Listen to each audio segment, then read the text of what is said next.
Okay. It should be good now.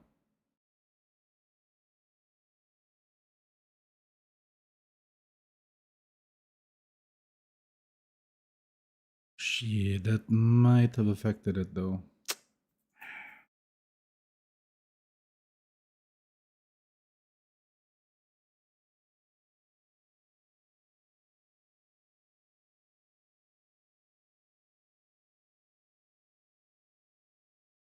No, that will affect the visibility.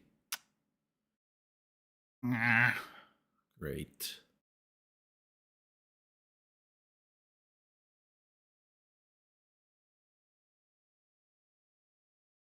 Let me see.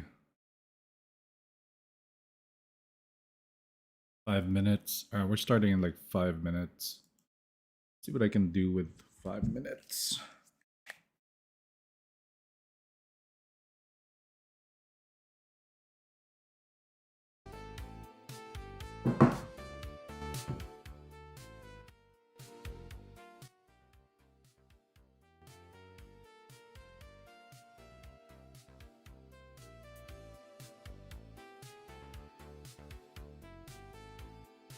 Hey, what's up, Metal Demon? Welcome back to my stream. It's podcast time. We're just waiting on. You're waiting on me to log in. Now we're just waiting on them to get ready, which is no problem. I made a poop. I made a big poop.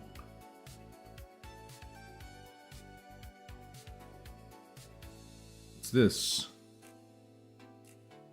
Live for nearly a week, and we received numerous attention suggestions. Your valuable input was highlighted. Areas of improvement. Current version keep.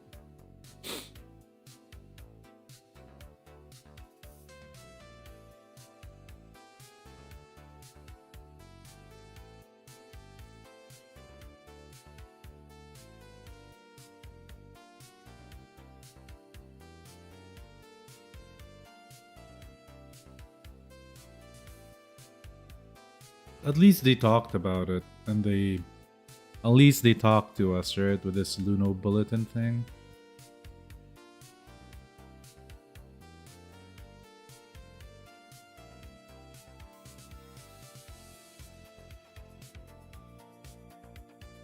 $50? That's pretty good.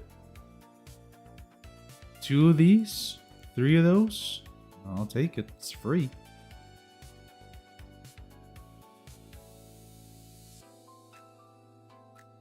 Uh-oh.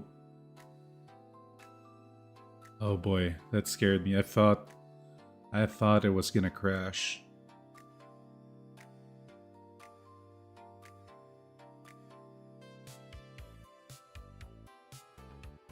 Yeah, I know. It's already set up. They're just setting up on their end. I'm finished on my end.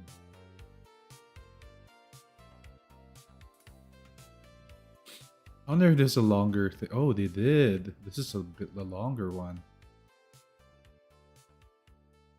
Wait. Let's read this so that we're ready.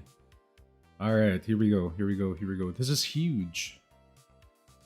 All right. First, regarding the immersive theater, we have conducted and dedicated investigation of 2 bugs have now been confirmed, causing the actual difficulty of this commission so far exceeds its intended design and severely impacted gaming experience. The fixes are as follows. Fix an issue where the damage dealt by tentacles, these things, and Yunchi failed to reduce the damage reduction effect. That's why when you're playing Fushu, it wasn't like getting weaker. Alright. Of the Defiance Brotherhood. Fix an issue where the current version of Immersive Theater and damage reduction from coordinated Adiago Shattered Blade incorrectly applies to non-weapon damage. I see. Cool. The design intent of Immersive Theater is to enable the hunters to enjoy their own characters' development while acquiring new characters and weapons through a relatively relaxed approach for fox hunters. With higher levels, this system also offers the opportunity to obtain additional ticket stubs for more items. This is fine, but it should be more. We are sorry that this objective has not been fully met in the current version. Alright, one sec.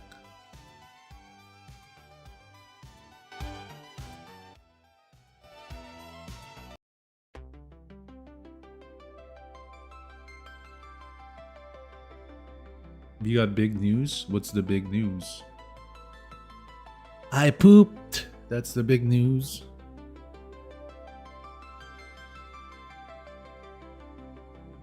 Oh, there it is. Starting from Queso update will improve the secret letter rewards in immersive theater. Featured repertoire. The adjustments are as follows. Previously, for every 2-star accumulated between 2 to 20 stars, players receive 1 current character secret letter for every 2 stars accumulated between 2 to 20 to 30 stars. 22 to 30 stars. 2 currents. For every 2 stars accumulated between 2 to 10 players will receive 4 current character. They're increasing the secret letters?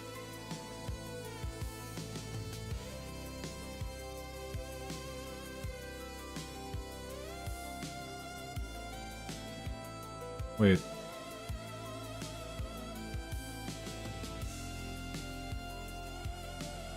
Okay, so you get them... It's the same number, but you get them easier.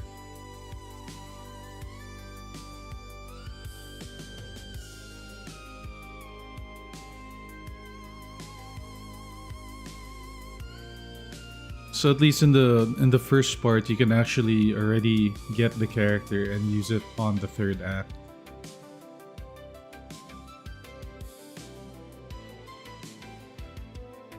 So it's not more, it's just easier to get the first part so that you can pull a lot sooner. That's pretty good. I mean, that's a good change. Like, that's a very good change if you ask me.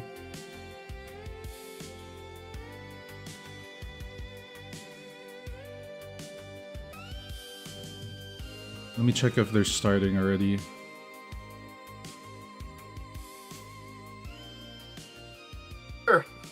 Hey, it's Morph! Welcome in. Yo, what's up, guys? What's good, Brody? Yep. My bad, I just woke up. Oh, you're good, It's man. good, bro. Yo. You're good. W, first thing in the morning, wake up, hop on, stream. I've done that. Alright. Yeah, bro. Let me finish setting this up. Bro, no worries. Homie, fresh out of bed, instantly into the podcast. What a warrior, bro. He about Yeah, it. I was Literally, fresh out bro. of bed instantly to make the video on the new blog post that they put out. Yeah, bro, that post was good. We gotta talk Yeah, about it later on. W yeah. Luno Bulletin, bro. They cooked it. Yeah, that was good. Absolutely. I'm really liking how they be talking to us, bro. They make me feel special and shit. Yeah. They do. They do.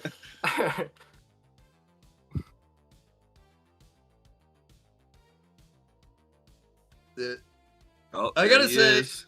one thing that Come on. I really liked about the whole thing with the Luno Bulletin was that whole line where they were saying, yeah, we're still, like, this isn't everything. We've still got a bunch of other stuff that's being worked on and discussed, and we will talk about it when it's ready.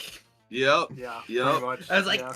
whoa, that's like what I said they were doing. Yep. Wow. That's what we've been saying this whole time, bro. Insane.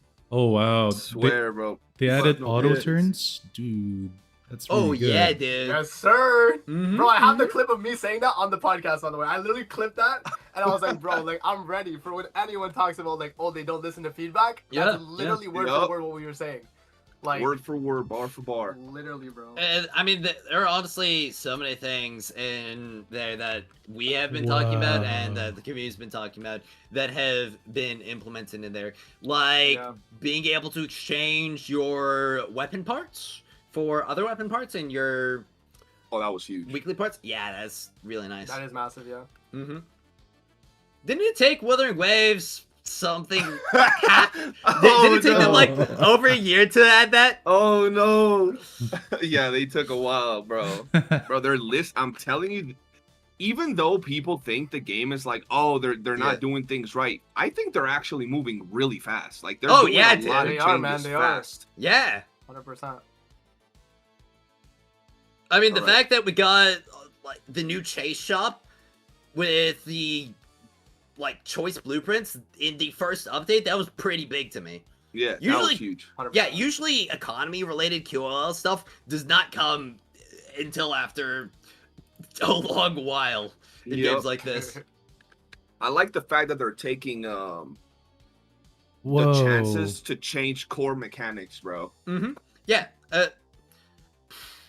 That was something that I was actually talking with my chat earlier about how they have so much more freedom in changing up the like game design because they're not limited by stuff like stamina systems or by the gacha systems in general. And since they don't have those limits, they can be a lot more fast, dynamic, and bold with how they rework these systems. Yep, Yeah. agreed. All right, let me post it on the Discord so people show up, and let me start recording.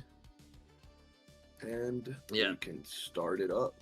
Ooh, did they This is added episode 3, right? level skip feature on Yes, theater? Yeah. Oh yeah, dude. Yeah, they did. I'm pretty sure I mentioned that in one of the podcasts as well. Bro, This Morph is waking like- up to like all this info is like must be crazy. bro. Like he's gonna be just. Yeah, no, that's good. It's good. So that the podcast, like, I Mhm. have like a fresh reaction to everything. True. yeah. Yeah. All right, let's see. Let's get it started.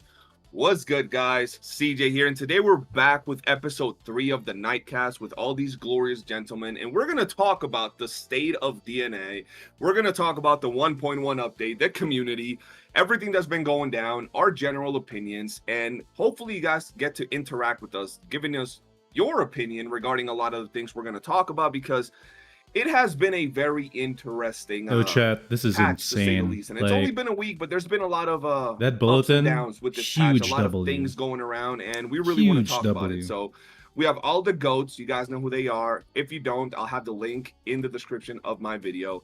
And we're gonna kick things off with the most simple thing. What do you guys think about the reception to the 1.1 patch from players, other creators, and just the overall community for this patch from the beginning up to, I guess, now? Well, it's definitely been mixed, to say the least. It's been very much a dichotomy where you're either in one of two camps, it seems. You're either in the camp that are the people who believe in the game and want to see it succeed, maybe more for what it represents rather than what it is, at least right now, and also just seeing that potential and how fast that things could move and change and improve. And then you've got the camp where it's like, okay, it's not perfect now, you know, like that. Yeah, I agree with that. It's definitely been mixed, and it hasn't even been like kind of even. It's been like the polar extremes in that Mhm. regard, Yeah. bro. yeah, I agree. Like in the previous patches, at least in my community or like when I stream or even in my comment section, I hardly got any negative stuff being said. And Mhm. 1.1 hit, and then bang, I just got like I got struck by everything. Like every time I would go live, there's like people just complaining on my lives to the point when I had to tell them, all right, you guys have a limit of like 10 lines of complaining, and then you're going on mute. Even my moderators were complaining. I was like, mods too. So so definitely, yeah, like it's almost like it was almost like a point wherein like people were deciding if they're gonna continue the game or not. But you know, 1 week's gone by, viewership, at least in my case, is up from what it was like a week ago. Yeah. That's good. I think it's finally over. You know, people are done complaining. Yeah. Yeah, I can agree with that. Yeah. I would say like the content creators have been pretty tame with it, and especially like the thing Gotcha Smack said, because I saw like CJ's video about it. I didn't even know Gotcha Smack that night streamed. Like he did like it was like a sponsored stream, but he gave his like unfiltered thoughts, and like. You know, I feel like from the creator side, I think most of us are like again on like the optimistic side, like you're also saying, like there's the two camps. We're mostly on the optimistic side. I mean, it makes sense, we're creators, but I mean, it's not like we're like going into this with like no valid reason why. Like we understand like it takes time to do the things they're doing. And yeah, I mean, I feel like that's the majority of what the community is now, like after that like first like week of just like crazy like, you know, like the takes people were having about the update and stuff. It was insane. And like, I think, yeah, like, what I would say right now is all the people that were complaining about the update, they found their reason to complain, and now they're gone because they have nothing else to hate on with the update. They have nothing else to say that's bad about it, right? So that's why they're not, you know, like in YouTube comment sections this week, right? Like they had their week chance to do that. So yeah, I think it's for the most part again, yeah, like 50-50, like Firos is saying, like you're either in one camp or the other. But I think like considering the stuff we saw today, I mean, I'm glad I'm in the right camp, yo. Yeah, definitely. I mean, honestly, it is pretty crazy how the community sentiment is, especially because they just entirely removed secret letter clues from the game. Like that was just such right? a wild... That was crazy, bro. I can't believe they did that, bro. It's not like I'm doing insane. it right now. Like yeah. like, Bro, and the thing, at least for me, what I noticed was that it didn't seem real that first day and the second day because the hate that was being thrown at the game from, like you said, one of the extremes, one of the camps, just didn't make sense, bro. If you looked online, most of the things, like you just said, bro, it was like, oh, they removed secret letters. I'm like, if you play for 30 seconds, you'll see that they're still in the game. So, like, it just seemed so weird, but also, like you guys said, now after this whole week went by, it could be because other games had updates, who knows, or whatever it might be, but it's more relaxed now. Like if you go to the Reddit, if you go to like Discords, your streams, it's more laid back. Everybody's like, oh look, now the game's better. And then with today's post, I don't think people have anything really much to say regarding how bad or whatever the game might be.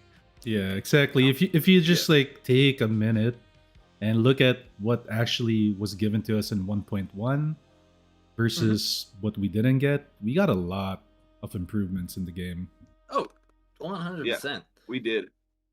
I mean, when it comes to any of the negative feedback and the criticism, I do not have any qualms with it. The thing that I have had an issue with and have always been trying to battle are the people who are essentially just having these unreasonable expectations and also just literally discarding absolutely everything because their one like top shelf issue, their top button issue didn't get addressed. Yep.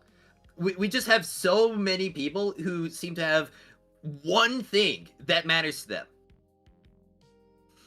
And until that thing gets fixed, the game is dog shit. Yep, pretty much, absolutely. For the Have sake you guys had of, any comments? For the Yeah, sake go of ahead, for the sake of being critical for the game, though, right?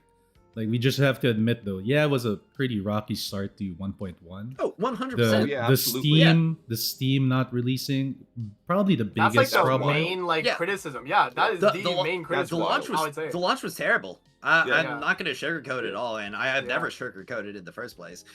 Like delayed updates. I mean, I was trying to remain positive in it during the first stream, I'm pretty sure, but that's just because I had to re-stream when I found out it dropped after like 2.5 hours, man. I was just like, no way, like it was. I was just excited to finally be getting into it. Hey, what's up, Lord? But man, it was kind of Amazing miserable because because we were just sitting there, we were waiting, servers get delayed, and we're just kind of sitting there. It's, okay, what next? What next? Yep, staring at the loading screen, bro. Steam release gets postponed. It's just like yeah, that was crazy. It was a bad night, that's for sure. Yeah. Man. Like, Yep. They also, and then of course we had with that, bro. the theater fumble, right? The fumble with the theater. The bugs. Theater fumble, bro. Like, Yeah. That I think that's what set it off. Bad. That's what set off the explosion of like negativity. Well, it was the theater that was definitely a big driver, but it was just also a mixture of like the other optimization issues, like the lag on some lower mid-low systems, and also the secret letter spot.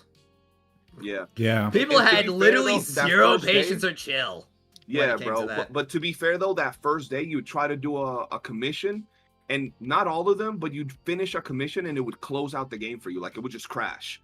Oh, that That didn't happen first to day. me. I didn't have that at all. Yeah, bro. yeah, I it know wasn't there's other, happening to but- me, and then everybody started telling me in the chat. I did a couple, it was fine, but if you didn't get out of the mission right away or like click continue right away, it would actually crash the game for you. So like Damn. there was some issues for sure on that first launch. But I don't know if you guys have gotten the messages on your videos where some random, like, because we say, oh, they did all these optimizations and all these things that make the game better with 1.1, and there has to be the random guy. It's happened to me. I'm sure it's happened to you.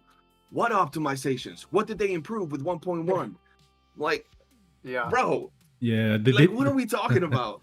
they drop a whole Just twit hold thread on me. the entire ancient scroll of new additions, changes, optimizations. Be Yup. like, read. Yeah. Yeah, bro. It's crazy how the Oh, misconception with this patch has been. I thought you were gonna say a whole ancient scroll on my comment section from this one guy. That just you click the comment and it's like the whole comment section's gone. Bro, I can't even bother to read that, man. I know, me too. I was Those, like, okay. super long ones, man. Like, But yeah, man, it's been interesting. And then from there, we would move on to what we just said.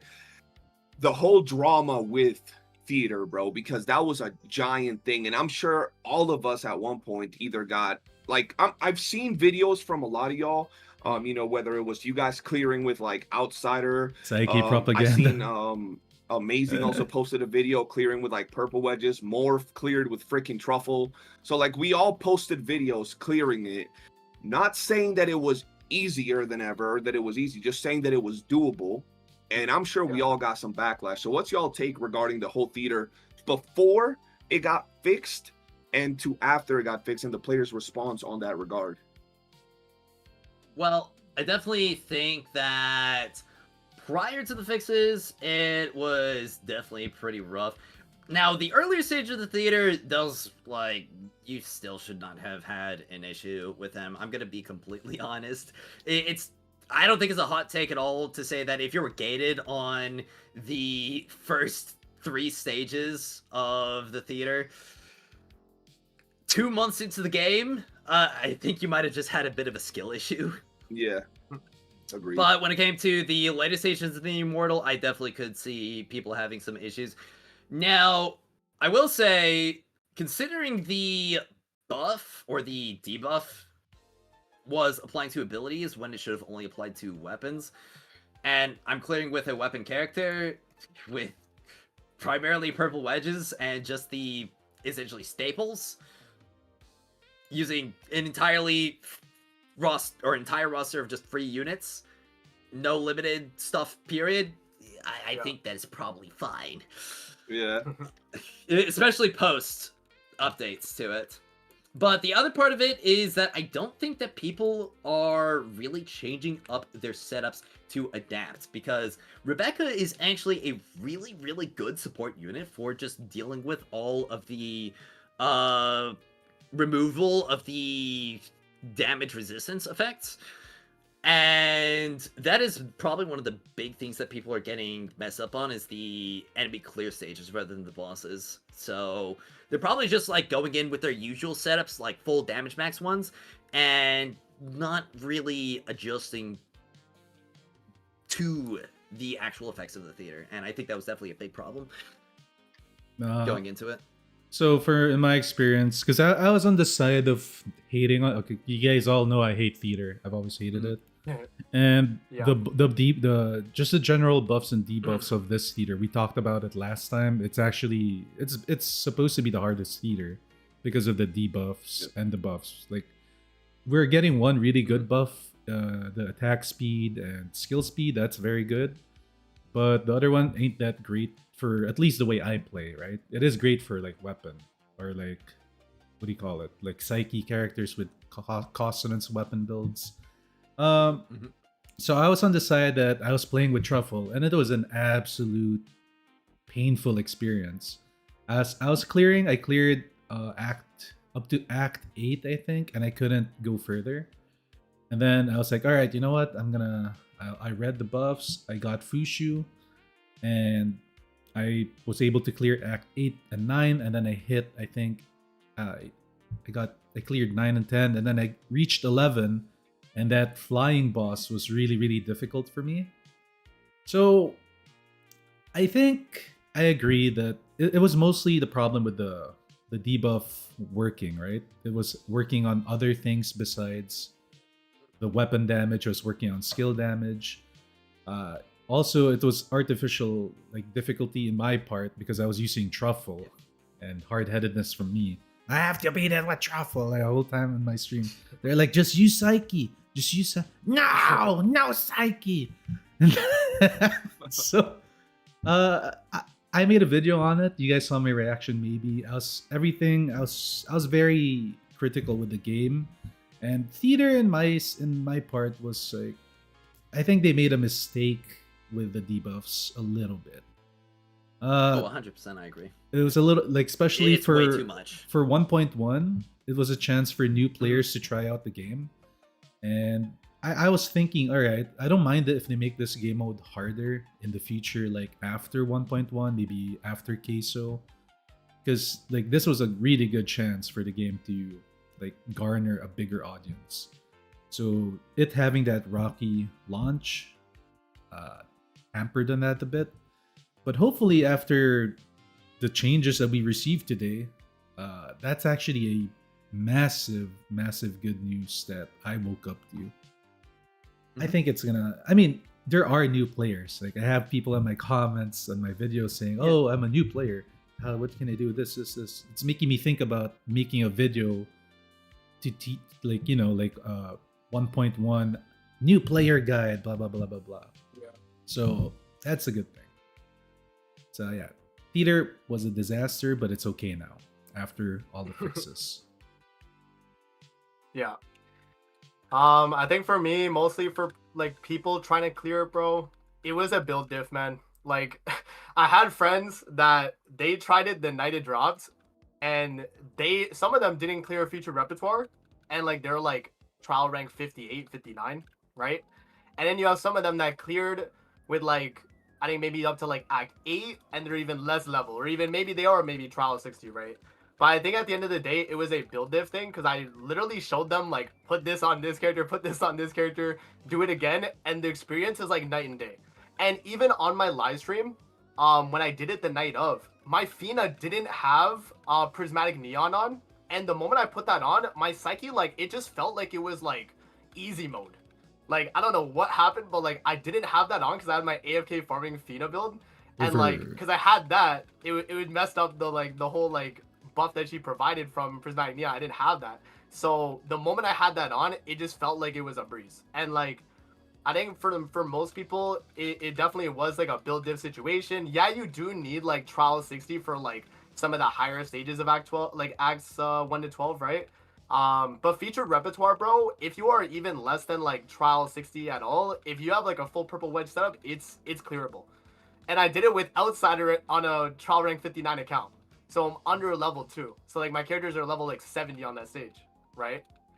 And like it's doable. So yeah. I think the whole thing with like HP inflation as well, like it was way too quick to do the amount they did. But like, you know, again, like I think with this type of game, it's like people want a reason to build their wedges, and like they've just been given a reason. You know what I mean? On the cool and I was side, one of the proponents, like, yeah, what's up? Oh, my bad, man. On the cool side, I just wanted to say that being like a player that played long, though, it was a really cool experience to try to figure it out, like finding ways to clear it. Like people in the community sending me, just stance break it, use the grenade launcher and the other gun. Yeah, yeah. That was like, I did that and I was like, oh boy, I didn't know you could do it this way. Yeah. So yeah, like, again, like it's like build diff, like different strategies you could do, right, with certain characters. So like, yeah. And again, like I don't think the HP inflation would be as big of an issue if this was like not as much as they did, I guess, in a sense, right? I think because I think like the end of feature repertoire, the enemies are level 80. So like you're under leveled with like anything from like trial, like even 55 to 60, like unless you're like if you're at 60, obviously you'd be at like level 80 characters. But if you're under trial rank 60, you still have 70 as your like character cap. So you're under leveled and you do way less damage when you're under leveled in theater and even just like fighting enemies in general. So yeah, that was probably like, you know, the big like thing for me is like they shouldn't increase the HP as much as they did, but like eventually, yeah, like it's just gonna happen so people have a reason to like build their characters, right? Yeah. I think that's what it came down for me. And like, and again, I was a proponent of like, I don't really think they need to make it hard. And considering what they said in the latest Luno Bulletin 2, it seems like they're gonna make that like the easy mode, I guess. And then if you want the hard mode, you push the like past X12, right? That's pretty much what they kind of confirmed. So That's why they're adding the skip thing too. yeah, exactly. Skip thing's gonna be so good, man. I Oh, yeah. love just cutting down on the grind even more. Because they already cut the amount of stages that we're going to need to go for to get all the regular rewards in the immersive theater by 24 stages. And now we're cutting it by another 6 stages if you've cleared the previous one. So that means we're only going to need to clear 30 stages.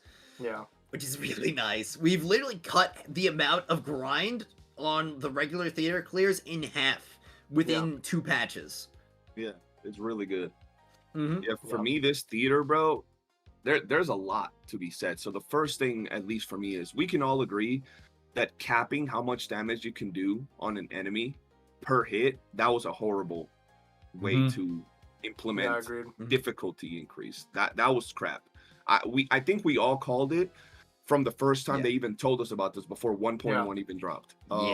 Literally, With that said, though, I want to point out a few things. So when the patch came out, we all instantly noticed that it was harder. We were dealing less damage to the enemies. But even with all that said, I went in there with the same build that I've been using with my Psyche for the past like month. I haven't improved it. All my damage dealing wedges are all +5. That's it. I only have 2 wedges that have a +10. One of them is like wings inspo, and I think the other one was dual, right? But everything else from the build is at +5. And I went in while talking with the chat, barely paying attention, and I cleared all the way to 12. Just relax. I noticed that it was harder, but not to the point where I couldn't clear, right? Then people started saying, oh, I used to clear, you know, up to wave or, you know, act 20, and now I can't even clear act 2. I don't know how that's even possible, because it's like, you know, Amazing said, it has to be a build like issue. It has to, it's a build issue, 100%. Absolutely. I looked at Gacha Smack stream. They were telling him that it was super hard. This dude has an account with no dupes on his character. He's under level 60. He doesn't have dupes on his weapons. He has purple wedges all the way across, pretty much. He has skills that are level like 6, maybe some level 7, maybe some level. Point is, he doesn't have an account that's anywhere near what a person that's actively playing the game is going to have. This man went in there and was 1 second, like literally 1 HP away from clearing Act 3. So I'm like, how is it that people are saying they're having this much of a difficulty issue to the point where they're saying it's like the most horrendous, difficult situation? So I think it was harder, but not to the point where people were making it seem. And not only that, the thing that I keep saying that actually bothers me is all these people complaining that they can't beat it when we still had 26 days to beat theater and get all the rewards. It's like, why are y'all attacking it so bad? Like it's the most impossible thing ever, but you have almost an entire month to improve your build and get your content done. I'm glad the devs did fix those issues, because I didn't even notice those issues were happening. So whoever did, the devs instantly replied that same day, improved that, and, you know, fixed all of that. And bro, the moment they fixed that, I cleared up to Act 12. I did up to Act 13.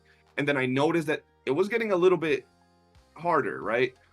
They did that change. I went up to Act like 16 or something like that, 18, I don't know, without even trying again. So clearly there was some things that were making it harder than it needed to be, but not to the point that people were making it seem. And I do agree with what Morph said, though.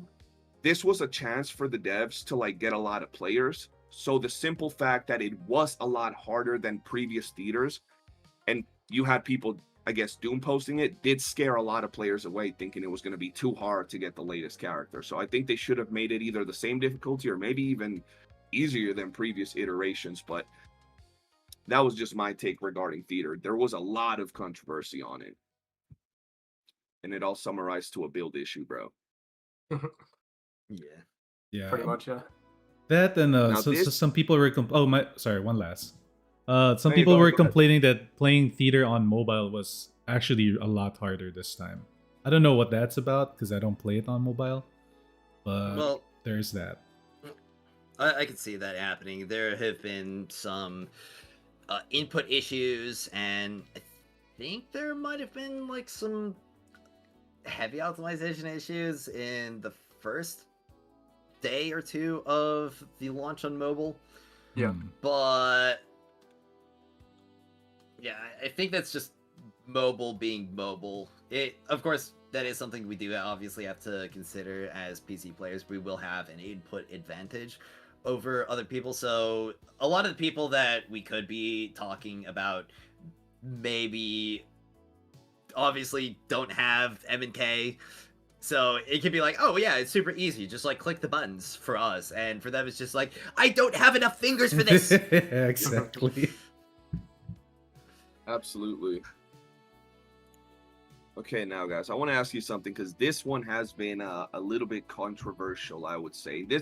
There was a lot of controversy around this patch, we know that, but this one was another one that generated a lot of, in my opinion, misinformation and like straw man arguments, and it stems from the monetization of the game that we had in that we have right now going on in 1.1. We could talk about the general monetization, a lot of the things they added, but the one thing that I really want us to talk about is the amplification stimulator, the item to dupe up your wedges.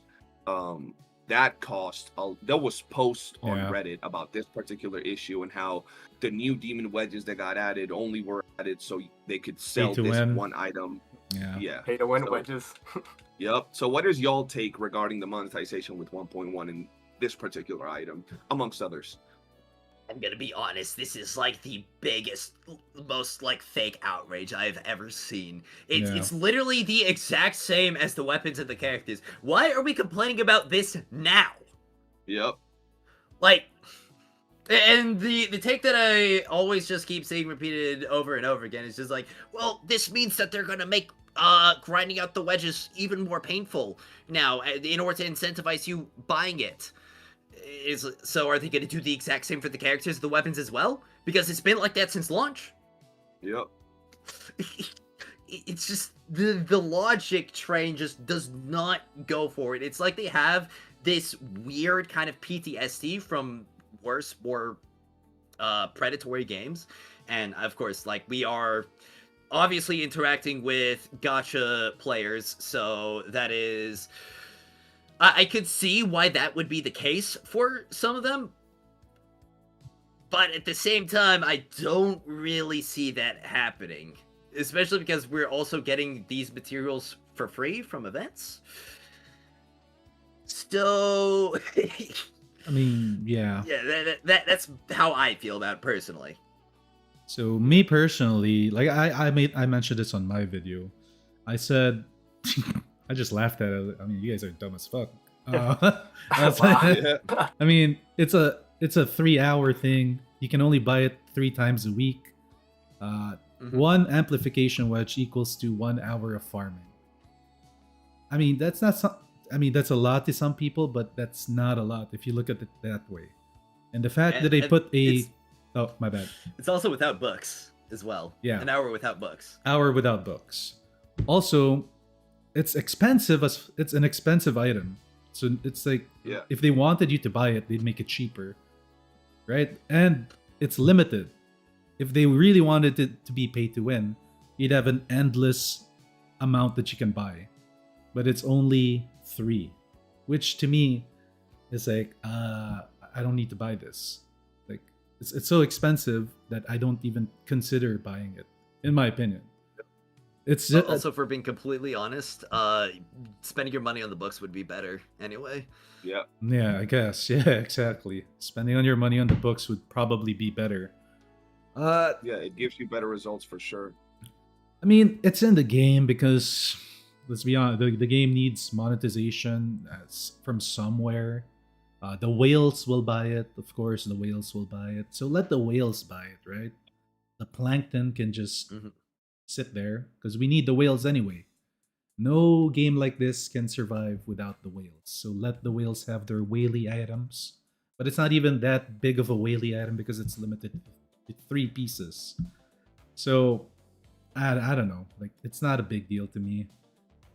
So, I was very adamant on my like pay to win. What are you talking about? There's nothing pay to win at all. So yeah, it's not a big deal. Yeah.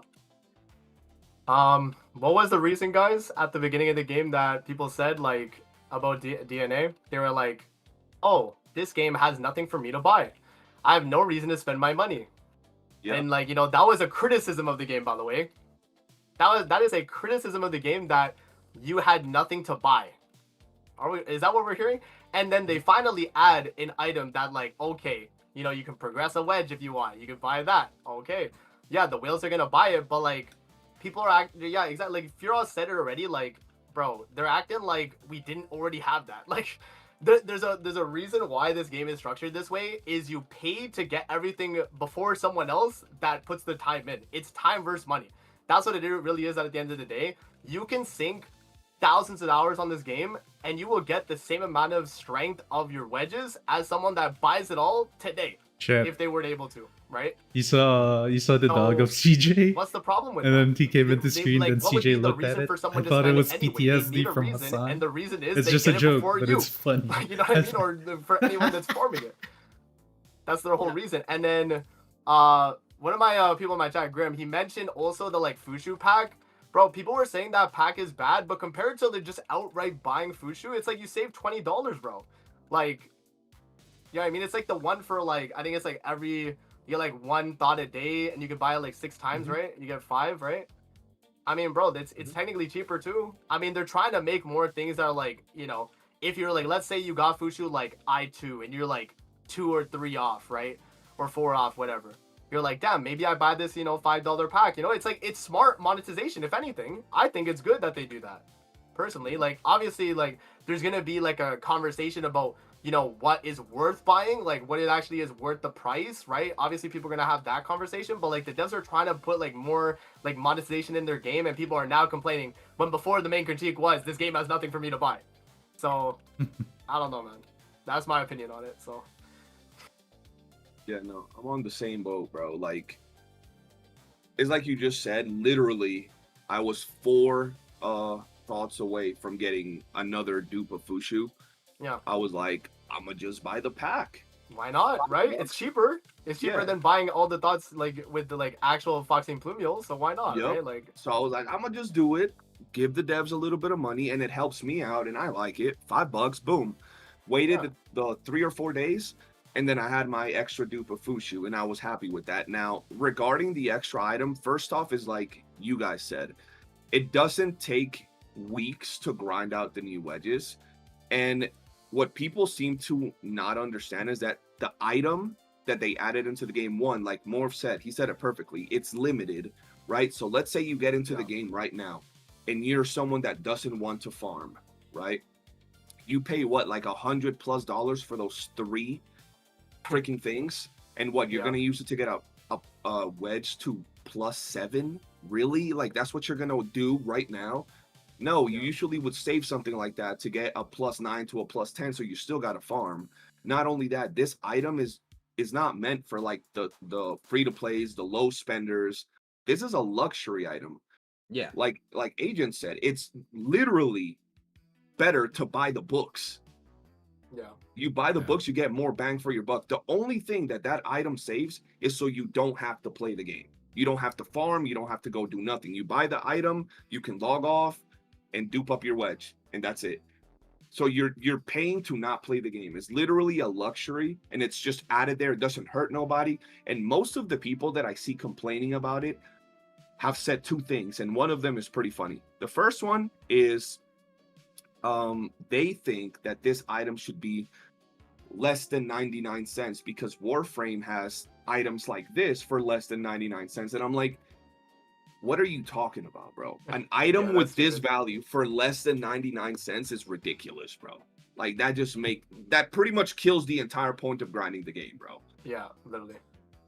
That's so dumb. Yeah. I personally don't get it. And the second one that I've seen people complaining about is they're worried about other people spending. They're mad about this item, but they don't even buy like the battle pass. They're free to place, but they're mad saying that it's too expensive. And they'll say that if it was so much more value. Exactly. It's so much more valuable. But if this item was cheaper, maybe I'd buy it. Yeah, bro, you're not even buying the battle pass. What are you talking about? It's like it's coming from free-to-play players that are not spending anyway, and they're the ones complaining about it. So okay. Yeah. Yep. I mean, it's the wrong type of audience then for complaining. I want to take Absolutely, one bro. more note, just one more, because agent said something about some people commenting saying that, oh, this is pay to win because now people they're gonna make the new wedges harder to get. The new wedges are harder to get because they are just that damn powerful. Have you guys gotten the new wing inspo volition thing? Mm-hmm. I got that to +10. Holy, that thing is insanely good. It's basically double damage of my truffle or something. It's that powerful. And the other part about it is what a lot of people aren't really considering when it comes to like the wings inspo volition. You aren't spending clues on that. Yeah, there's so no the grinding letters that you get is it's entirely clue positive. You are going to be getting like so much from that, which cuts down on some of the grind because that's more clues that you can spend on other things. Absolutely. So, yeah, and obviously the other aspect is just because they are that strong. Oh, Now, I'm gonna talk do about the middle understand wedge in a bad way. because, again, I'm gonna talk about if it this in a bad way. was a game where they made it like intensely ball-crushingly long, painful, difficult to actually grind this stuff out and then put it in there, then yes, I would see the problem. But this game is so far away from that. Yo, CJ, I got a question quick. Like- Are we gonna talk about wedges? Yeah. Okay, That's one of the points. Yeah. I'll save it for there. I actually Yeah. think that's the next point that we're going to talk about. All right, cool. Because when it comes to So the we can grindiness of games, at least when it comes to like free to play grinded game stuff, the type like the danger zone would be somewhere around here, and like Duet Night Abyss is like here. Yeah. So we've got a lot more steps before we get into the point where it's like, okay, they're putting this in there because they made the grind absolutely atrocious. Also, can I add to that as well, real quick? Yeah, go ahead. Also, DNA is not like a competitive like PvE game in a sense. Like you're not like ranking higher than someone because you like play more. You know what I mean? There's no like ladder. ranking system for that. Exactly. There's no like ladder. So like, why are people caring about other people's accounts and what they buy or what they farm, right? Like it should be you care about what you're farming, right? Like if it was like a PvP game or something like that, or they had like a reason to care about your rank, then like yeah, I could understand why people would be mad about that pack. But there's really no reason because they're just mad that whales can't afford to buy it. I guess I don't know. Like what's really the argument at that point, right? Like I was actually just watching a video where somebody mentioned the fun of your game. It doesn't matter what game you're playing. The fun of your game will die the moment you start comparing your account with somebody else's account. yeah, Oh yeah. that's very true. Bro, people, especially with this game, bro, I think the biggest issue, first off, we can all agree is the way they market it, because the community is split, right? Between like the typical players and like your gacha players that want everything quicker.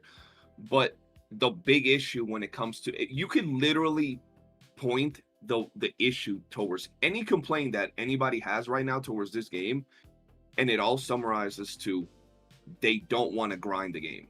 That's it. You just don't want to grind for whatever reason. Maybe you don't find the grind engaging, you don't like the characters, or you think it's too long, whatever it might be. But at the end of the day, people simply don't want to grind the game. Tower's too hard. Oh, you got 26 days left to grind your account. Yeah, but like I gotta play to do that. I don't want to do that. Oh, these wedges they're a pain to get. They put this item, I'm gonna have to buy it. Or you could just grind for the wedges because they're free and you could do them in a few hours every level. Oh, but that means I gotta play the game, bro. Damn. it all comes down to people having an issue with like grinding the game. That's what's causing the major problem regarding a lot of these things. Yeah. Yeah. And with that, I actually want to hear your thoughts on the brand new wedges. What do you guys think about the brand new wedges? Not only about the wedges, but how they're adding them into the game. Personally, and I think everybody agrees here, I'm not a big fan of rolling them out elements by element. I would have much rather have seen them roll out, okay, we're doing wings inspo, we're doing like centerpiece, we're doing the other wings inspo, we're doing the other centerpiece for just all the elements. Okay. Or just releasing them all at once, but of course, obviously, they do have to make sure they are able to keep up with Demon Wedge releases. So we don't know exactly how much they have ready at the current moment, and I imagine they are playing a bit safer with the content releases as of right now, as they're still probably figuring things out. I do like how strong they are. Yeah. Especially because there are a lot of elements that will definitely benefit from having a Wings Inspo wedge like that. Especially when we take a look at Electro characters and Umbro characters. And maybe a bit more of the Pyro characters as well. Oh, I could see all of them just getting some major benefits from that. Or maybe a bit less Pyro characters because they do have Blaze Inspo. Now that I think about it. But beyond that, the new centerpieces as well, alongside getting some stat support wedges confirmed, definitely will shake things up a lot more, seeing what goes into the future.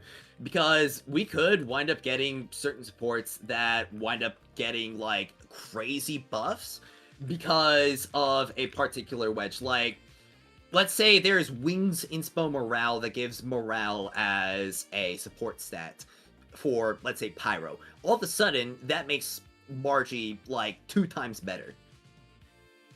Yeah, well, Because she I could like be that, providing though. morale to a lot of units. Yeah. I really like that if that happens. Yeah. So, I'm really excited to see what they do with them more.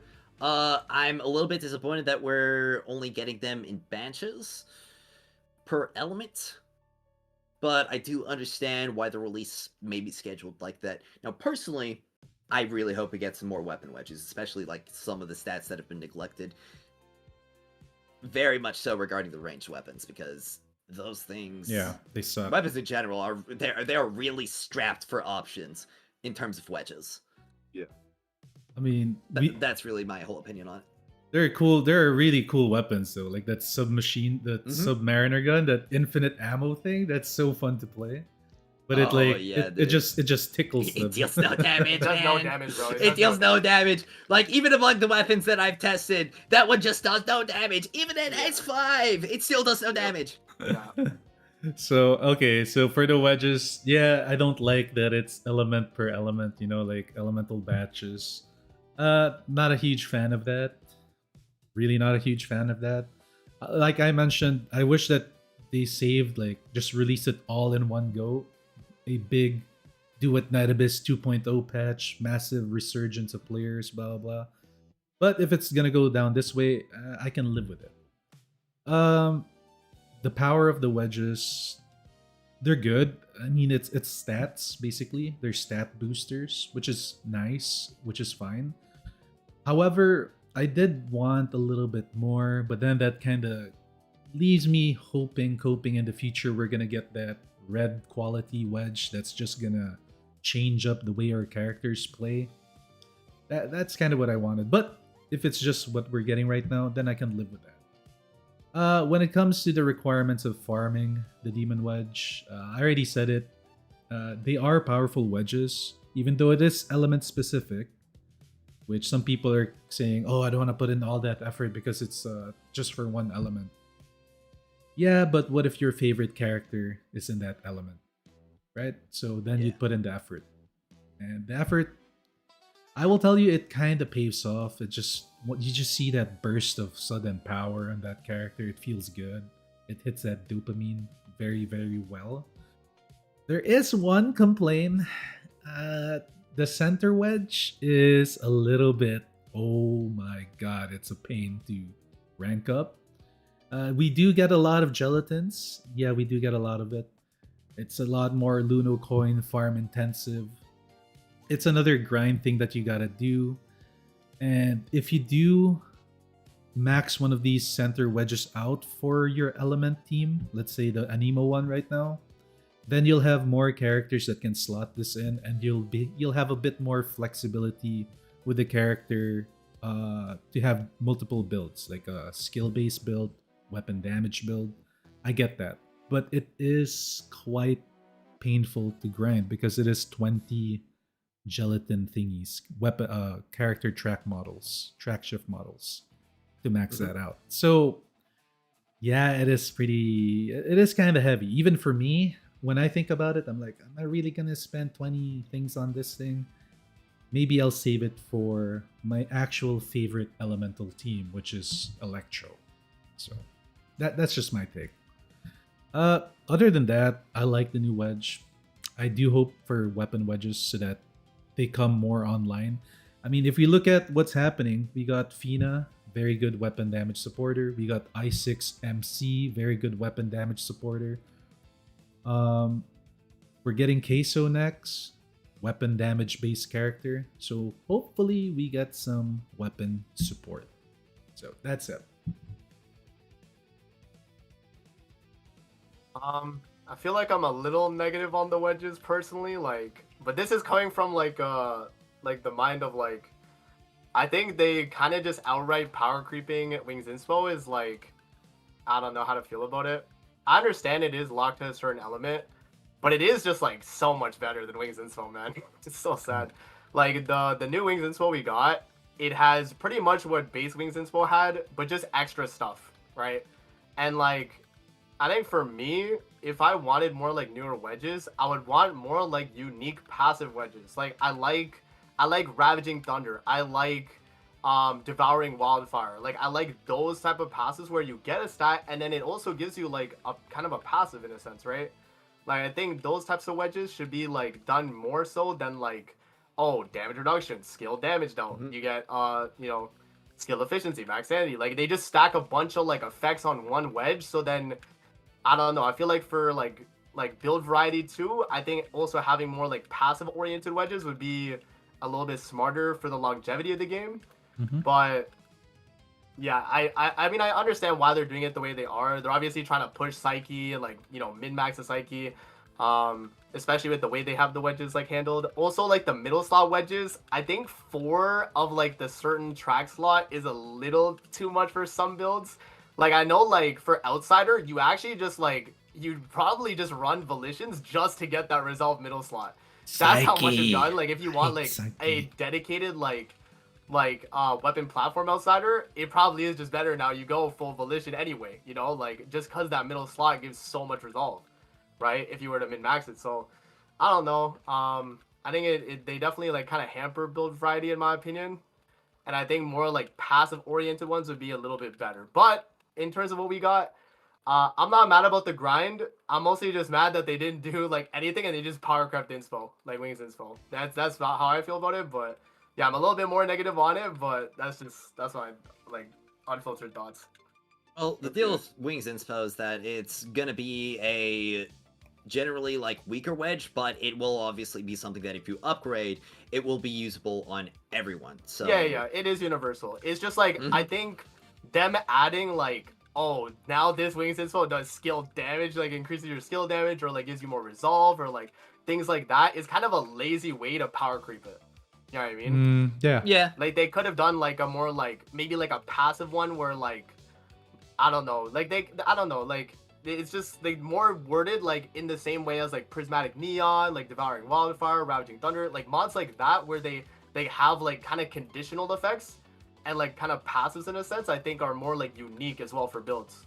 So like that's kind of like my main like thoughts on it. So when it comes to me, right, I have a lot of opinions regarding these wedges, and the first thing is the only problem that I have with how they release the wedges is the fact that I feel that they're behind on schedule. I have no problem with them releasing one element at a time.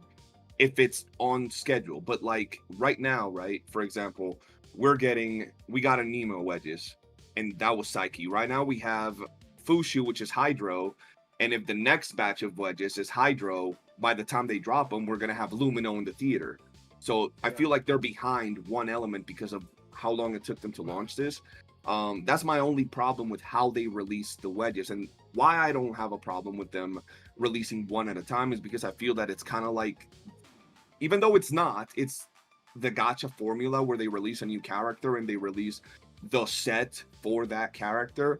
I feel that if they would have released all of those wedges at the same time, it would have been a little bit overwhelming for a lot of people, having so many things to farm, so many different options. And at that point, it would have been more of a conversation of, it did power creep Wings Inspo. Now, personally, I don't think it power crept Wings Inspo because, like Agent said, you can use them still on everything that hasn't gotten their current best in slot. And I also think when we look at those new wedges, the reason that there's a lot harder to grind than others, or more tedious to grind than others, is because how strong they are. They're very strong when you compare them to like everything else.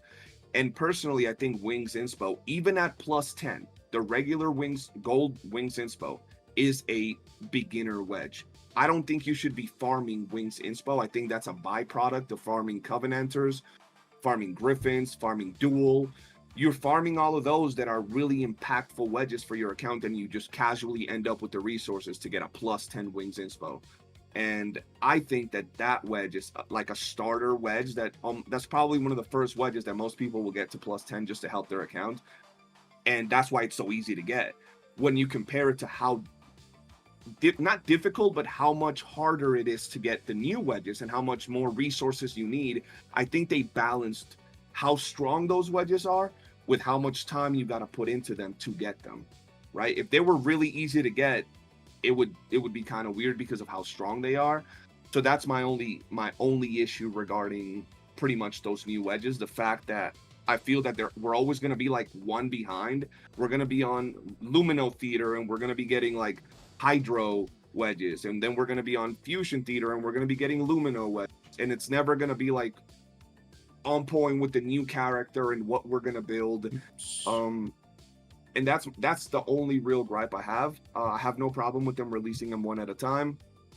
And it actually gives me time. Like, let's say right now, I don't feel like grinding for Psyche's wedges. Maybe the next one will be something I want. It gives me time to save up all those resources, like the jellies, so forth and so on. Even though it's not hard to get them, especially now, it feels like the drops when I'm farming clues, everything feels like way better. I don't know if it's just me, but the drops feel better.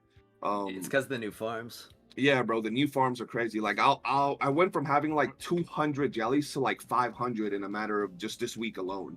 I think I'm still sitting at like 1,200, or I think I'm at 1,400 Dude, now. Damn. I I6 outsider and I got like 56 jellies. Let's go. Yeah. It's crazy how much we're getting now. That's a bad thing, by the way. But it's insane how much, like, if you go farm some clues for like a day and you'll end up with a few hundred jellies. Yeah. Not like thousands, You but will, like a few you will. hundred jellies. So yeah, that's my only issue regarding those wedges. I know it's tedious and I know it's annoying having to farm blue wedges to craft these wedges. Yeah, it's a whole process. But because of how strong they are and how impactful they are, it makes sense that it's a little bit longer. And hopefully in the future, especially seeing how the devs are willing to like change things, they'll add other ways for us to get wedges, whether it's, you know, a merchant or dismantle, whatever it might be. Nonetheless, for now, that's my only gripe with the wedges. I can't wait for that demon wedge converter because I grinded out like so many lightning ones. I have like 100 ravaging thunders. What can I do with that? Yeah. Just give us, I recommended this in a previous podcast, just allow us to trade 2 wedges of the same like variants. So like the Fenrirs, you can turn 2 Fenrirs into 1 Fenrir of your choice. Yeah.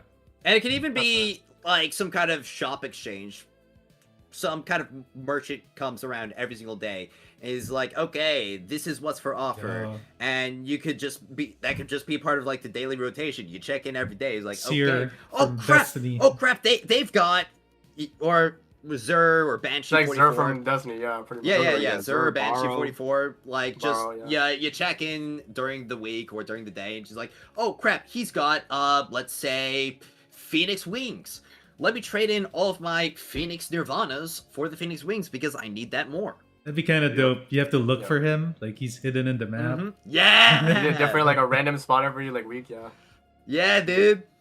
And I do see the devs, bro. With how they're willing to change core mechanics of the game, I absolutely see them adding that at some point, Mhm. something along those lines.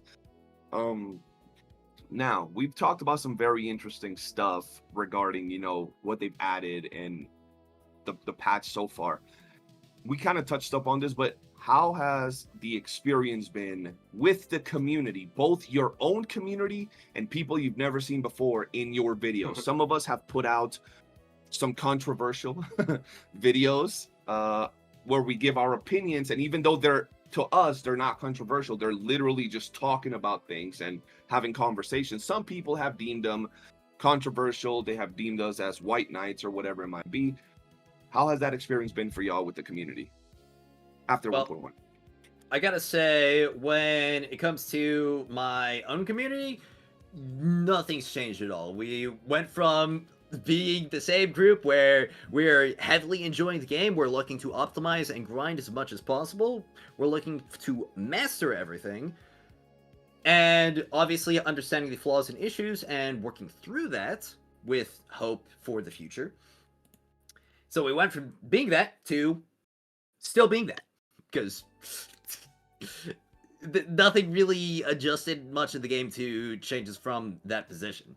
Now, I will say when it came to a lot of the people who started showing up on videos, and it's only in the video comments, it's almost never in the live stream chats, and it's literally never inside of the Discord server.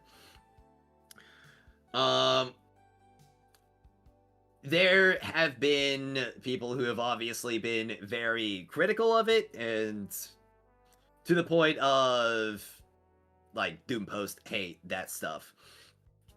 And I do draw that line where if you're at the point where you are literally disregarding good things about an update because bad things still exist, that's the line I draw, like, critical to Doom Poster. Where you are, like, literally denying the good things that happened because there are still bad things. Yeah. That's where it appears in my mind.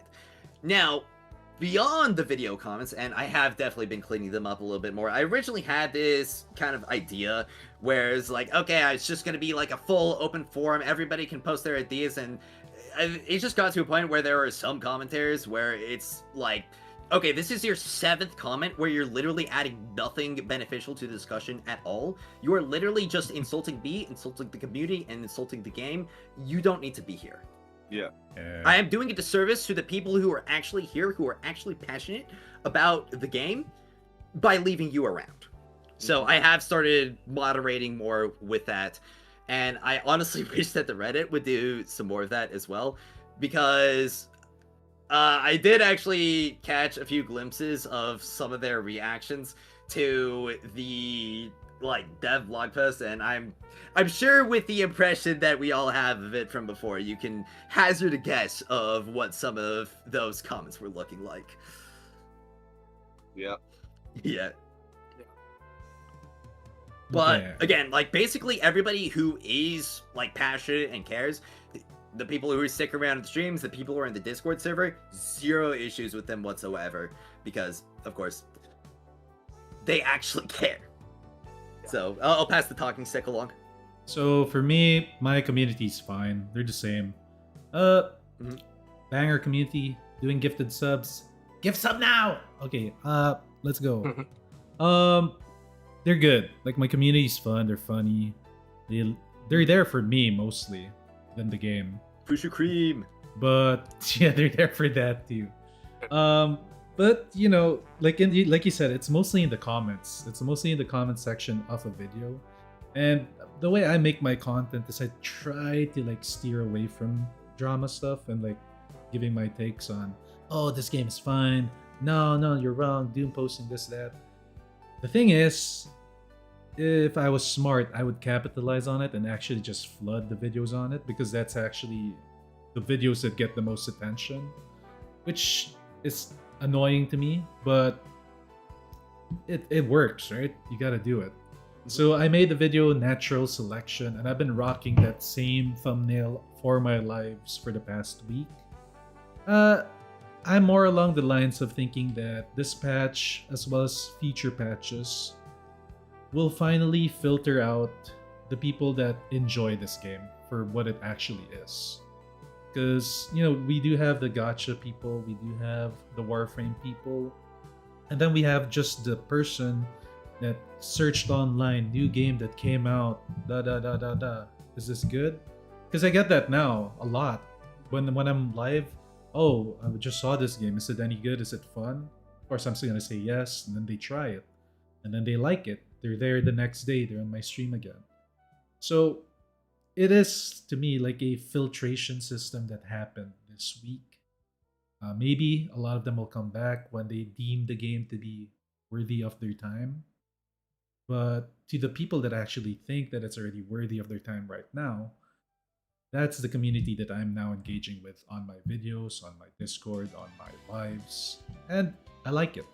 So that's it. That's that for me. For in terms of that, there were those people that you guys said it like, I'm reposting this. This is my comment from another video. It was that CJ guy. and then there it is, posted the same freaking comment on CJ's video, on Agent's video, on Amazing's video, and it's now on my video. So yeah, I did not delete those because I found them to be comedic. But it is whatever it is. I will delete a lot eventually because I only have one video that's like that. So I'll take a look at it. It's a lot. There's a lot of comments on that one video. But yeah, I'm good. Take it away, amazing. Yeah, so y'all know the video I made. Yeah. Yeah. Bro, I will say, like, I definitely did not handle it right. I'll say what I need to say first about it. I didn't handle it right the way I did it. It was mostly just my thoughts, right? And it's coming from a place of like, I obviously like the game and like I wanted to succeed. So obviously I'm more of like, in the ballpark of like, oh, I can see like the issues, but like I'm still fine with the game. But as you guys know, that video got disliked like crazy. And the thing is with that is I think most of it was just like people saw like the day one of the update and were like, okay, this is what this game's all about. Let me just see this guy's video where he's saying that the game doesn't deserve more hate, by the way. I didn't even title it like, yo, this game is still great. Like, I titled it, this game doesn't deserve hate still. And it was like, oh, this guy, bro, his name is Duet Night Amazing. He needs this to do good so he can, like, pay his bills. I'm like, bro, this is my second YouTube channel that would not even make close to the amount of my main channel makes, okay? So that comment is so stupid to me. And, like, bro, they think I, like, need this, like, for, like, my, like, career and stuff. It's like, man, like, these guys don't know anything about it. So, like, that right there, the reason why I post for this game is because I enjoy the game. Like, I mean, I feel like that's for a lot of you guys too. Like, it's not necessarily like a thing of like, oh, I do it for the money or whatever. You actually just like enjoy the game, and like the money comes with that, right? Yep. Yeah. So like I mean, that, yeah. Like, and then I think the whole thing with the comments, I left every single comment. I didn't even hide a single one because that is just that video right there shows how like just it's just crazy the amount of doom posting that it was. I left every comment and I only like read through a few like the day after it came out, but I was just like, man, like I know 99% of the comments on that video are not people from my actual community. It's just people from Reddit that like, saw their like opinion on the update. Day one was like, oh, let me just hate bomb on this Duet Night Amazing guy. He has Duet Night in his channel, so obviously he loves the game. So like, I get it. And I'm not even like really mad about it personally. I'm just like, man, it's just sad that people are this misinformed to where my video is a 50% like to dislike ratio. That is sad. You know what I mean?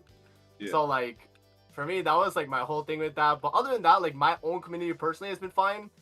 I mean, there is those like few people that like, yo, like you need this game for your career. It's like, okay, man, like, but nah. I mean, I'm so fine with it personally. Obviously, the real people playing the game, you know, they're still in the comments, obviously liking the videos, all that. They're still there, and that's the community that I'm really making my videos for. But like the people that just like came in from like all the Doom posting, it was a little too much, man. And again, like in that video, if you guys watched it, I wasn't even like saying like, oh, like there's nothing wrong with this update. There is literally, I don't know why this like, you know, deserves all this. Like I literally said like at the beginning, Steam was like, there's no like defending that. You know what I mean? There's literally no defending the Steam thing.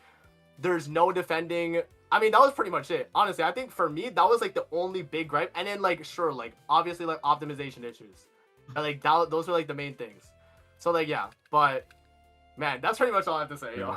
It was fun. It was a fun day for me. Though. It's a fun. It was like a fun day because like I'm just like, bro, like ain't no way there's this. And I had like over 300 comments on that video, y'all. I'll be honest. It's probably still going. I'd have to check again, but I watched like 3 minutes of it. Then I just went to the comments and I just like laughed at everyone.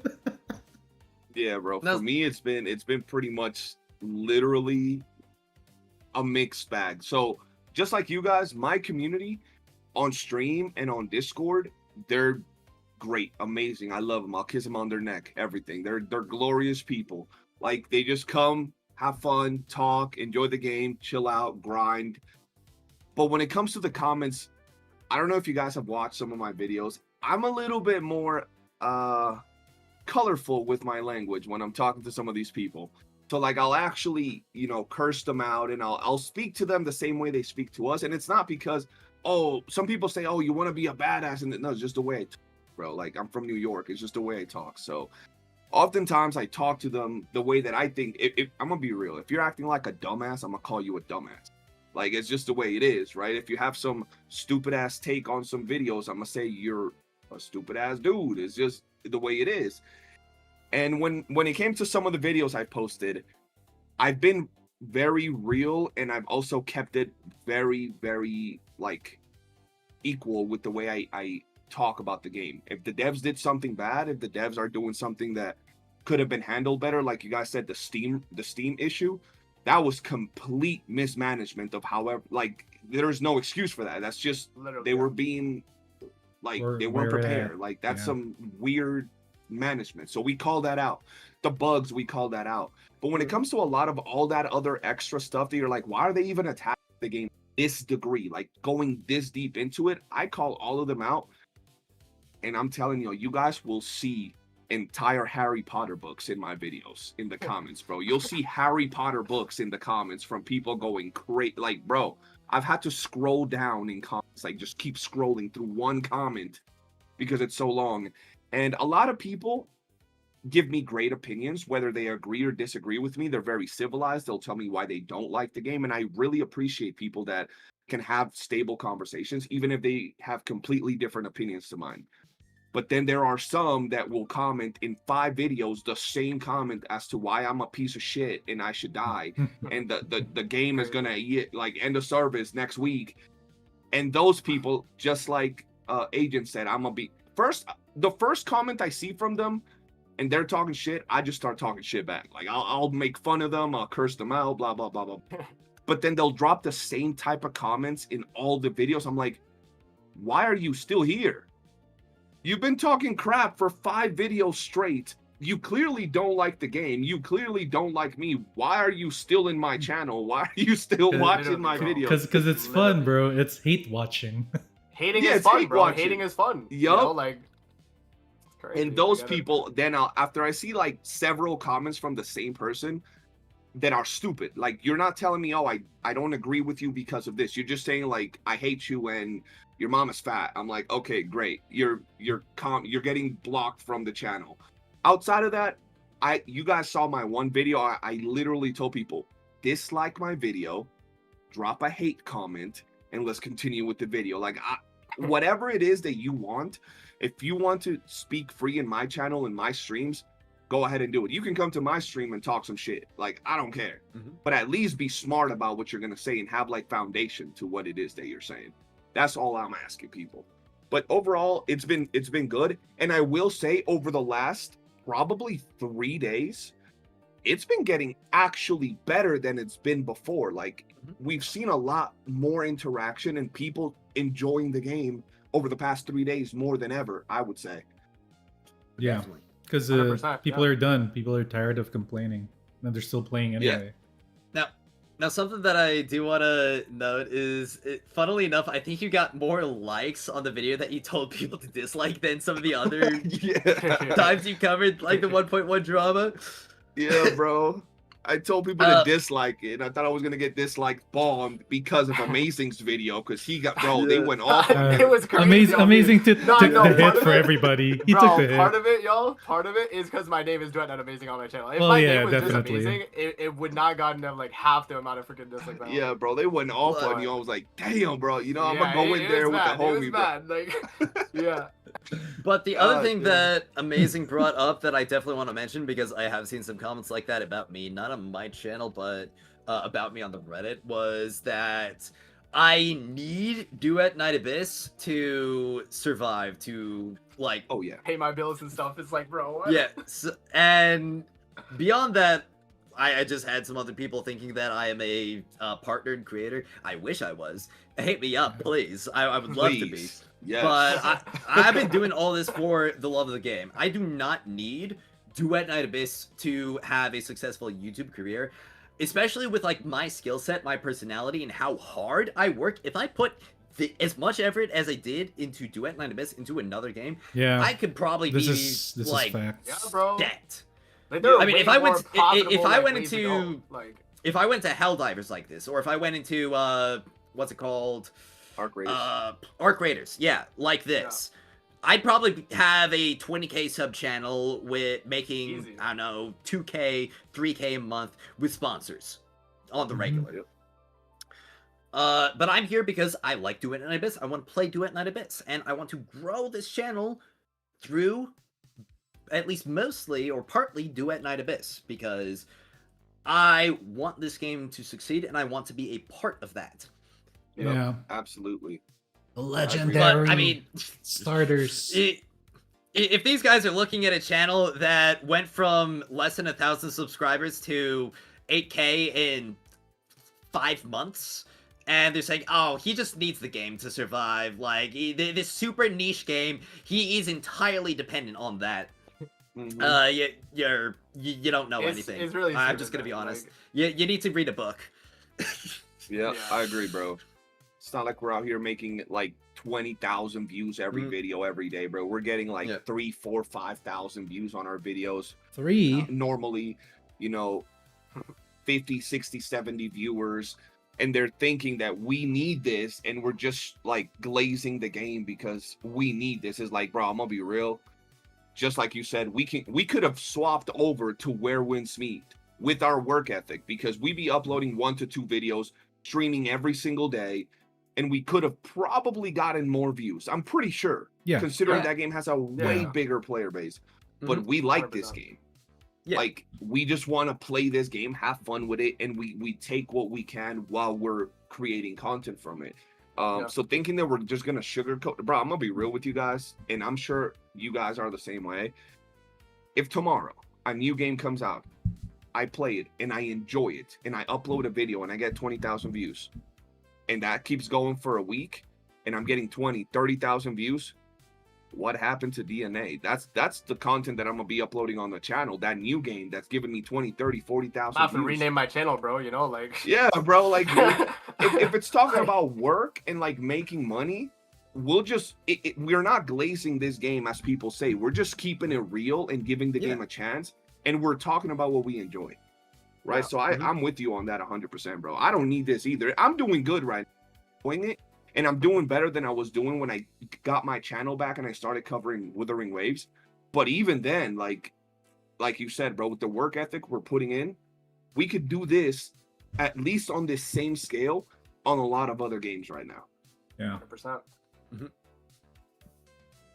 All right, now I want to ask you guys, we've had our time, right, to play the new 1.1 update. We played Mhm. the story, even if we haven't finished it, some of us. We've played a lot of it. We've played the new area. We've played the new tile sets.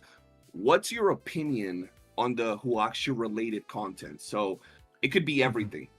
The whole concept of all the 1.1 content. What do you guys think about it? Okay, so I'm just gonna hit everything kind of like rapid fire. The story, I think, was acceptable. I don't think it was particularly good, but I also don't think it was particularly bad. A lot of parts definitely dragged on a bit longer than they really should have. And they didn't really do a great job of introducing the region in its introductory chapter, in my opinion, and kind of left the Huashu region in general feeling a bit less developed than Hyperborea did, even within that first full, like, prologue and chapter that we had with it.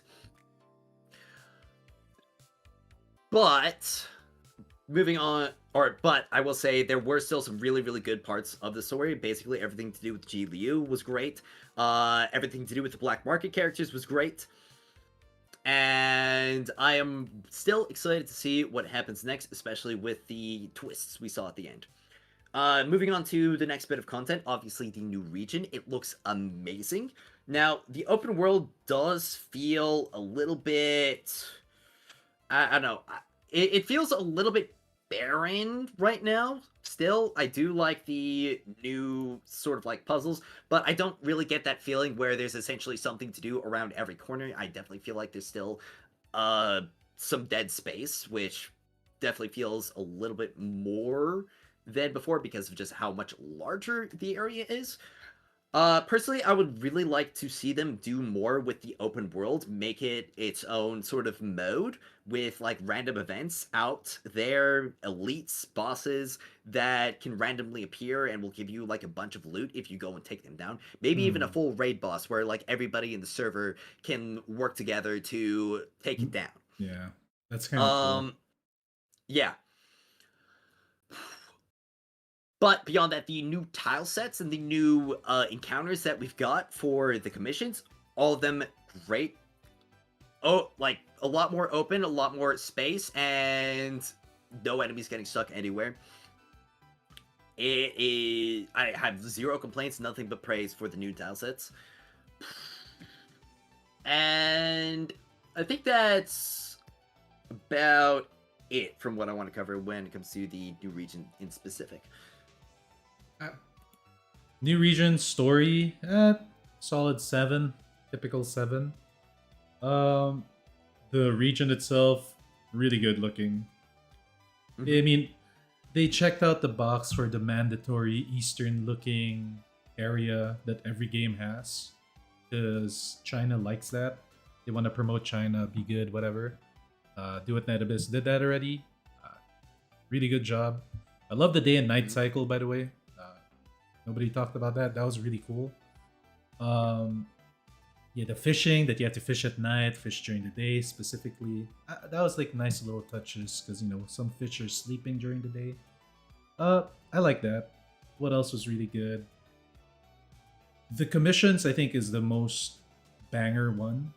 That was like the biggest W when it came to how nice the area looked. Because I don't know about you guys, but I was tired of living in a cave in the level 65 commission and being or seeing a nice new setting outdoors. The level 50, CJ made a video on it. Shout out to CJ, it's right there.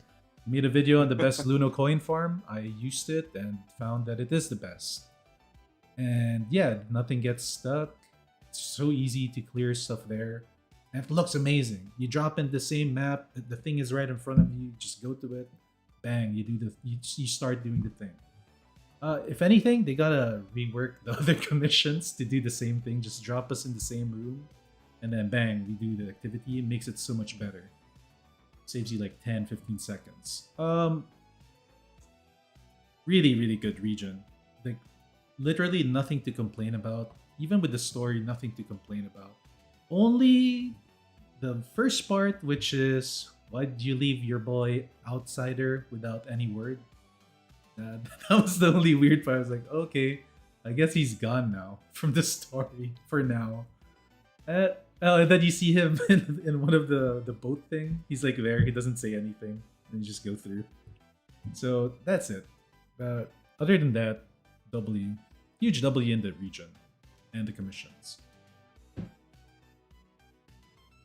Yeah, I mean, Furios and Morph pretty much said it all. I haven't finished the story personally yet. Like, bro, I was gonna like get it all done day one, but man, I'm trying to actually like read it. So like, I didn't want to just like skip all the dialogue and all that this time around. So, yeah, I've been going through it. I'm like an hour and a half to 2 hours in now, about. So the last thing that happened, well, I don't know. Like, CJ, how much have you done to the story so far as well? Like, just so I know, bro, like, if I can say anything. I've probably done, I'd say, like 3 hours of the story. Okay, so Mhm. pretty much the You're last thing done. that happened for me was the Lord Argent like pulled up to like stop the Sable Beyonds from attacking the like Everspring. That's like the last thing that happened, pretty Yeah. much. So, but yeah, I mean, so far the story's been pretty good. Yeah, it definitely has dragged though. Like, it definitely has for sure. Like, there's times where like Snow is just like, oh, little minion, this, that, and I'm just like, yeah, man.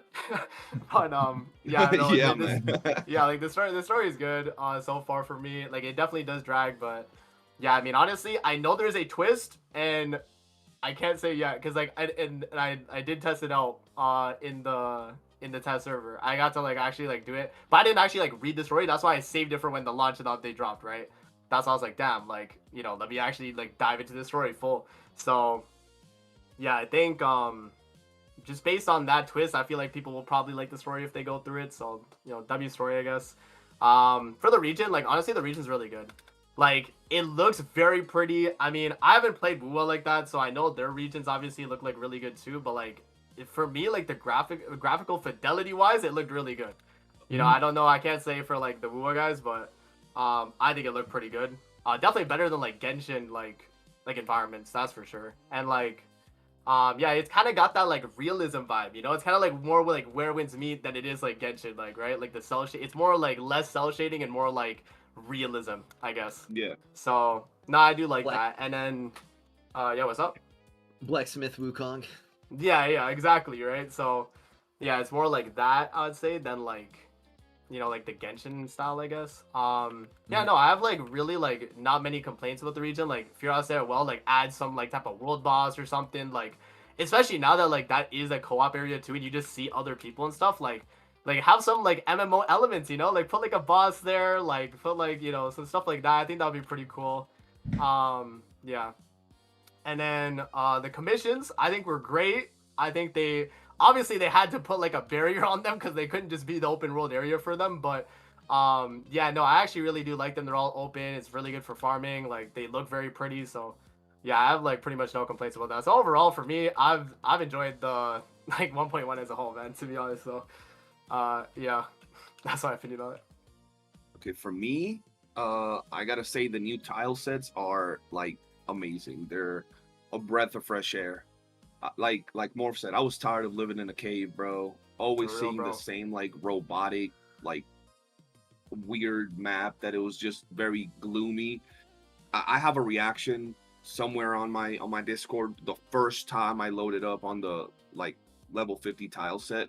I was blown away because it just Yeah. didn't even Yeah. look like the same game. It was beautiful. The And grass moving it- with the sun. Yeah. yeah, Yeah, everything. And bro. it's not to say it's like the greatest graphics of all time by any means, but for what we had in DNA at the moment, it was a big step in graphical quality, bro. Mhm. Yeah. So the tile set's amazing. It 100%. it doesn't even make me want to play the old tiles. Like, I'm gonna be real. Yeah. Like, that's how good I think they are. The story, like Amazing said, I haven't finished it yet. From what I've seen, I've liked. I'm not a big story player. I'm gonna be real. I usually skip stories in like any type of game like this, especially like farming, character building. I don't really care for the story. Yeah. But I have looked at certain things, and I'm gonna be real. So we know the first region that we're in, they're racist as hell. Yeah. And then you get to the second region, and they're like, "Oh yeah, we're all pacifists. There's no like any problems out here. We're all peaceful." Within like 5 minutes of you being in the new region, something some happens, right? some Yeah. crazy stuff happens that you're like, oh, so that's why there's no problems in the region. Yeah. And I was like, I don't know if it's better to be over there with the racist or over here. Both seem kind of extreme. So Yeah. it was interesting. That caught me by surprise. An NPC flat out cursing, even though they censored it. That also caught me by surprise. Yeah. So that was interesting. I can't wait to see more of the story and see what it is that it has to offer. A lot of people have said it's really good, and the 1.0 story was very good. Yeah. The new map, I love it. It looks beautiful, but I have the same gripes that I have with every other, and this is not a gacha, but I have the same gripes that I have with gacha gaming maps like Wuthering Waves. They have a lot of like random little things, but at the end of the day, it feels empty. It feels like there's no real like substance to the map, right? Like you guys said, today I was doing some random little puzzles. They felt cool. You have the little new tool that you interact, you suck up the little, I don't know what they are, little like crystals that are floating. That's cool. There was a player, I ran into multiple players. It was dope. It would be nice if there was little bosses around the map that you could fight with other people, and that had a timer on it. I don't know, and they could respawn and you could get some extra loot from them. I don't know. That would be interesting. Giving more like vitality to the actual map where it feels alive, rather than I cleared it, I picked up all these chests, and now I'm just gonna hunt genie months because there's nothing else to do, would be big. So yeah, it does feel kind of barren, even though it looks beautiful, and I feel like that's a wasted opportunity. And honestly, that's really it. I did like some of the new mechanics. Like I said, that little machine that you got reminded me a lot of some of the tools that we have in Wuthering Waves, that even though you only use them for very specific things, the little puzzles and things were more interactive than what we already had. So I think the patch overall was, in that regard, in terms of the content, was good. And one thing that we really didn't talk much was, we kind of talked about it earlier, which was the cosmetics. I think they kind of fumbled again with the cosmetics because there's not a lot of variety. Still not seeing a lot of different things. It was very kind of lackluster in the sense of cosmetics. We got one outfit that goes on everybody, right? We got the Fushu skin, and we got like, I'd say like 10 little extra cosmetics. That's it. I think they could have taken advantage of the whole Eastern theme a lot more to add more cosmetics, but that's just a little personal gripe that I have with the game, or with that aspect of the game. Yeah. And yeah, that's my take on that. Well, personally, I feel like the cosmetics, sure, I do agree with the whole fact that they could have gone a bit more of the Eastern thing, but we went from having like a handful to having like 4 handfuls of cosmetics. Yeah. Now, the amount of skins obviously isn't changing much, but the amount of accessories, especially the quality of accessories that we're getting, and the amount of weapon skins that we're getting as well, and their design quality, have drastically expanded. Yeah, that did get So, better. Yeah. I agree on that. I gave I my dark jade Yeah. skin on my Fina peak. Okay, so I want to ask you guys this. Even though we kind of just got news, forget about the post, because we'll talk about that in a second. Mhm. And keep in mind where we're at in the current state of the game. Is there any quality of life that you guys think needs to be implemented, whether it's right now or within this patch, right? Including the Keizo part of the patch, that you guys think it's vital for the state of the game we're in right now? quality of life is vital. Please just let me open up the skin box in the character menu. Like, Yeah. I don't want to have to open up the character menu, go to the shop, buy the skin, go to my inventory, scroll through the characters, I select think the character, more then loot go back to the diversity character per menu to equip the activity. skin. Yeah. Yeah, agreed. Like, I guess I could That- add one if you're done, Firas. What's up, Bardo? yeah, you can add one. We could do like a big circle whenever somebody comes. Yeah, up it with would just something. like say something. Yeah, like I think like one that could definitely be added is like, because right now, especially with the new wedges too, right, and the amount of like time it takes to like grind all of them, and like the grind for that, like maybe allow for like forging multiple of weapons and wedges at the same time. Like obviously you still Yeah. have to wait the time regardless, but like it's just nice if I go to bed, I set like 8 of them to go like forge, right? And I wake up and they're all done. Instead of having to do like every 30 minutes, I put a new wedge and like, you know, all of that. So I think that could be like, I guess, a quality of life. I got a good one. I think that because there are a lot of new wedges, there's a lot of new weapons, a lot of there are gonna be new characters. I think maybe I don't know if you guys would agree with me, but I want a little bit more diversity with the loot drops.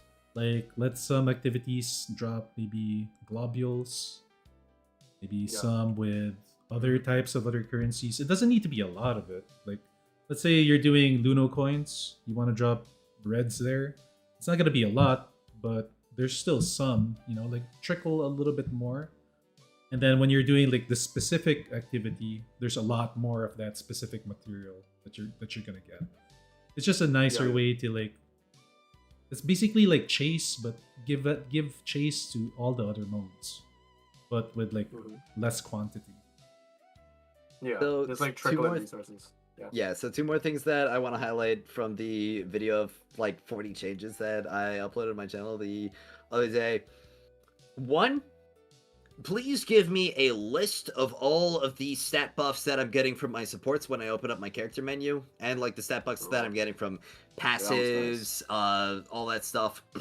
So that I can actually see what is being adjusted on my character, especially when we currently have inconsistent wording on things. So I would really like to make absolutely sure that a skill damage stat increase is a stat increase and a boost is a boost, or if it isn't. And the other thing that I feel like would be really, really nice, a loot or resource wish list. So let's say there is something you want to craft, and you don't have the materials for it, you can click track. And it'll have like this menu on, let's say, the right for your pause menu. It'll be like, okay, this is the stuff that you need. You can get coins here. You can get, I don't know, the wedges there. You can get the carbine globules there. And you just quick click. It'll bring you straight to the activity. And it'll be super easy. Okay, I have 2 things that are the main things. The first one is either continue, like add the option to continue while I'm farming wedges, or an infinite stage for farming wedges. I'm tired of having to restart after getting 1 wedge and then run back to the same spot over and over again when it comes to wedging. We need a lot of wedges. We're over here wedging most of the time we're in DNA. We're wedging, we're looking for clues so then we can get more wedges, right? Yeah. We spend, if the mission takes us a minute to do, 35 of those seconds are just running to the mission, running to the point, standing there, then while the thing goes down. So let me just continue in the same place. I don't care if you got to change the game mode to like a wave-based game mode. I'm tired of having to restart every mission. And the second one is, we already have some big ones coming in, and I feel this one would also be a big one, and we kind of talked about it earlier. This would be big if it was added before future bigger patches, and that would be either a merchant for wedges, a way to dismantle your wedges for a currency to trade in for wedges, or anything along those lines. The main point behind both of the things I said is facilitate wedge farming so it's more streamlined and less tedious. Not that it's like horrendous by any means, but there are things that don't need to be there, like having to restart a mission 50 times to get wedges. Like that's unnecessary. So those are the 2 things that I have. Could I add? Could I add real quick? Yeah, go ahead. Yeah, so someone in my comments, or Kaizo, he says, and drop purple version of wedges as a silver drop when farming gold wedges. That's a really good one, actually. Because, like, so, like, as an example, right now on, like, gold demon wedge, like, blueprints, it's just carmine globule for everything but the gold drop.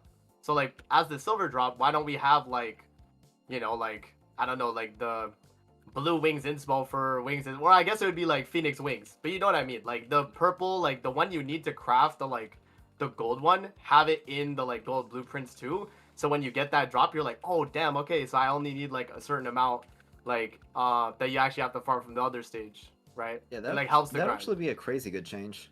Yeah, it like helped the grind. So that's a really good change. I guess you can do that, but like make it the drop rate of like that silver part of the weapons. Yeah, exactly. Like have it be Isn't the silver, and then they can keep like uncommon still be like the, or like the bronze one still be like Carmine Globule, right? That'll still be good, I think. I got Okay. two. I got two more. Like one was like going off what CJ said.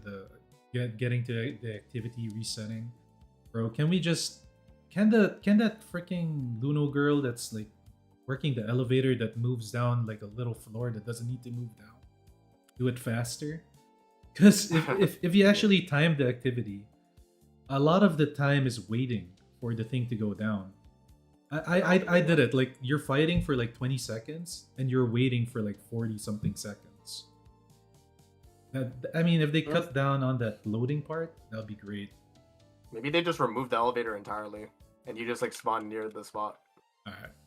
And the one other thing that I wanted to bring up, this one. I mean, we got the newsletter today, W, but before before this newsletter, I just think the devs need to give us more word. You know, like they gotta talk to the community a lot more bulletins, just like transparency with a lot more stuff.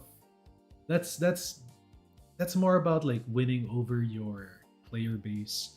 Because really, what kills me while we're waiting for stuff is the silence. You guys know what I mean? Yeah. Yeah.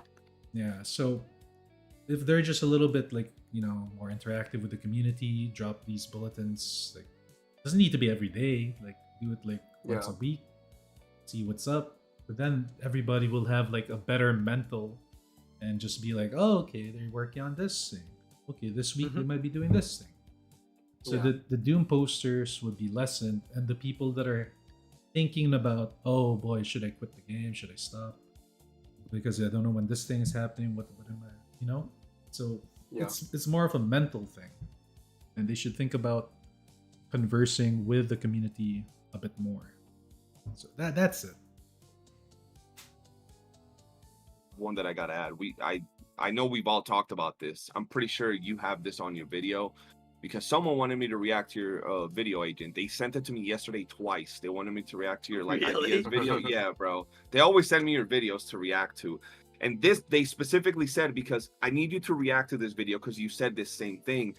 And it's regarding the invincibility or immunity faces on the bosses.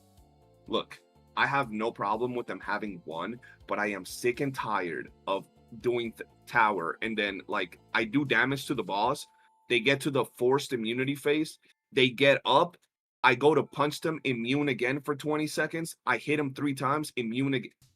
I'm gonna be real, Yeah. that actually drives me like I get anxious and annoyed with that, and it has no reason to be there. I feel they should allow us to bypass that if you break a character. Sometimes you'll break a character and they'll still go immune. So like, what the hell? And then other times you don't even know when they're going immune. I don't mind immunity phases when they're like at half HP or something along those lines. But when certain characters, Psyche, Hellfire, they have like 5 immunity phases in one fight for no reason, and they take like 25 seconds every time, it's like, you're killing my timer. You already have a timer. You Yeah, already have all gotcha. these debuffs. That's, Oh, that- I hate that. that's why the top like the ones that dive deep, they build stance break. They all stance break. Yeah, yeah. Because That's I do That's that. what I've been saying like pretty much since week 3. That's why I Yeah. said it was a build diff, bro. People put in Tropic with like multi-shot and trigger probability, and they like shred us a boss stance, and it's like Yeah, that saves you so Yeah. much time, right? Like, and you pretty much have to do it at those points because of how annoying those Yeah, immunity phases. it would be Yeah, nice yeah, if you so- didn't need to too, right? Yeah, if you didn't True, need true. to do that because it was just better. Like it was, and it's like I said, Well- some bosses literally force those immunity phases on you. Or they can go into the It face is but deal generally damage better. to them, right? That would be okay. It is generally better against bosses regardless because you are getting that 96% damage multiplier yeah. Yeah. with Surge equipped. Now, I want to ask you guys this. We've talked a lot. We have said some things that we like, some others that we don't like. But if you had to pick something, if you don't have anything, that's fine, right? I have something. Maybe you guys do too. is there anything in particular that you didn't like about the entirety of 1.1? It could be anything from how the devs handled it, to content, to lack of content, to quality, yada, yada, yada. Was there anything that you weren't pleased with in particular? I'll start with what I didn't like, right? We could say a lot of things. I'm just going to say the one thing that we've all agreed on this. So this is in all of our, list. I understand why it happened, but I don't like how they handled the Steam release of the game. I think that was an absolute slop fest. I have so many people that have told me they were excited to play the game, and it didn't release on Steam, so they went to play Warframe, they went to play other games, they went to try Werewolf Smeed, other things, because they thought it was going to release. The devs announced it was everywhere, and then it wasn't the thing of them announcing it the day before. They announced it while we're actively waiting for servers to go up, like 1 or 2 hours. And I understand they said, oh, it's because Steam didn't approve us, or whatever it was, something along those lines. That should have been checked out long Yeah, that should have been approved way in advance. That should have been approved before they even announced said it. Like, before. Yeah. So that was one thing that I was mad about. I wasn't going to play. I probably wasn't even going to play it on Steam. But as someone that has worked with companies, I don't find any excuse for that. I thought that was just sloppy. So that was my problem with the 1.1 update.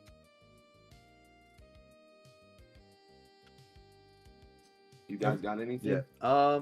Well, beyond the Steam release and the absolutely horrendous communication on that, things that I didn't like about the 1.1, I would like to add on other things about the communication. Now, am kind of glad that we are getting at least the amount of communication that we are. It's certainly feels like we are getting more communication than we got during WuWa's first launch, because we didn't even get live streams then. But the quality of the communication that we've received has definitely been spotty when it came to the live stream.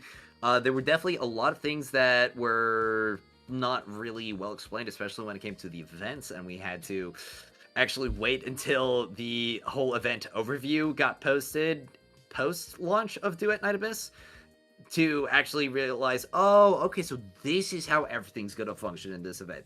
Oh, so this is confirmed a competitive event. Got it. Because it definitely would have been pretty big for me if Fox Hunter Summit was announced. Yeah, we're having a competitive event for Duet Night Abyss. This is gonna be our first time trying it out, so come in with your teams, prepare for it. It's gonna be great. That would have been great to hear on the live stream, in my opinion. I can agree but with obviously obviously outside of the communication, things that I just didn't like in particular about the update,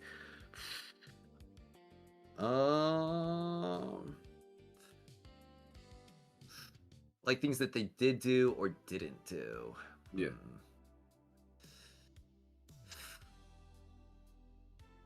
I mean, I can say some things that I just wish they did, but at the same time, I'm still under the position of I understand why this isn't really in the cards in the current moment, so it'd feel kind of disingenuous to complain about it. I mean, I definitely would have loved more game modes. The new tile sets are great. Yeah. But I'd say probably just how they handled the open world in its current iteration would probably be the one thing that I would have to say, and I already said my piece on it before, so we can just move on past that. So for me, if you think about it, everything will pale in comparison to the Steam release not happening, right? Yeah. Everything is it's all right, whatever. But the Steam release is the one big thing. Another thing, you said it already though, communication. They need to tell us and inform us exactly what we're getting ahead of time, properly, and explain completely. Because what's gonna happen is you're gonna build it up in your head, right? You're gonna think, oh, this is gonna be the greatest mode, or this is gonna be the greatest set of wedges that we're gonna get. And then when you actually find out what it is, then you just get disappointment, or you'll be like, okay. So it kills the enthusiasm coming into a patch. I mean, I'll just for an example, right? I got people in my comments and in my streams when they announced the set of wedges that were coming, the Anemo wedges. like people were commenting, "Oh boy, I just lost all enthusiasm right before getting the patch." But if they made it clearer like 2 weeks before when they did the live stream or something, then people would have had time to digest it for like a week, and then okay, then they'd be like, "All right, I've come to terms that I'm not getting the wedges that I really want." Then they have a whole week to wait for the game. Then their attitude towards it can become different, and they'll actually try it out.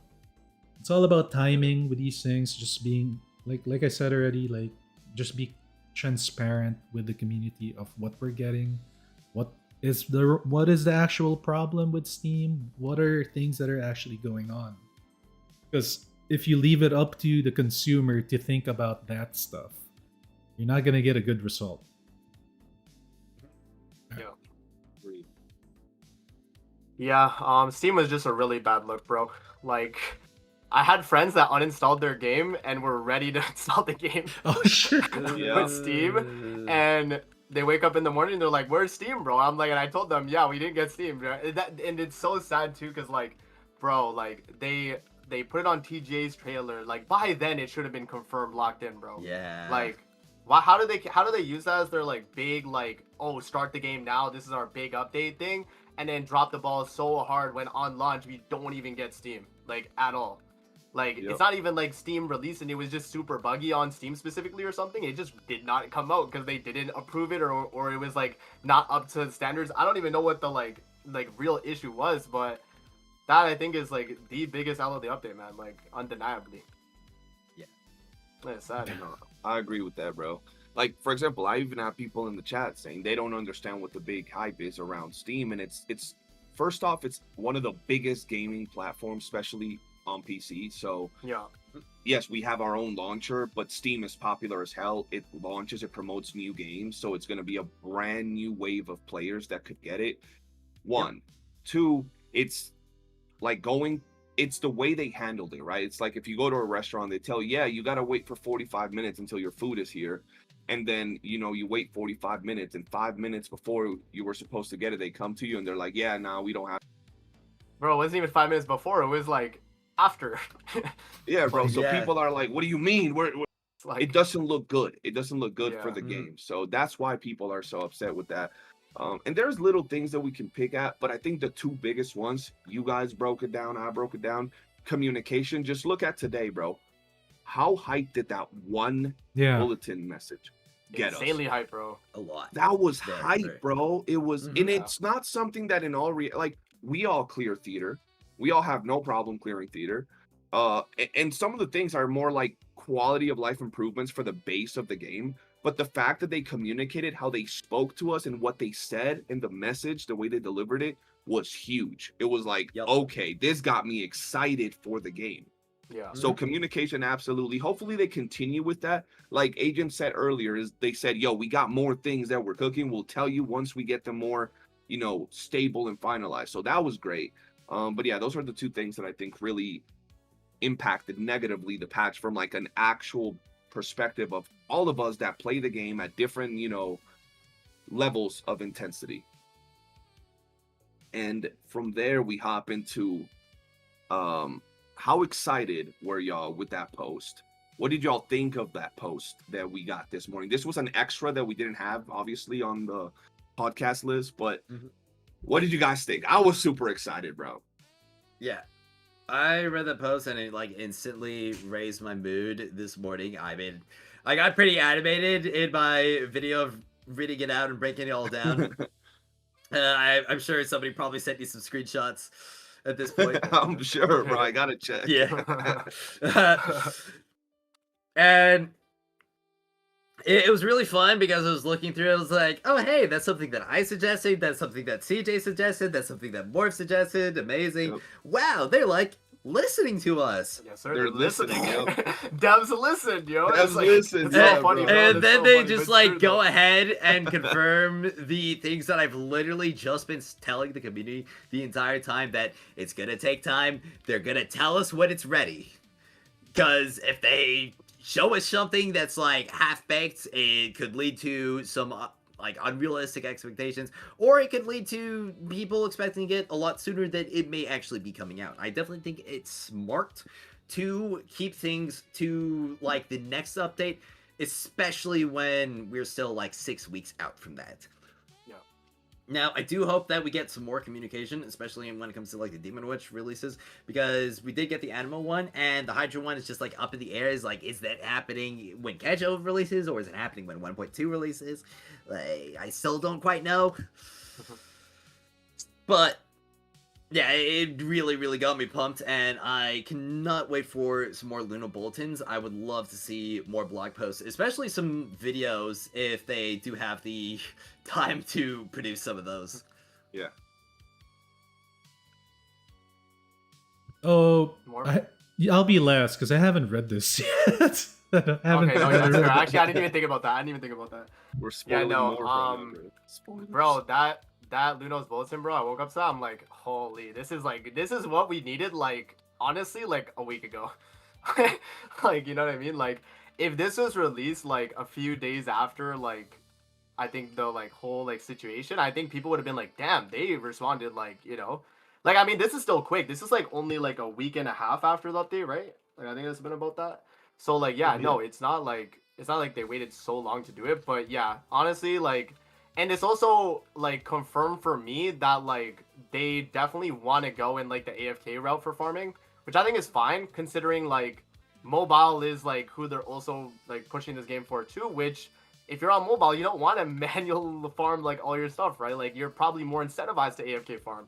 So I'm glad they decided to like pick one or the other because eventually they had to.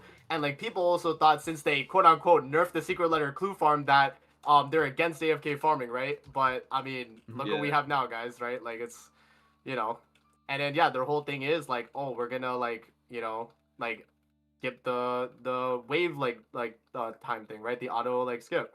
So like that's really good. And then the weekly boss mats like exchange thing, like mainly for like the what's it called, like the actual like ascension material, I think is the biggest plus of that because like okay, now it's like I just farm for the thing I want, and then I just exchange for the weekly ascension thing, right? So that's a major plus, I think, as well. And then, yeah, I forget. There was another thing there, too, that I forgot. I have to, like, go back and read it again. But, Morph, if you've read it, you could say your piece. I'll pull it up real quick and read it. Oh yeah, sure. Yeah, definitely the auto picking the number of waves you want to do. I wonder if you can pick it again though. Like if you beat like 20, I wonder if you can do that. Anyway. But yeah, that's actually pretty damn big because you know how far your character can push by this time. Yeah. So you can just set it up. It also saves you the number of clicks that you have to do per mission. It's gonna save you a lot of time. Like that will compound. Like let's say you set 30 waves. I don't have to click the menu for 2 seconds at a time, and then it's go time. It's just gonna keep. It's gonna be nice actually. Now that I think about it, it's just gonna be waves, constant waves, especially on the new exploration farms, right? Other than that, the skill materials being tradable or changeable, not really tradable, that's the wrong word, but it can be changed to a different material. That's very good because right now I have that same problem. I don't have the moon ones or luminos, and I have a bunch of the other ones, like 30 of another one that I don't really use, and I want to like just quickly convert that. That way I don't have to waste my weeklies on characters or weapons that I don't really want to get. Just because I need the materials. W on that. Basically, these are changes that we said like a month and a half ago. We said it on the first podcast, bro. Said it on the first podcast, yeah. Yeah, that's like a while ago. So it means that if what I'm imagining is correct, they spent that time since our first podcast really fixing up 1.1, trying to dress it up, trying to fix the graphics, make it better, optimize the gameplay. And it's finally time that they're gonna focus on quality of life. So I'm looking forward to more quality of life. The game definitely needs it. I'm more hyped about it. More than anything, right? And stuff like this, like if we make, because we will be making the videos, and maybe you guys already made the videos. These types of changes to the game is what can convince the new players, rage quitting players to then reevaluate things and see All right, they are listening. Yeah, so just add, I remembered the point. It was the whole like theater like starting you at like 6 now if you've like done it already. That is another massive change too. Definitely really good for people that are like consistently like doing Acts 12 like every reset. So yeah, I just thought I I'd will add talk that. about that in the second podcast. Yeah, no, Yeah. that was really good. I think that when it came, for me at least, we all just talked about, you guys pretty much covered what they did add in that thing, in the bulletin, which was insane. I think it just, once again, the quality of life was actually pretty damn big. Improving those two changes are so much bigger than some of the changes we even got in 1.1. Like when we look at Yeah. things like, I love the chase, shop. I think that's amazing. But I think these two changes are even bigger than that for the overall quality of how the game plays for both new players and veterans alike. So Yeah. that's huge. But to me, what called my attention and what got me excited wasn't just that. It wasn't like what they're adding. It was how they spoke to us and what that message pretty much said. One, a lot of those changes you can tell that come straight from them literally listening. Like it's what is the community talking about? What are they saying? What do they want? And then implementing those changes directly from what the community is saying. Not what what they have up in there that they already have in their plans, but what we are asking for a while, the player base. So that was huge. And the fact how they once again, like always, are so humble to say, we know the game is not up to par. We know that we're still needing to improve. We understand that there's a lot of things we still have to fix and make better.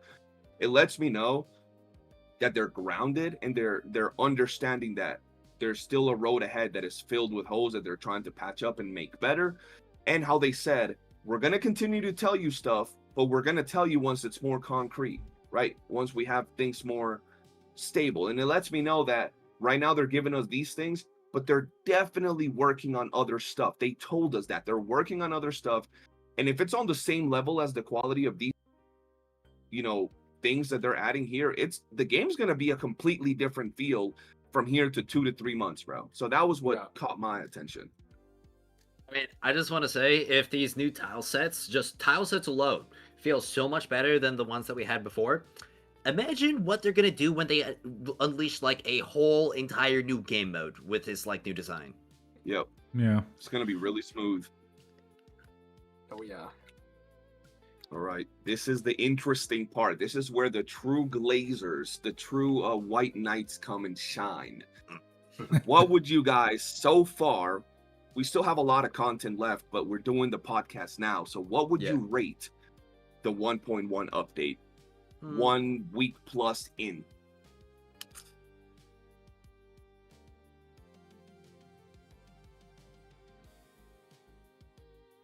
With the knowledge in mind that it's definitely focusing a lot more on building the foundation, and because I appreciate that, 7 out of 10.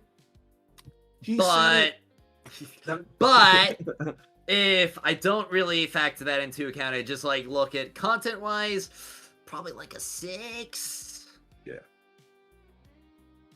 Yeah.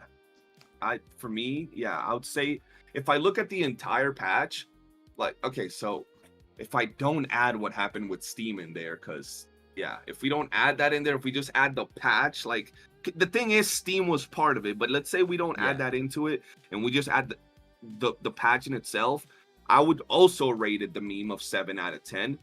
But if we add the content, like, if we're looking at what we got in terms of content, I would even say it's like this, y'all fans might get upset, but I would even go as a 5 out of 10, because we're still doing the same loop.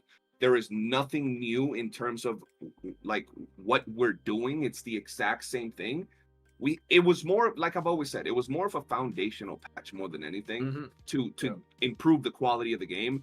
The new region is great, but it's just another region, right? We're just running around. There's good things in that, and I just want to point out a 7 out of 10. It's everything. That's more points are going because of the region and everything, but the content and what we're doing, it's just the same thing we were doing before. So if I want to average it out, it'd probably be like a 6 out of 10 for me.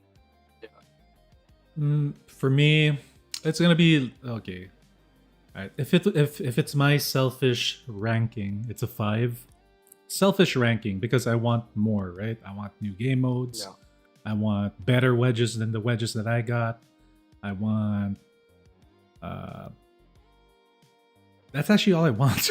I just want more game modes and I want better wedges. And the weapon wedges. Because if you get weapon wedges, that's basically like 20 new builds that we can do. But yeah. That's my personal like selfish rating. Now if I was to rate the game coming into it like fresh, like if you're like a new player, you're considering playing the game, and you with the mindset of it being a super heavy grind game, because I have to remember my experience when I first started playing Duet Night Abyss. It was a 10. It was definitely a 10. But now that there's the addition of the new map, new commissions, everything looks so much nicer. I would give it an 8 if I was like a fresh player. If I'm imagining it as a like brand new player, like no, I did not hear any Doom posting, which is impossible. But if you really look at it, there's so many like little quality of life changes that 1.1 gave us that was overshadowed by a lot of the negativity. I made a video on it. There's a lot more that actually wasn't mentioned in that video. Like, I'll give you one more. Limited time events that were specific to FINA are now permanent. So you can get the FINA rewards, 240 secret letters. That's pretty big with the red globules and stuff like that. They could have just said like, okay, it's like a story thing that's gone now, but we can actually replay it, or people that are new to the game can play it that were too late to not be able to play it. They have that to get like more resources. That's a pretty good W to me. You know, you take what you can in this update and just hope for better things, which the newsletter just announced to us, and you know, that's why the hype is there for the newsletter. Yeah. Yes, sir. Bro, I can't say 7, bro. Like that's like but like honestly, it might just be a 7, bro. But if I had to lean one way or the other, I would say 6 because like I feel like Steam launch like actually has to like be part of that in a way. You know what I mean? Because like especially as like a new player coming in and you find out like Steam is not launching on that point, it's like you probably are not a new player. You probably haven't started the game. You know what I mean? So they lost like people like people they could have gotten just because of that. And that's just sad, right? Like they easily could have got so much more people. So yeah, I mean again like it's mostly just things like you guys said. I mean you guys pretty much laid it out, but like yeah, I mean we're still doing the same thing. We need other things to do. We are waiting on quality of life and they did announce, so it's good. But yeah, I'm definitely leaning more towards the not glazing side this time around, y'all. Mm-hmm. Now, something that I do want to say is that 1.1 and especially the botched Steam launch, it definitely showed the fact that they're a new company 100%. a lot. Yeah. But even with that in mind, with their experience, it definitely does look like that they are adapting and improving very quickly as a company. Yeah. And I, for one, really hope that that continues to be a trend and that they grow in positive ways. Yeah. That I'll add one more thing too. I'll add one more thing about Steam. I think now, by the way, I think they hold Steam till either like Keijo and like hype it up again, or to like the next big update, if anything. I think they might as well. Yeah. Because like now it's like, you know, because they can't just like drop it like within like a week where nothing's happening, because then like they're not gonna get players, bro. You know what I mean? Yeah. Someone stole his dog. I want to say two things real quick. Who stole your dog, dude? Somebody stole your dog. Oh, that's a ninja, bro. Yeah. So if we take into account the bulletin that was dropped today, right? Yeah. I would go from a 6-7, another meme. I would go from like a 6 or 7 to I would say about like a 9, because that change today is like it changes the foundation of a lot of the game, right?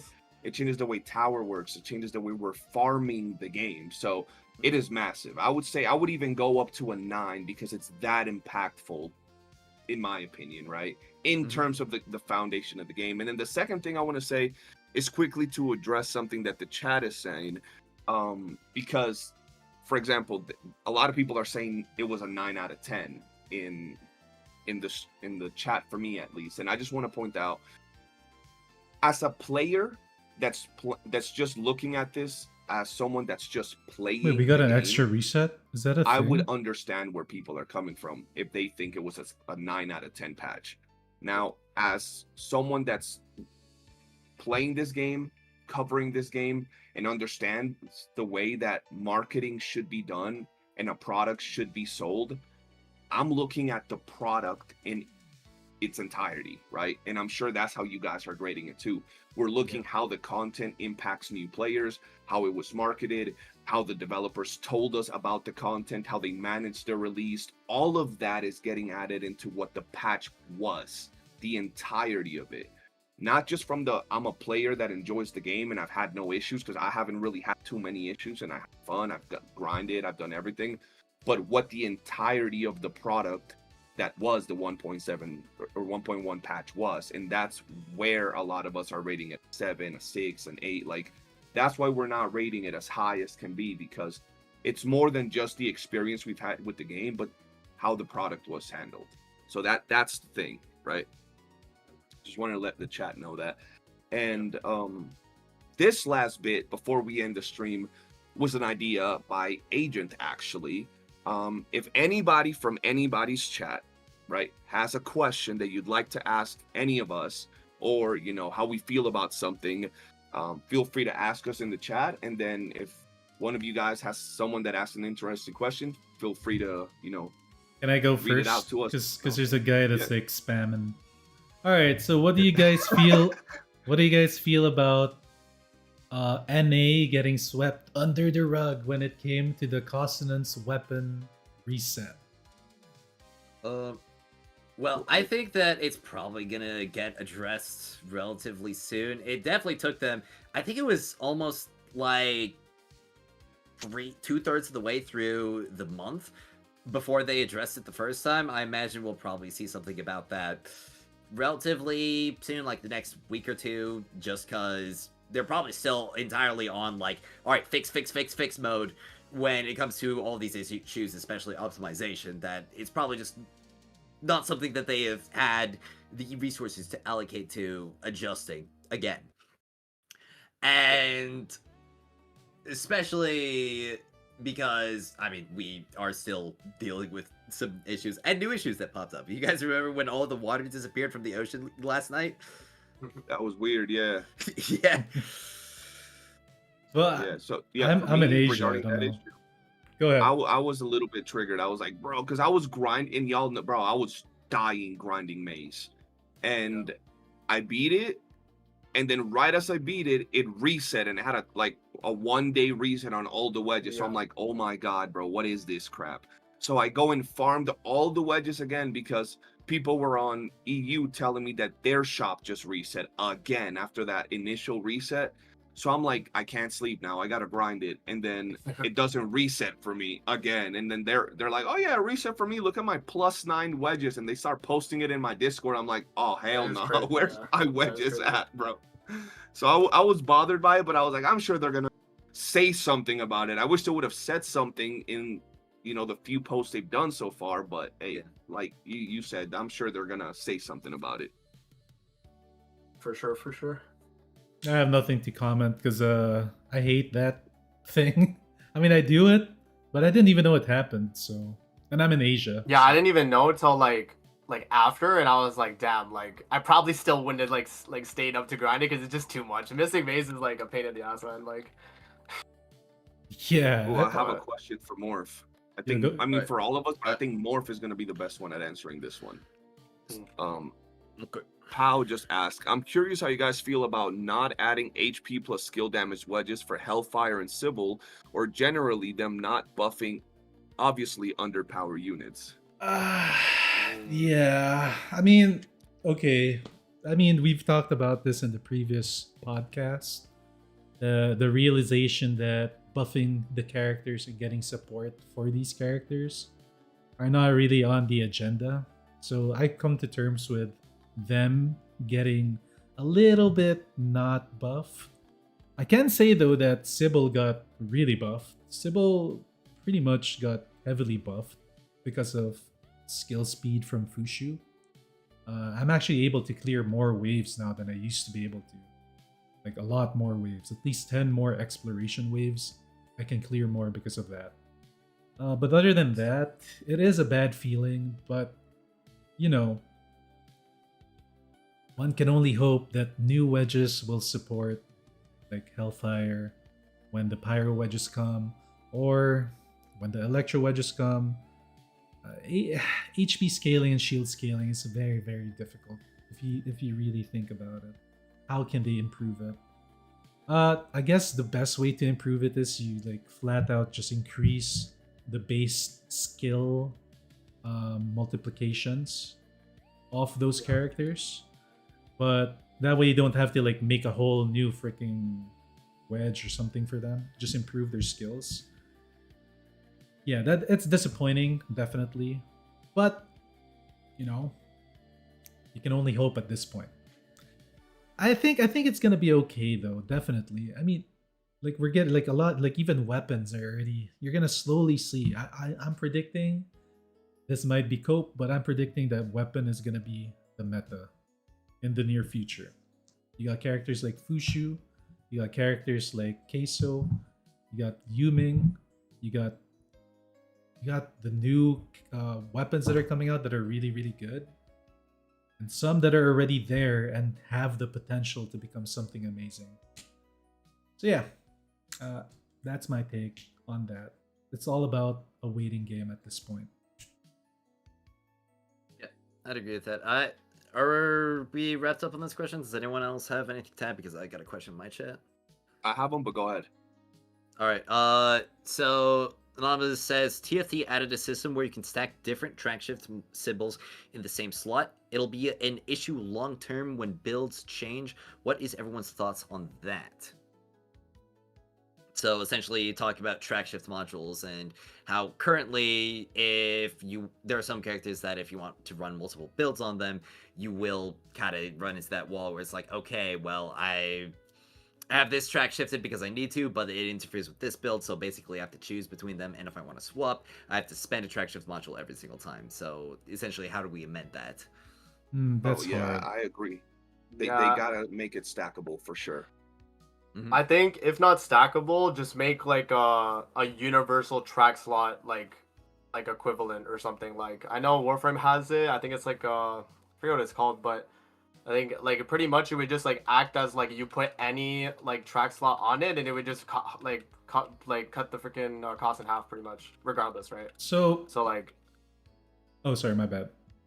yeah, no, I was just gonna say like yeah, and then obviously like because it's like, you know, it's obviously better than a base track shift module. They'll have to add that as like some like end game farm thing, I guess. Like I don't know, but they definitely be more limited. Like on Warframe, you don't get a lot of those, so.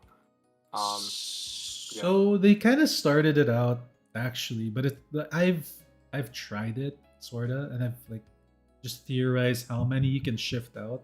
Because right now, if you max out the new center wedge, you get like 55 tolerance. Mhm. So you can essentially, if you keep two open, like don't put in track shifts on two pieces, you can actually shift out an additional two more, or one. Well, yeah, two more. So you can actually mess around a little bit, but you're still gonna have that staple of having the four kinds, you know, like prime wedge, whatever element specific one. Griffins. Yeah, griffins. Signature, Yeah. The signature ones. Titan. Yeah. So you're gonna have those, or maybe remove one because it doesn't do anything for weapon damage or something.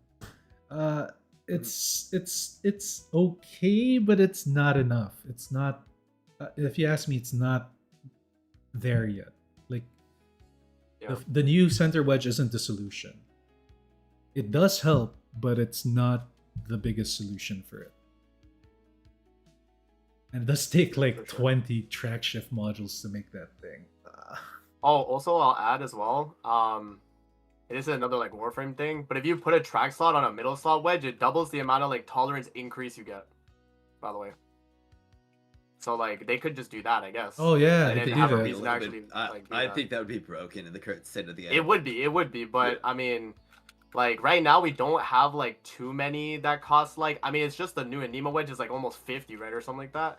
So like, Yeah. it would be like you'd still just run like what you would normally be able to run. But yeah, I mean, it would be a little crazy, especially with the new like middle slot wedge they have. So I can see why they don't.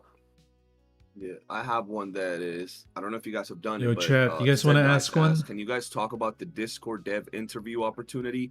Apparently, Redditors are mad, but besides that, what do you guys think about the devs asking for people to talk to on their Discord directly?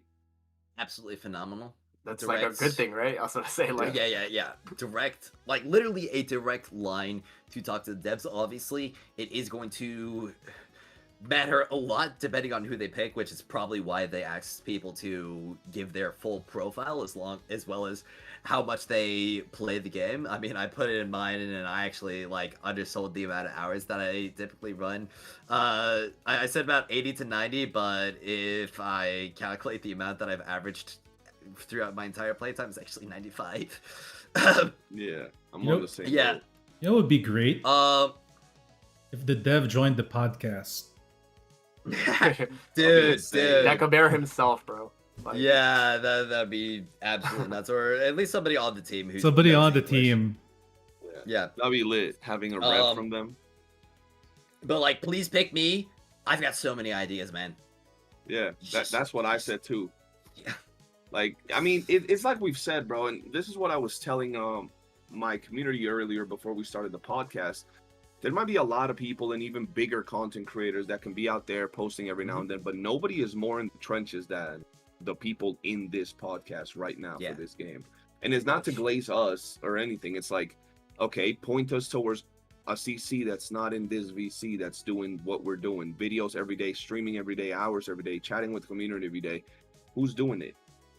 I wish there was more for the game to grow a bit Yeah. more, but there simply isn't. So I really hope the devs have a chance to talk to some of us regarding how we feel about the game and that how they can improve it. Just at least to hear us out, and maybe we can voice the opinions from our community, some ideas and all of that. It would be great. Yeah. And yeah, I mean, anybody else has anybody asking anything? I think my chat's pretty quiet. Let me take a look at Okay. my chat. Grim, what's your question, man?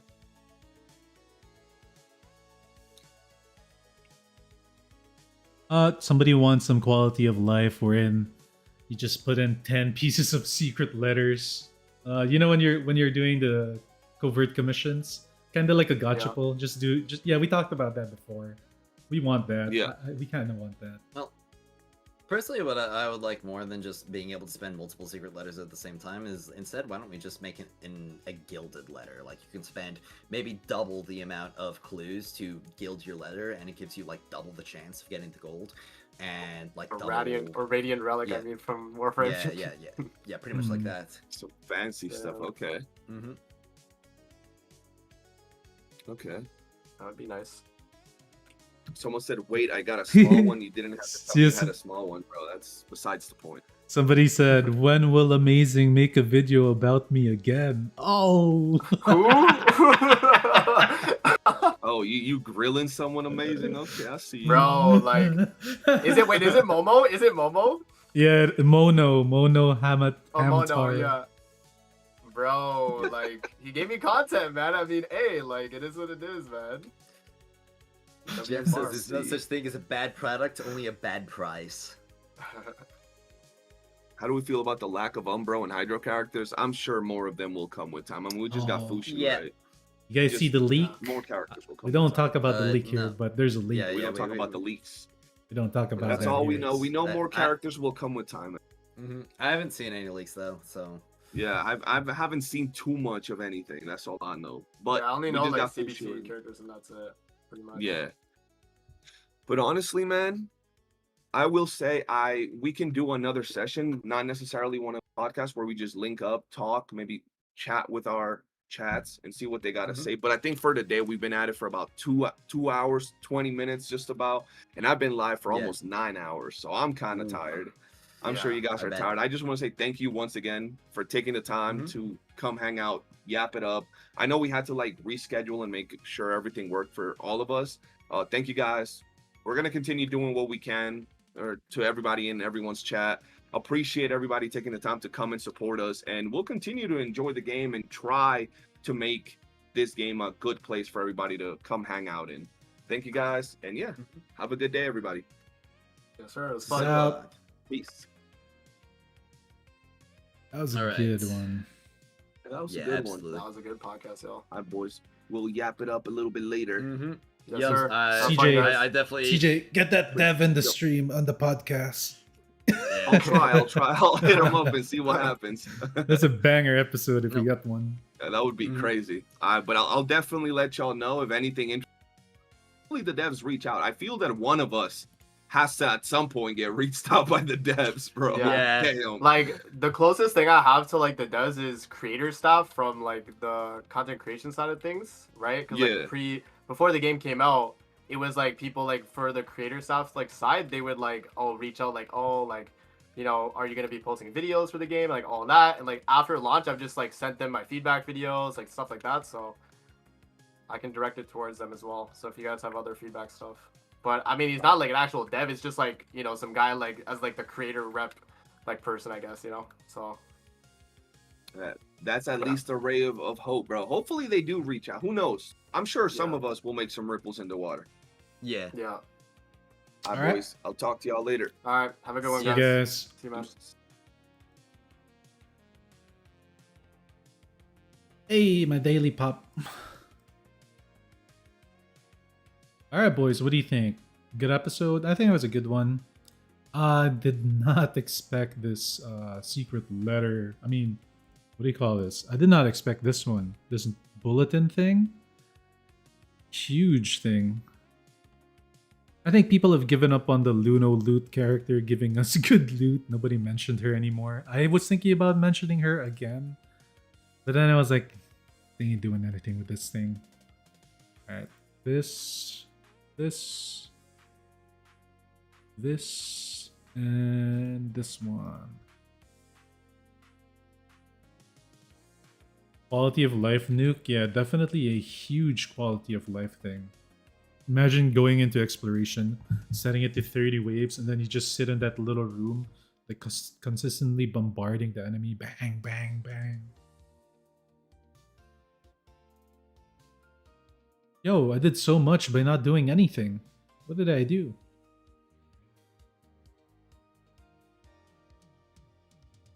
Please let the bee take a photo. Now! Use a posture from the tactile 3 times? Alright. Come on, do something.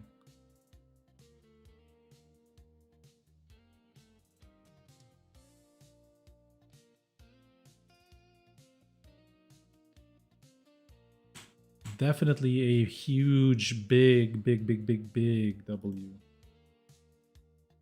Alright, what was I gonna do? Alright, we're gonna put some... Nope. I put some audio back. Special effects.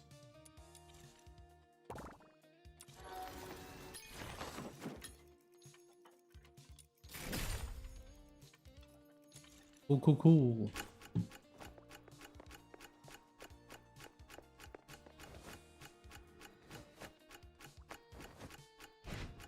Translator for the devs. Can you support... Oh, wait. I was reading Stream Elements. He actually said something big. You can support Morph by using command exclamation mark tip on the chat. Check menu. Imagine this defense at 10 waves, but they use manuals on shitty waves too. That might be it though.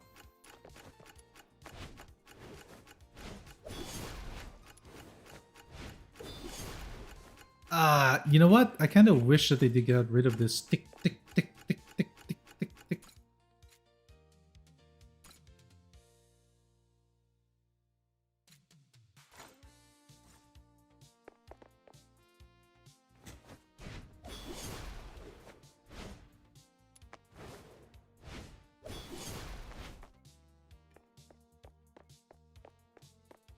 Yeah, you can post it now.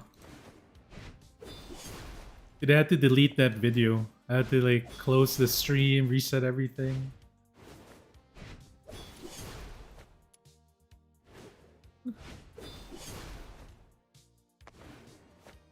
Maybe we put a different channel for that. Let me set it up. Let me set it up for you guys.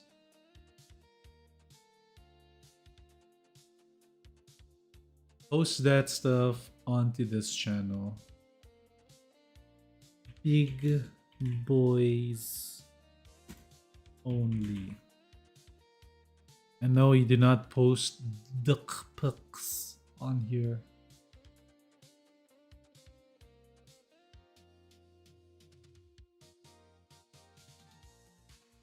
And I bet people are just gonna start posting like shirtless Yumings and shirtless Randy pictures on the big boys only.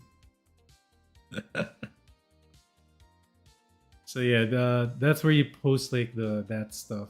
That way, like I don't accidentally show it on the Art Attack stream. Oh, on the Art Attack channel. Because remember, I have only one monitor right now.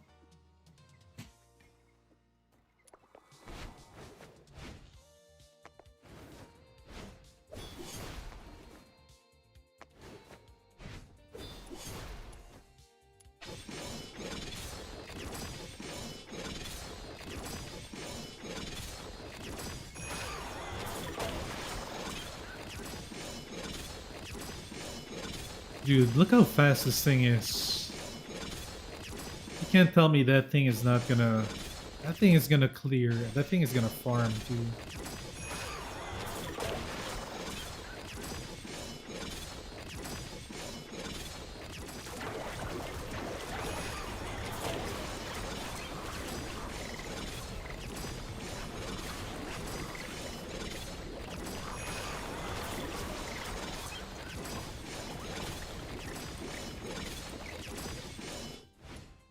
Okay. What are we gonna do today? Let's see. I do need more of these, so we're gonna do this one first. Just for like a whatever activity. Oh yeah, we can increase the volume.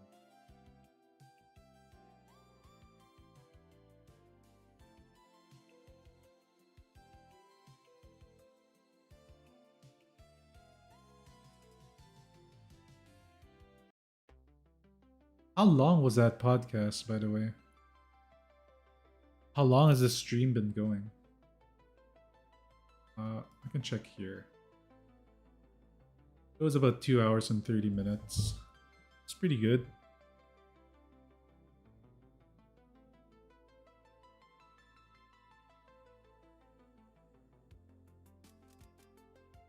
Let's see this. Woman ruined video games.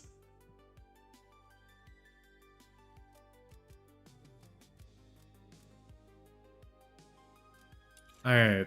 We're gonna go and do what I said we were gonna do.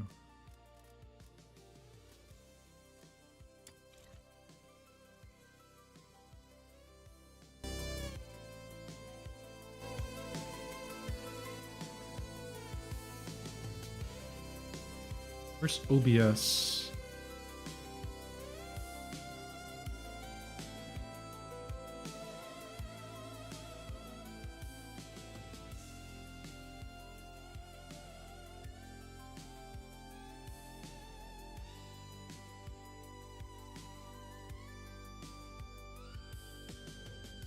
What's up, Mold? Damn, that's kind of hard, chat. I'm not used to looking at such a small chat window. It wasn't as long as everyone was waiting for you to wake up from your nap. I slept, bro. It was asleep. I slept from like 3 in the afternoon or like 4 in the afternoon till 2 a.m. in the morning, 2:30 a.m. in the morning.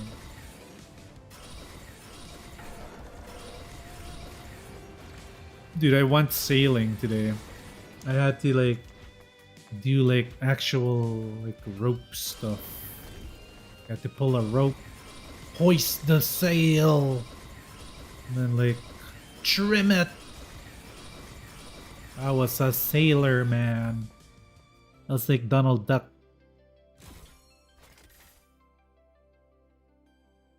Bang, let's go.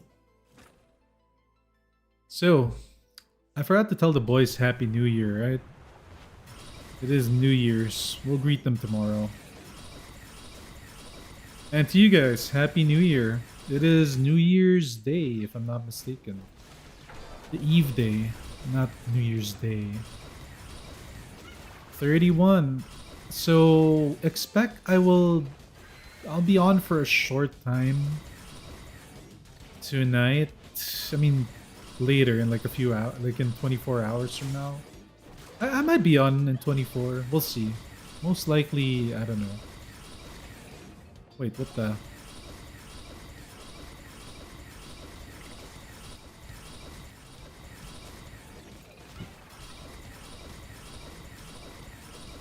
Ah! There will be drinks, maybe. We'll hang out. There's gonna definitely be food. Fireworks stuff.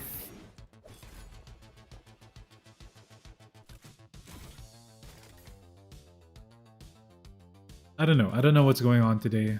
Most likely more beach stuff. Wait, what? Wait, what day is it today, bro?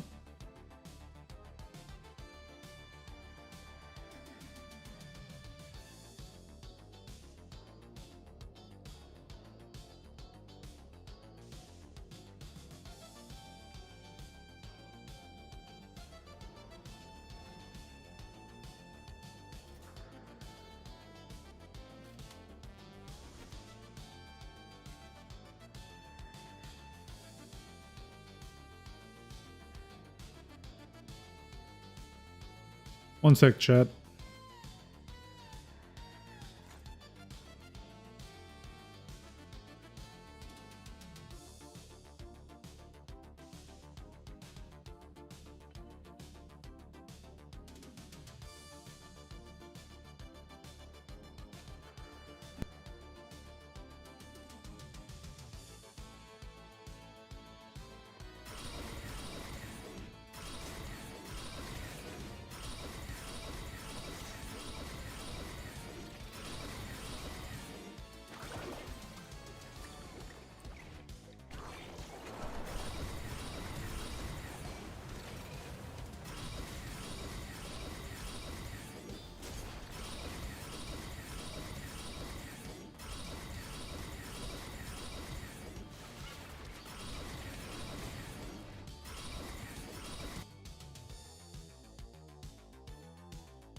Oh shit. I was on mute this whole time. I was saying, chat, that damn, bro. I was on mute this whole time. I think Truffle's AI is kinda still buggy. It's not gonna be really worth it. I might have to do something in a little bit, chat. I'm not sure. Also, regarding movie night stuff, I kind of want to do something like that, but I don't know if YouTube allows you to like stream anime episodes. I doubt it.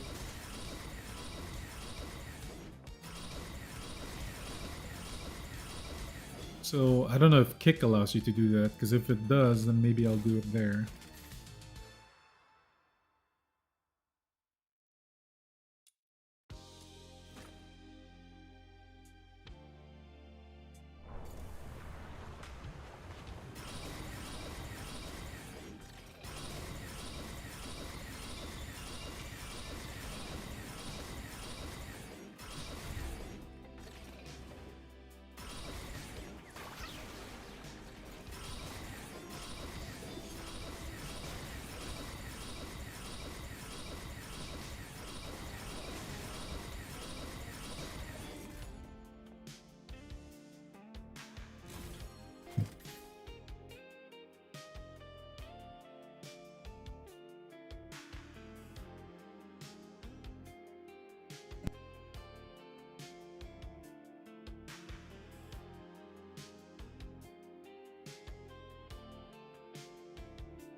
Truffle gives you final damage multiplier, which is kinda good. Bonus damage multiplier.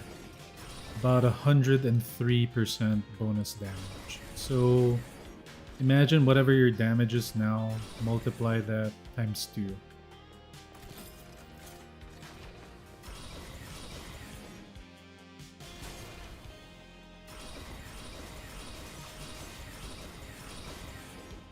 And if you put her as a resolve character, I mean, if you give her a gun, then she'll give you resolve buff as well.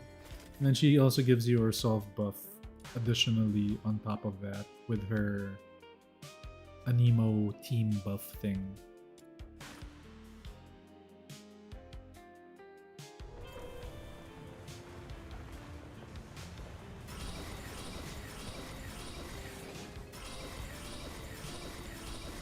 It's weird because like what you need now for theater is a consistent healing source and also consistent damage to be dealt so that the reduction is increased or decreased. I mean increased, right? I mean the damage reduction debuff will be lessened.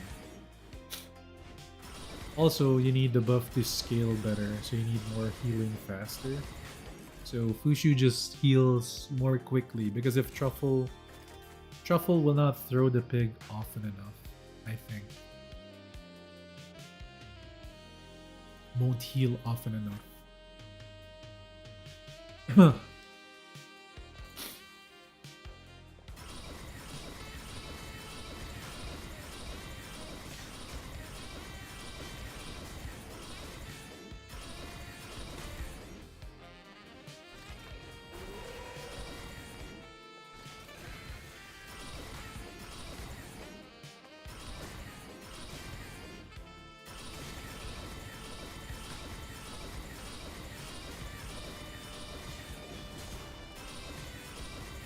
I mean, won't it be a huge W chat if we can actually get somebody from the team of Duet Night Abyss onto the podcast? You know, like CJ, Amazing, Agent, and I can like set up a questionnaire for them to like answer or interview. And then at the end we'll have like a Q&A from the comment section. We'll do like 2 per chat.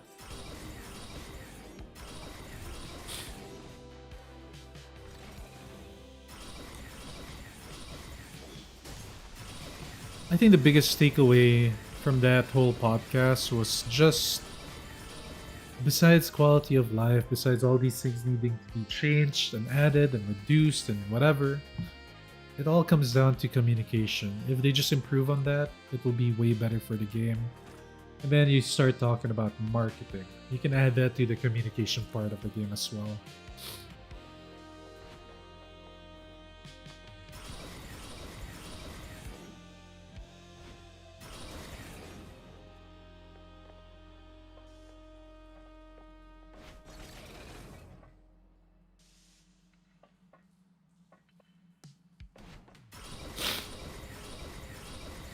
I mean, that's kind of crazy, no? Don't, doesn't Fushu give you...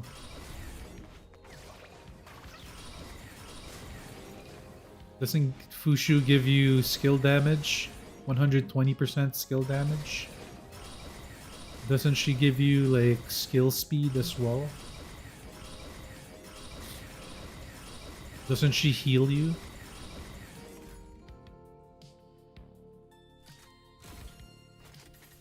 It's two different playstyles though.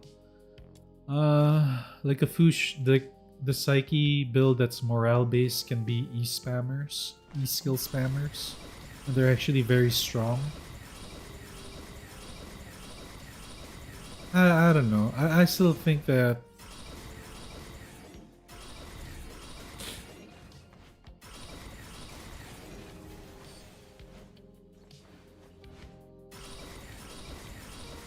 and also, doesn't the wedge give you attack percentage as well? Of Hydro?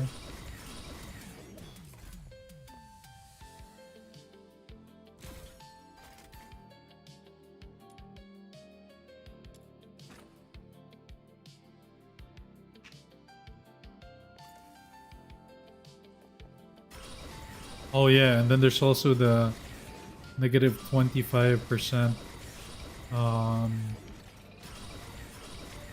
defense penetration when dealing skill damage.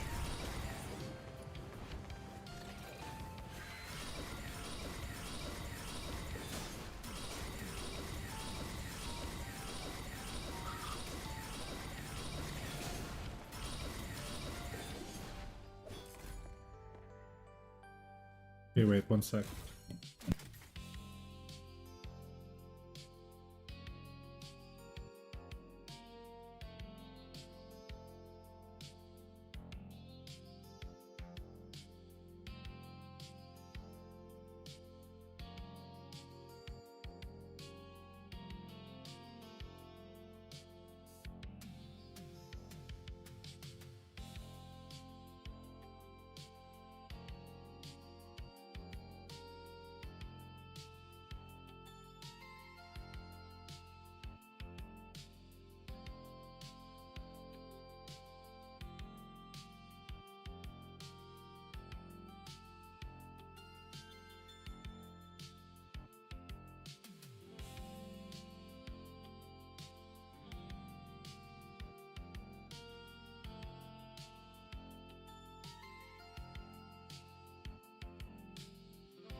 Hold up, chat. I gotta do something really quick. I'm just gonna be here, but I'm gonna be muted.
I'm just here, boys. I'll do another one. I like dealing with like a life thing. Like real life thing. You know what's up though? You know in this house, the house that I'm in now, the food here is freaking amazingly good. Like breakfast here is the best meal of the day and it's almost breakfast time. All like in an hour.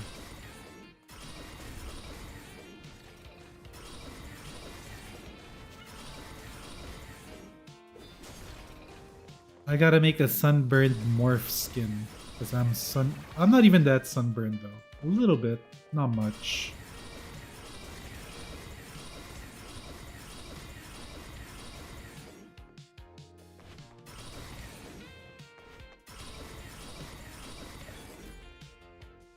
Yo chat, you guys tell me you're not getting ads on my freaking stream? Because I have the stream opening now on my other account. And I'm getting hit by ads left and right, bro. What the hell? It doesn't have a YouTube Premium on the account that I'm using.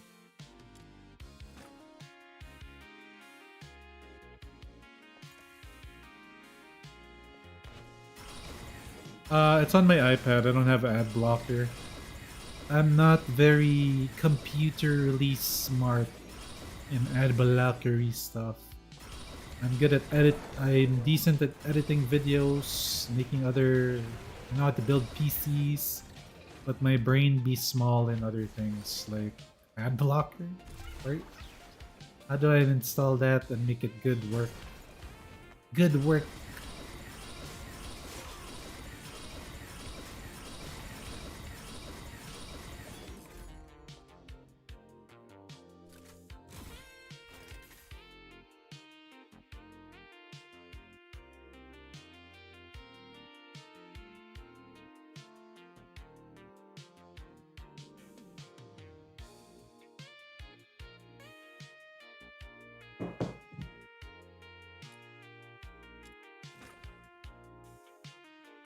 Is it just me or is this thing...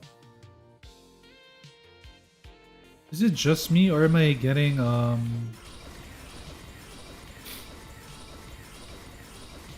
boxy's hitting more often than before, especially in this mode. Am I crazy?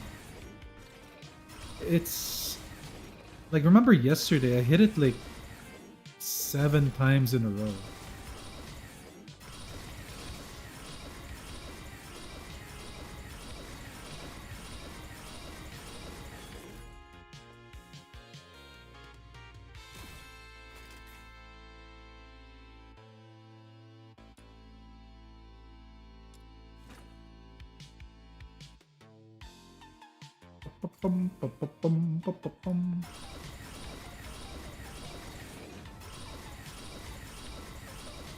I missed dinner last night because I have the degen hours, and apparently they had lamb chops for dinner.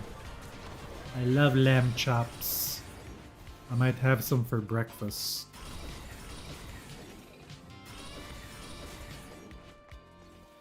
Open the door!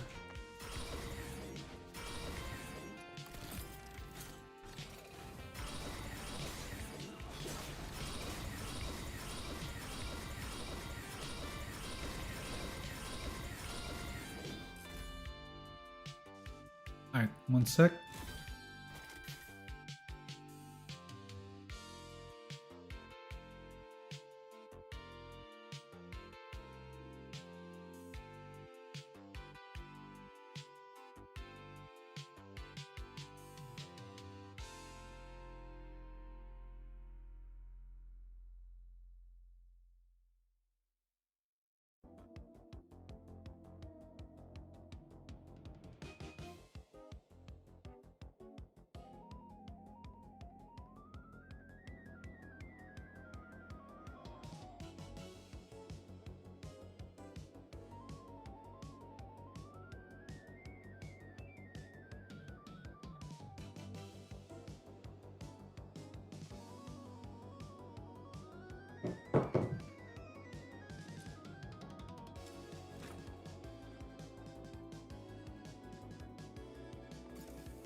Dude, I want them lamb chops. Lamb chops with garlic, fried rice, and fried egg. Yow! I'm ready to eat.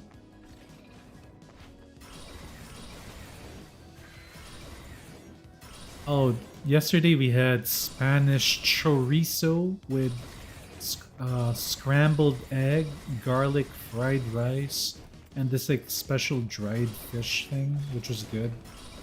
With tomatoes, onions, and a vinaigrette sauce, you know, vinegar and oil, salt and pepper. Mix all that good stuff, eat it in one bite.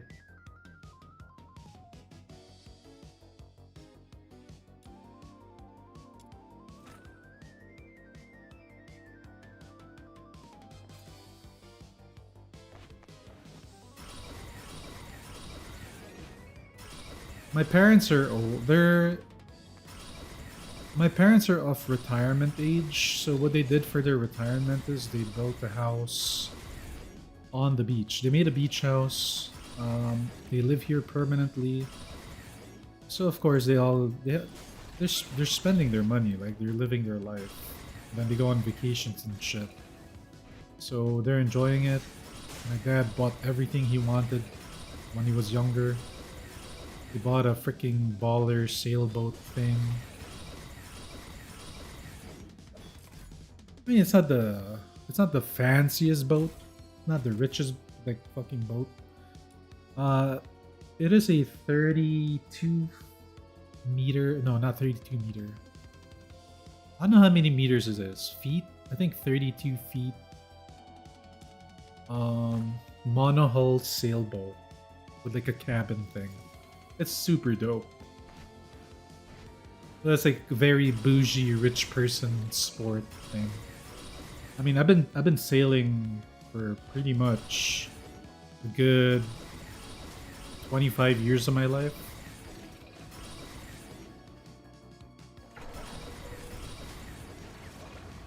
But never like on a banger boat. You know, like never on like a fancy boat. We were sailing on like the single monohull fucking 5-foot boats. And then we had a 16-footer Hobie Cat that just lives in a boat. Oh no, you can't live on this boat. It's too small. This is a small boat. It's not a fancy boat like that. It's not a yacht. It's more like a race boat, sorta. It's my dad's thing. He really likes it. We were joking about it. His kids were joking about it because we all know how. And among the ones with the most potential to do that sport is me. But I'm one of the lower earners when it comes to my like siblings, right? Like I don't make the most bank. My siblings, some of them are doctors. One of them's a doctor. The other one's like a fancy nurse practitioner in New York. So she makes money. She makes like $150K a year, I think. After taxes, she maybe gets about 120. I'm not sure. But then she had a divorce, so like she'd be paying. My brother is a doctor here, where I'm from. He's making a lot of money. He can actually support the thing. But I mean, I think he'd be down to like do the sport, and I just like crew with them. So the plan is, chat, I'ma be the streamer slime boy forever or for a while, and I'ma live off my brother's coattails. His doctor money's gonna spill on over to me because he doesn't even have a kid. So he's just gonna enjoy his life with his girlfriend or something. And then I'll just be there to hang out on his yacht, on his like shit like that. I'm good. Now that's the true end game. You gotta figure out how to make others work hard while you enjoy.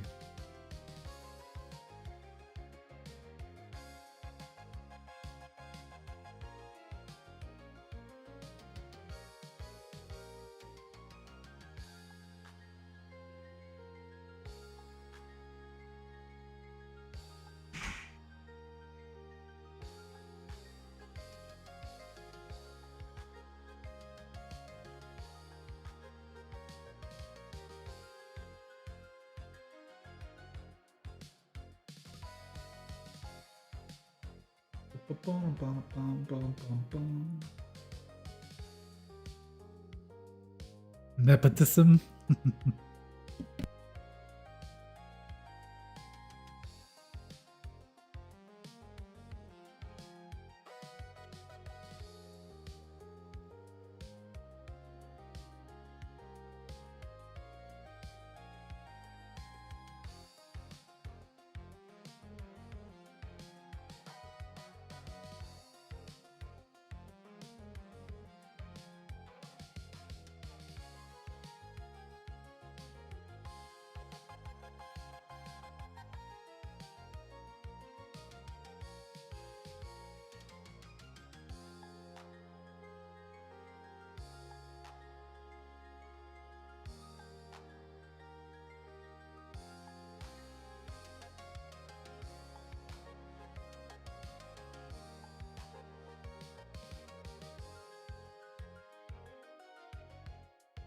I'm gonna be muting from time to time because I'm also dealing with other things.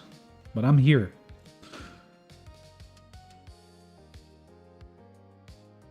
How to get the center wedge course? Sure, I can show you. Where it at?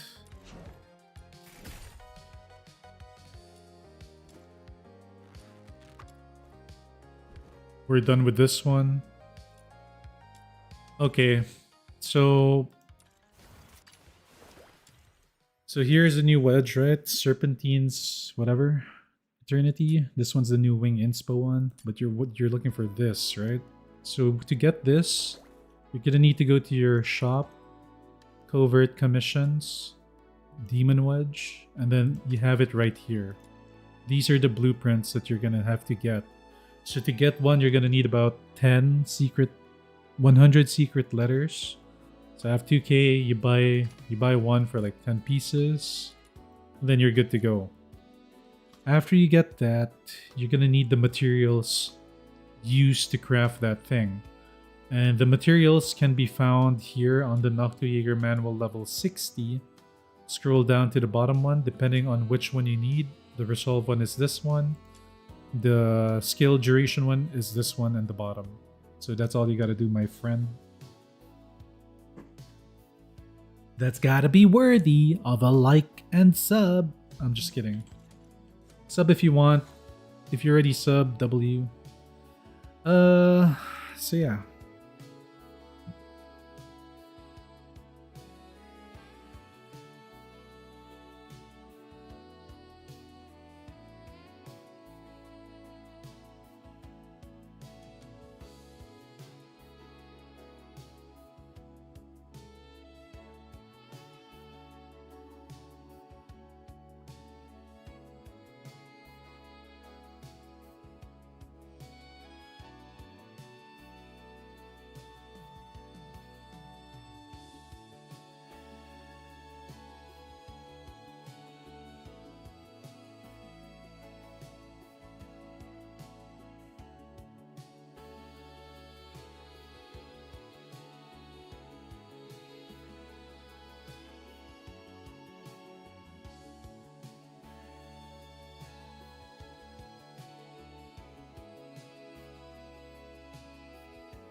The normal blue ones? What do you mean normal blue ones? The normal blue ones, you get it from... If he's talking about the normal blue ones, you go to Bustling Marketplace, and then you go to... I think it was this one, right? I forgot if it... I think it was this one. And then you go to each specific one. there are like those wedges that you buy with the exploration material here on the Luno Explorer. If you don't have it unlocked yet, like, oh look, like this one, I didn't even know I could get this if I wanted to already. Let's get this.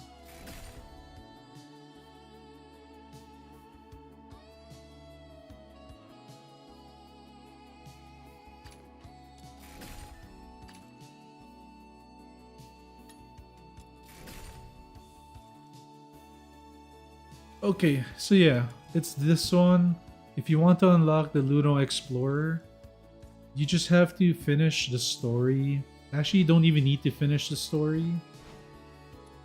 You just have to like get to the part wherein you get the quest where the team got its name, and then you complete that side quest.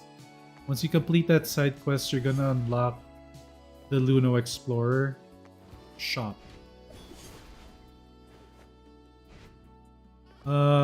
You could search it online where the team got its name. When can another podcast be done? The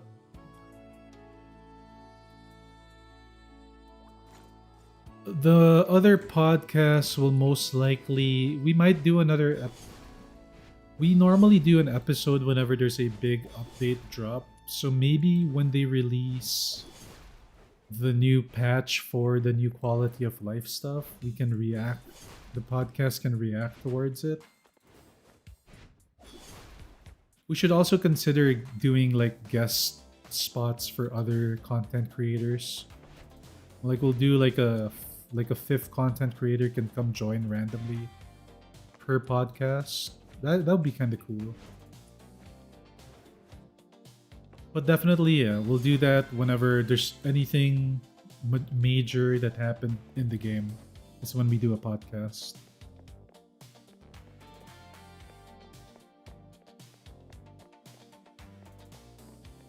My soccer gaming skills? Never. I'm never playing rematch again. When Duet Night Abyss is this good, why play any other game? That's the reality, boys. Why play any other game?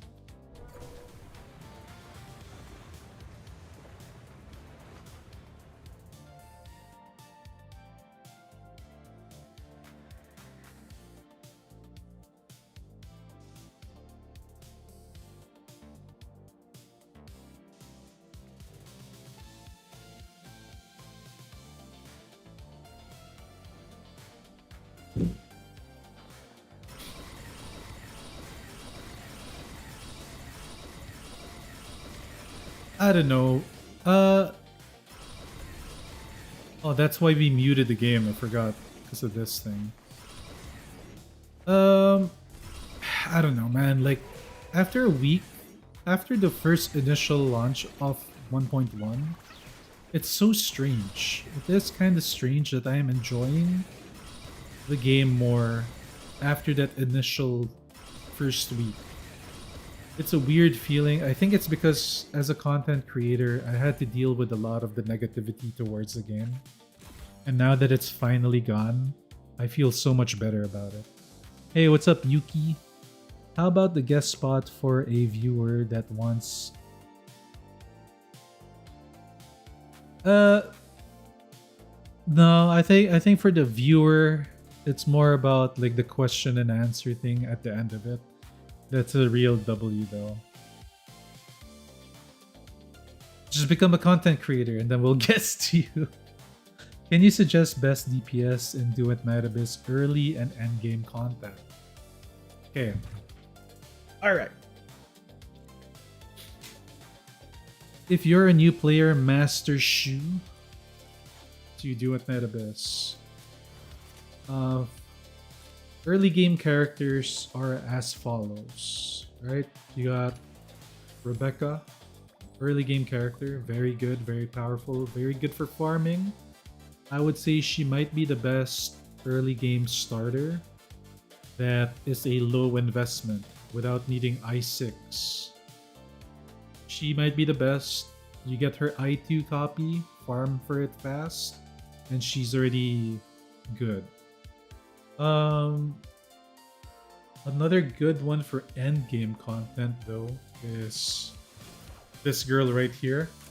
She's got the package. She's got the sauce. She's got the buns of iron steel.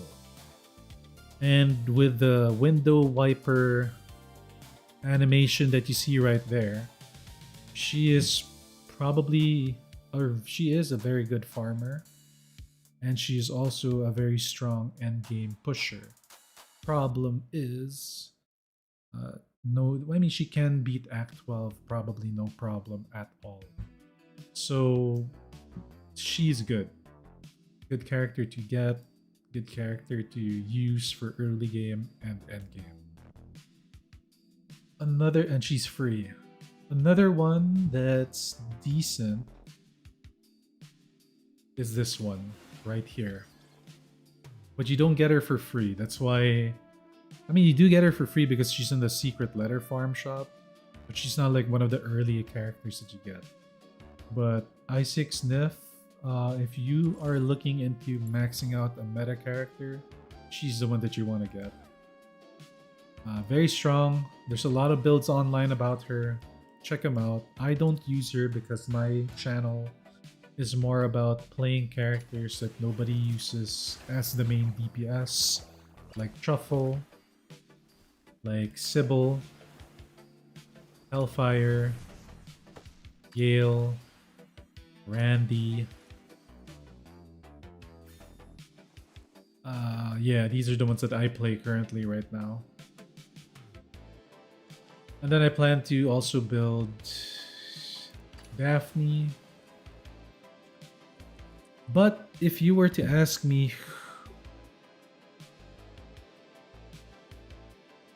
Hellfire is good because she's good at early game farming, Demon Wedge farming. But for end game content, you might have a little bit of difficulty. She is the baddest of the bunch. She looks the prettiest. She's got the nicest face. She's got the pointy ears. She's got the devil horns. She's got the monster front. Very good character design.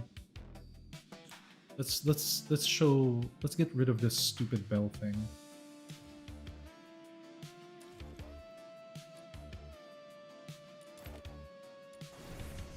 There you go. She's got the tail. Right? Good character. If you want to see her base skin,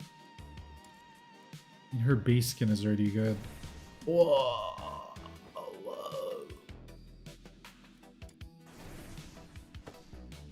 What?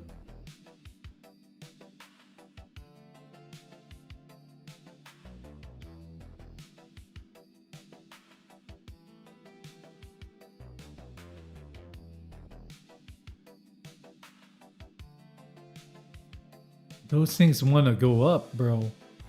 Gravity is working its pull on a different direction. Gravity does not go down, it goes up.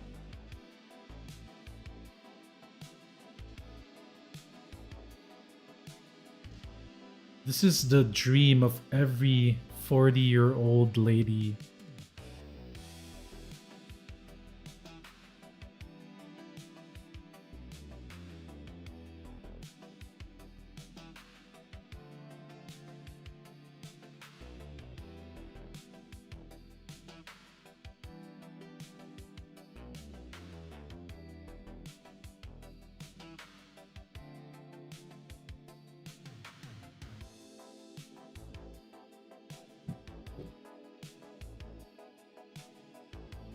She's good. But really, if you're starting out a fresh account and you want to max out a farmer endgame character that will carry you pretty far, get this one. Get Rhythm. Get Rhythm and then get her I2. Rhythm I2 just makes her probably one of the best farmers in the game. And a side bonus for rhythm. The only thing I don't like about rhythm are these stupid circle things on her sides, which kind of ruins her frame a little bit, especially when it comes to her cosmetics. Now, I do think that if they do a rhythm skin in the future, they're gonna make these things look so badass. But like if you take a look at her cosmetics, it kind of gets ruined because of those stupid bagels on her freaking bagel looking things, right? I mean, this one looks pretty good because it kind of matches with the dragon. This thing here kind of matches. This one is kind of a little off. This one kind of makes a little bit more sense.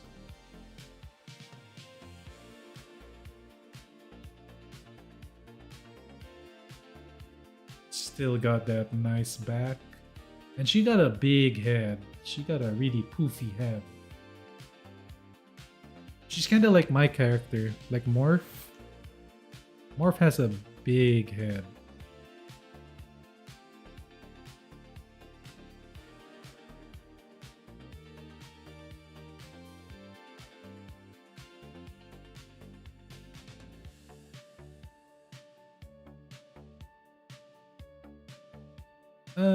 I think it's this one.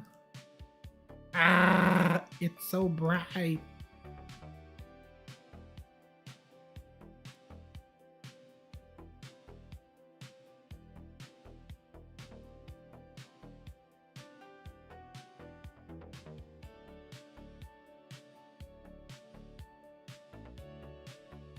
I'm back.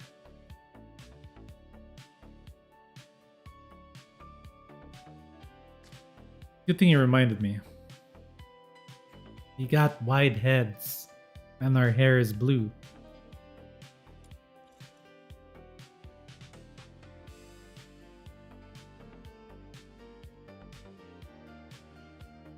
Like an Attack on Titan grapple hook? Yeah.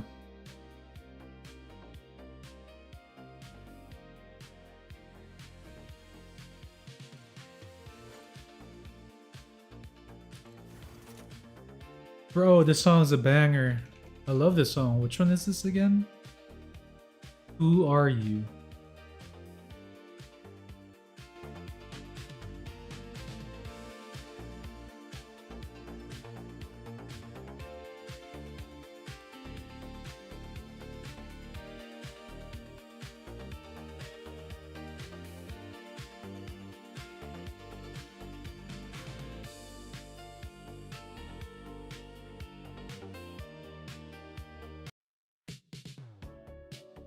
Replay.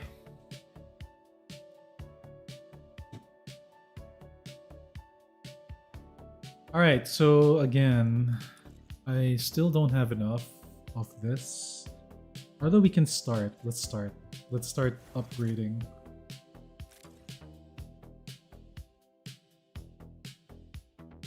Frosty Torrent.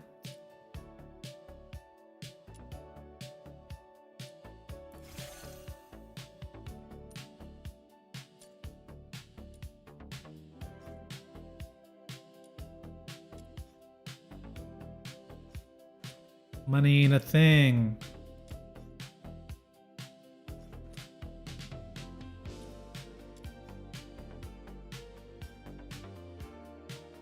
Ain't a thing. Ain't a thing. Instant +10.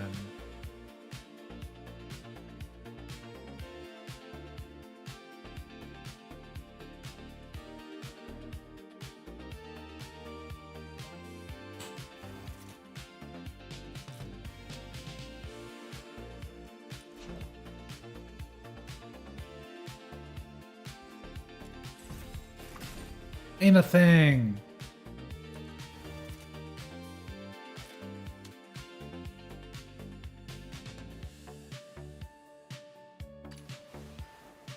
Oh.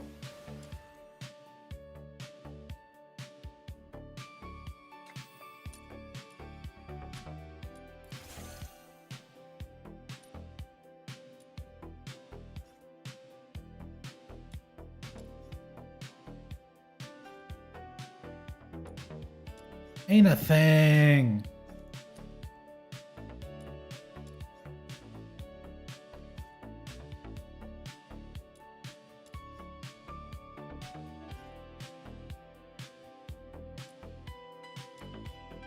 The power.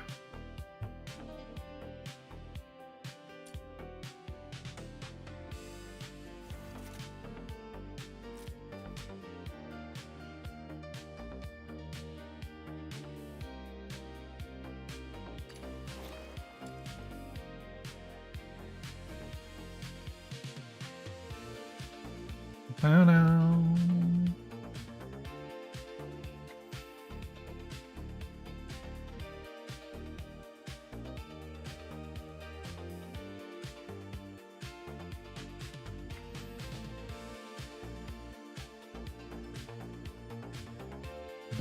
Banger.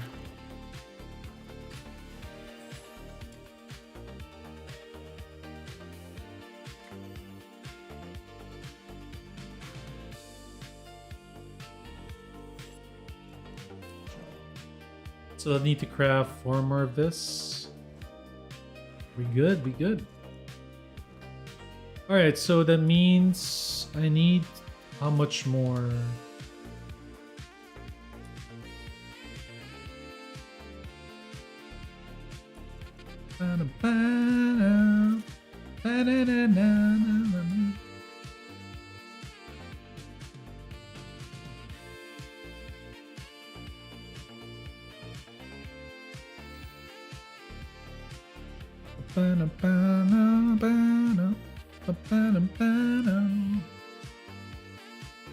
What? You shagada baby. How much do I have? Well, I can put it, no problem. You might be thinking, what is he doing? What a maroon.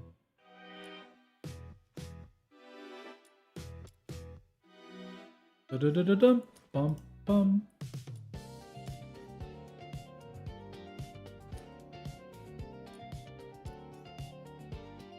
What a maroon! What's he doing? This is useless.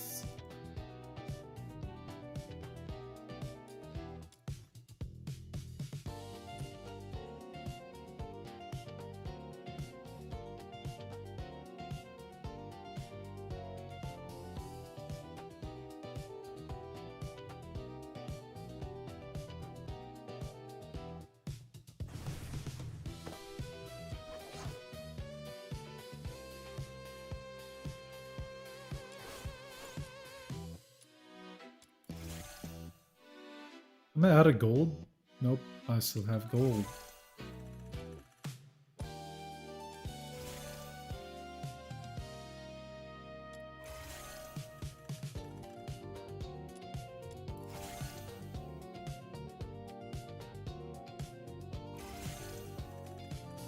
Wait, why do I have so much crafting material? What the? Why do I have so much of this? I'm not complaining. But still. What in tarnation?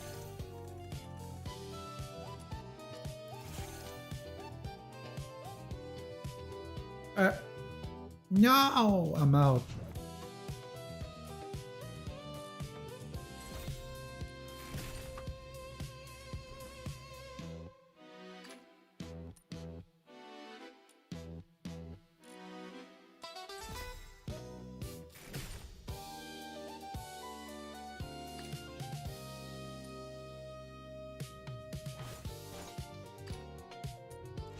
No, I'm short.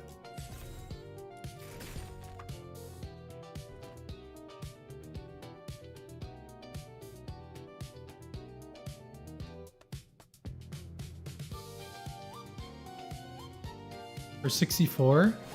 No, I'm not going for 64. I mean, I am. I mean, eventually, right? We will.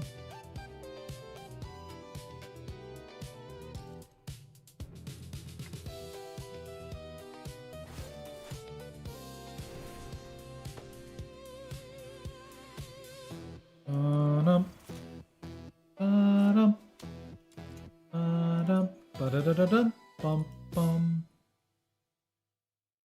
Okay, the idea is... Oh, what a banger song. It's a banger song.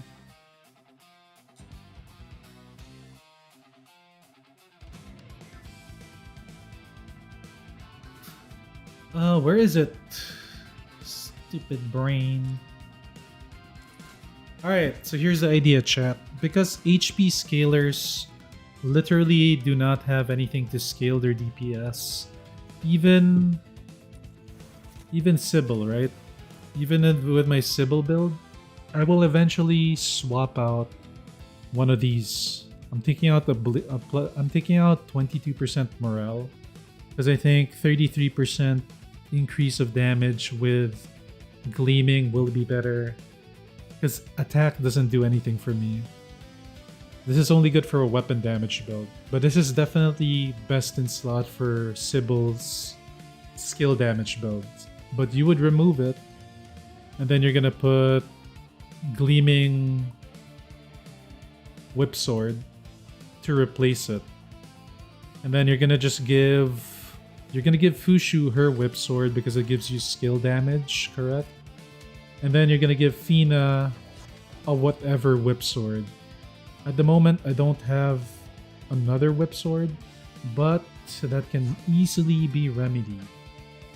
It ain't even gonna be hard. So all we're gonna do that now.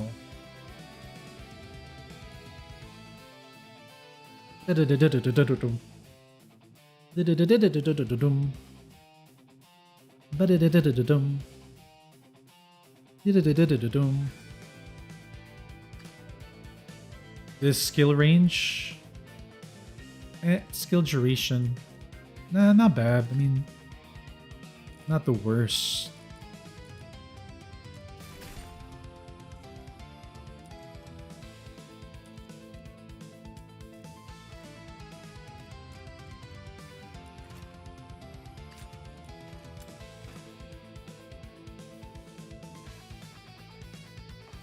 Oops.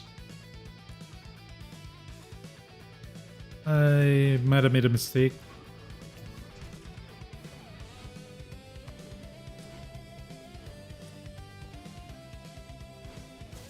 So we basically made the whip blade wedge only for the HP scalers. Oh my god, I am a baboon. I'm a baboon. I forgot to get the thing. Stupid baboon.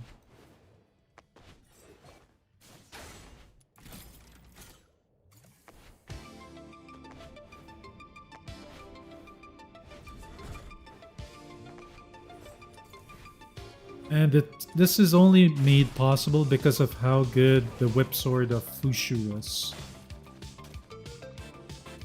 I mean, I could also give these guys the Fushu whip sword, but the HP scaler whip sword is just so much better.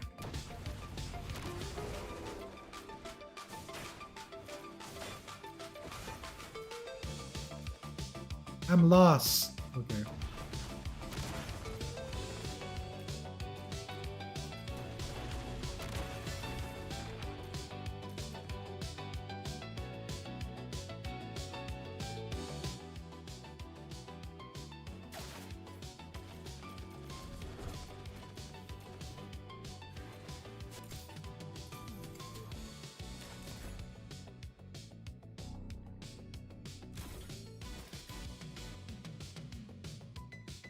I hope when Zilu comes though we get a banger greatsword. So far the weapons of the new characters have all been very good. Fushu's whip sword is very good. Fina's assault rifle is very good. Hopefully Zilu's greatsword is like a super OP one for damage because we need it. We need a greatsword build for greatsword.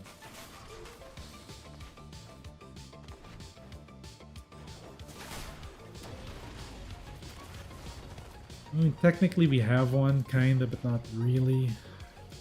Give me an excuse to use my greatsword skin.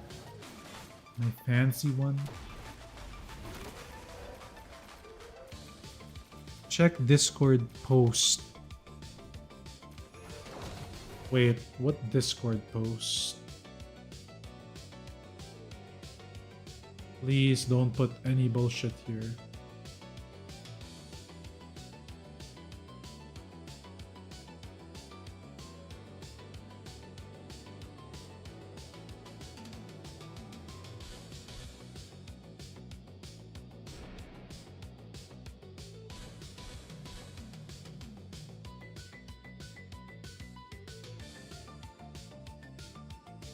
We were inviting all Fox Hunters to share their real game feedback on Hwashu version, blah blah. Conduct a direct text-based Discord session with our development team, where we will listen to your authentic Wait, is this just gonna be an AI reply?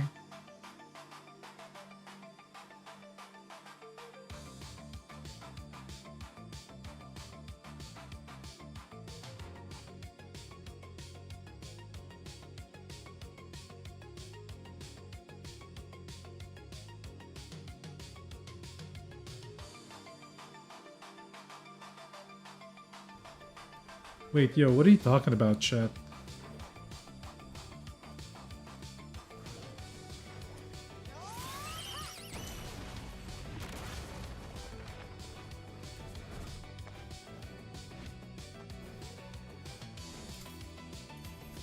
Wait, which part of it is the L?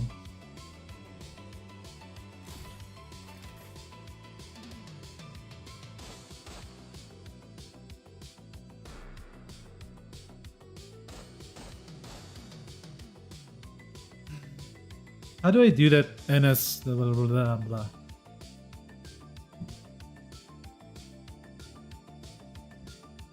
Oh, I think that's the thing that you're saying. That's the L. Okay. I mean, yeah, it's pretty bad that it's a text-based thing. But like I said, like what I suggested on the podcast would have been the best thing that they could have done. I mean, I think a lot of the people will agree that the podcast boys are pretty much not really I don't want to call us the voice of a generation, a voice of equilibrial talent that speaks for the whole community and what's good for the game. I don't think so, but we at least can represent our communities, which are the ones that are actively playing the game. And having a development team member join the podcast for an episode would be absolutely huge.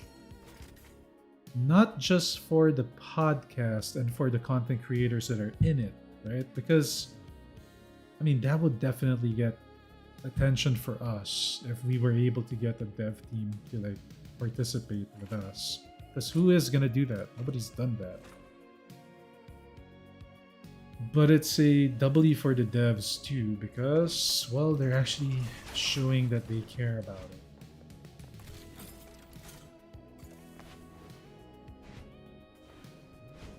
I think the one that might have the most pull, at least for that podcast, would be Amazing.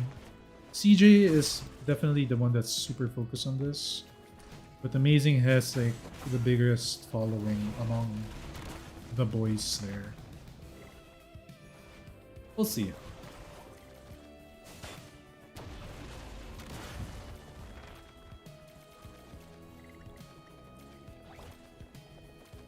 No, I mean, okay. Normally these development teams, they hire a English speaking representative that talks on behalf of their company. It's normally sometimes a content creator, sometimes it's just somebody like you guys. You apply for it. It's normally like a PR. It's a PR person for the video game, a PR person for the company that speaks English that then talks on behalf of them.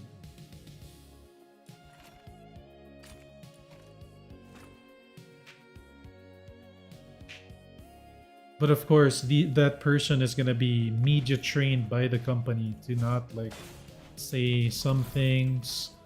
They're still gonna be filtered in a way, but at least it's filtered by the company, right? What the company would actually, or what the development team would actually say on behalf of the company. So yeah, somebody media trained, good at handling stuff like that.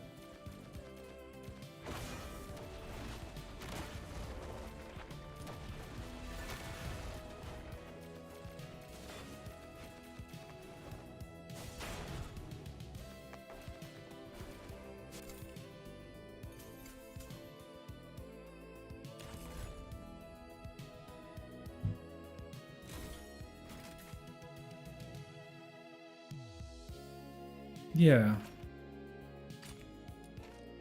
Oh, I think they know that the majority of players that actually play are outside of CN.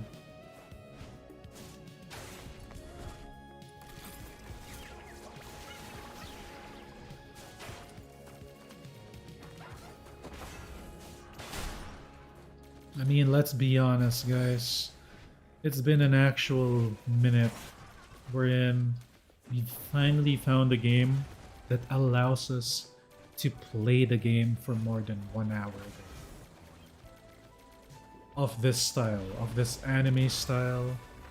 Blue Protocol was supposed to be it, but in my opinion, it's not it. I mean, if you could, that's actually a good point of argument. Duet Night Abyss is in a better light than Blue Protocol.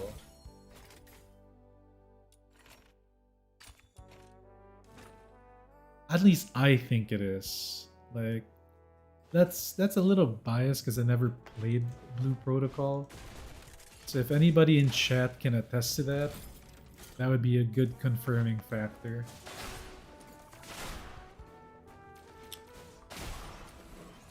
Or is Blue Protocol being given the same treatment as Duet Night Abyss?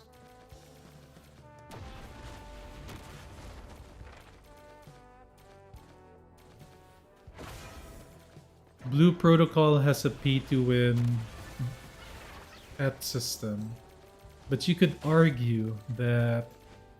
But it's a gacha. Ours is a battle pass thing, so it's not as bad. And there's nothing to like really pay to win against in this game. Like, who are we going up against?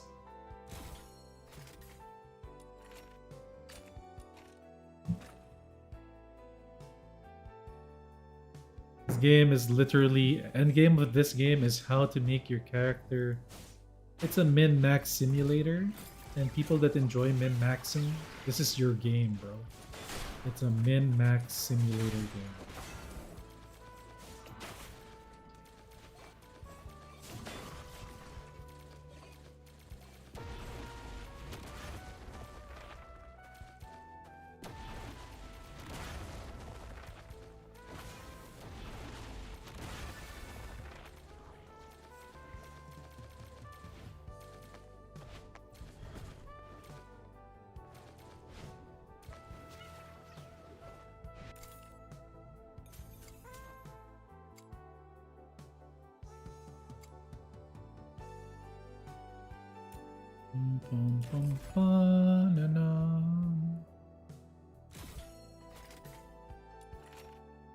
Alright, I have 2 more.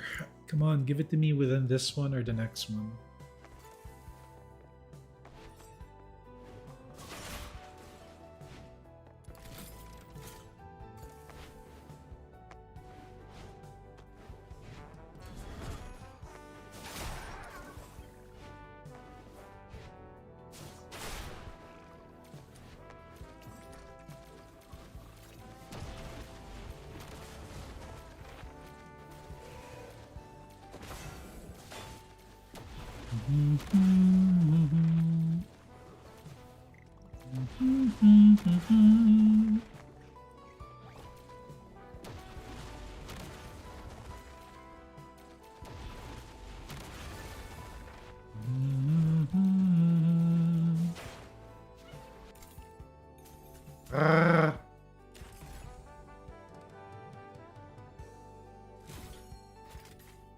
Come on, be this one.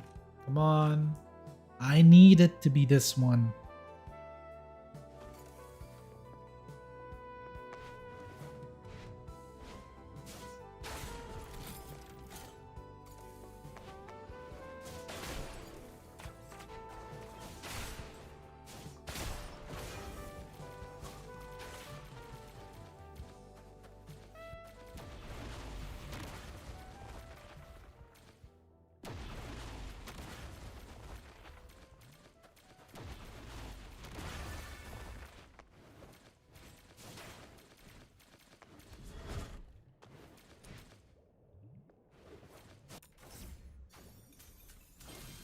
And what did I tell you?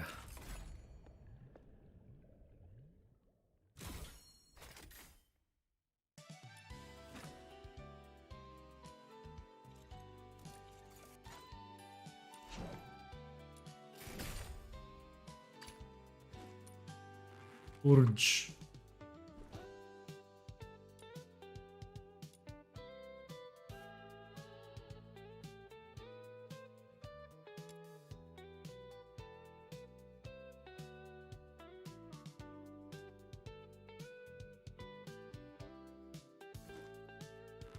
I gotta do Lunocoin farming.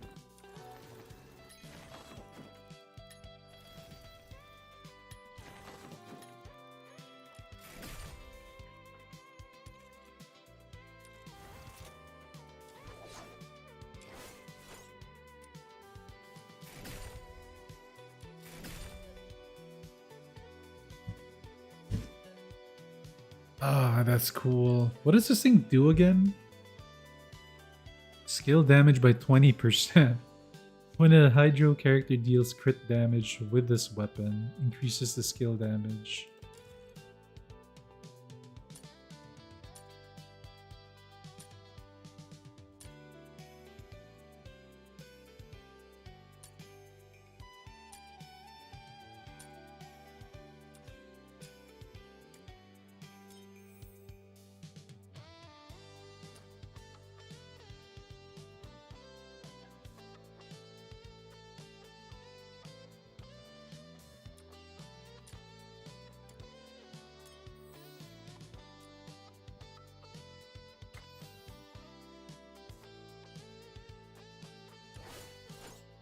There you go.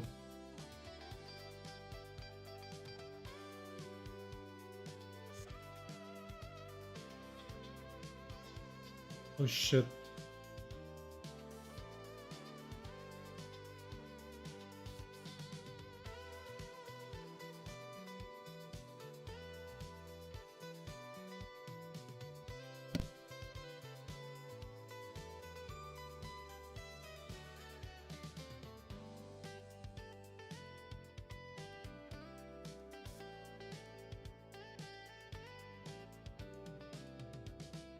One sec, boys.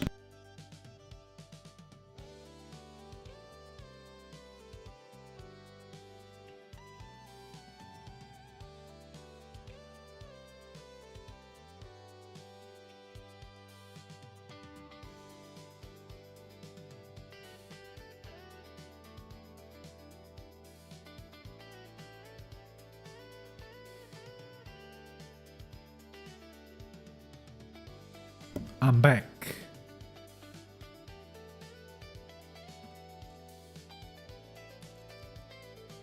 I still need more of this. I still gotta make the Misty Veil one. So I gotta farm a bit more of that. And then we're gonna do Luno coins eventually.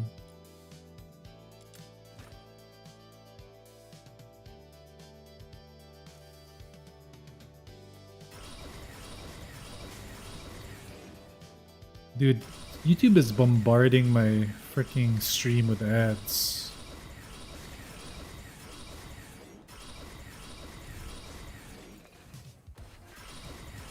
I keep seeing ads every time I look at my iPad.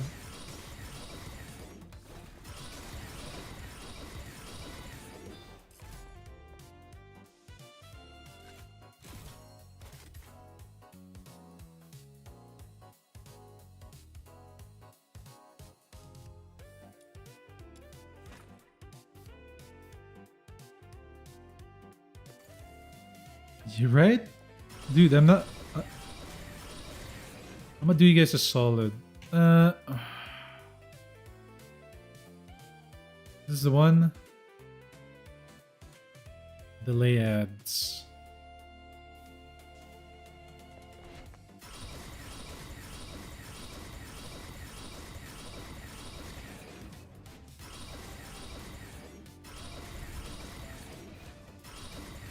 Is it because it's the last day of New Year's? They want to reach some sort of quota or something?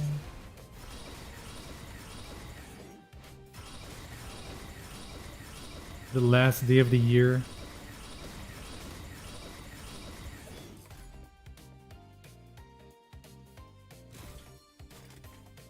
Yo, what's up, everybody in the chat? To those that are here right now that haven't already considered subbing, hit that sub for your boy Morph. And of course, like the stream, it helps out with the algorithm. It's easy to do, free to do. Just do it.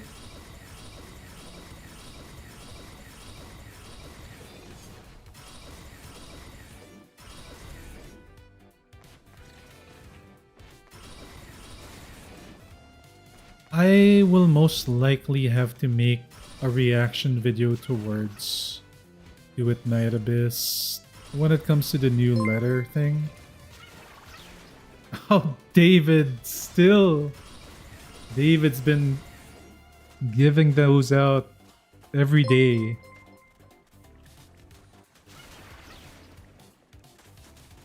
The queen got one.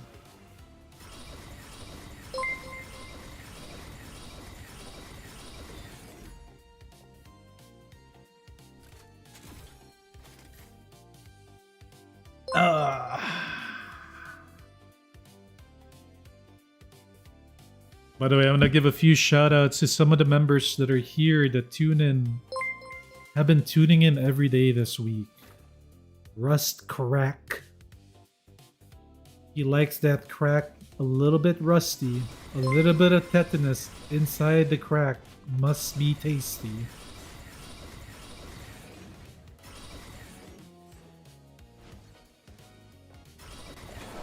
Let's see. I'm shouting out the new names that I've seen every day the past week. Especially the ones that chat. Because if it's like people that don't chat, it's hard to tell. I mean, Yosh has been here for a long time, way before this week.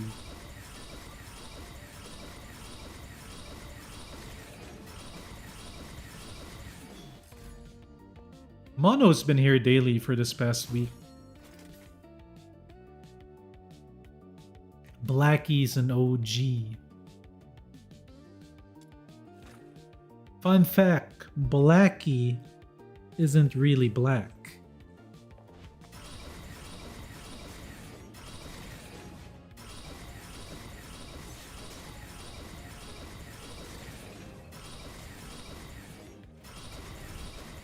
But her name is Jackie, so I guess kind of works out.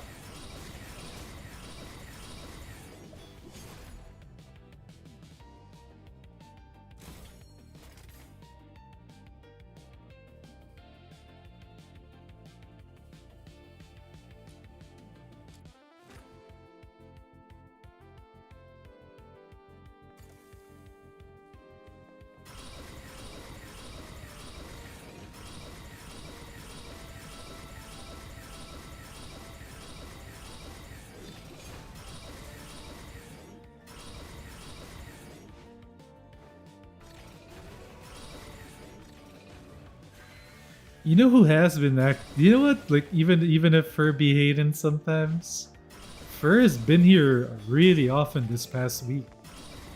Hasn't missed a day yet.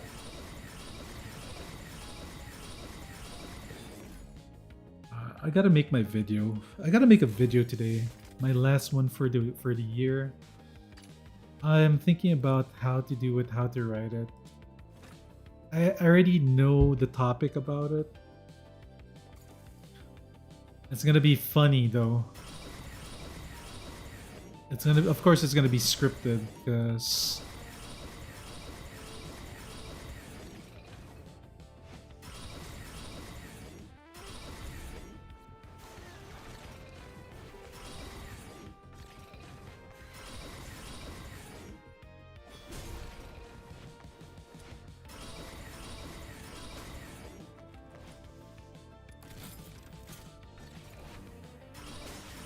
anyway, the topic of the video is gonna be how to have fun in Duet Night Abyss.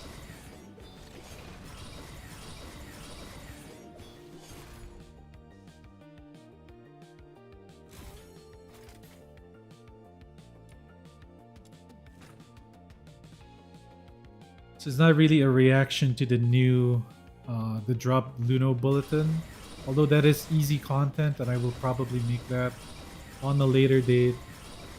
What does this mean? That's gonna be the video title. What does this even mean?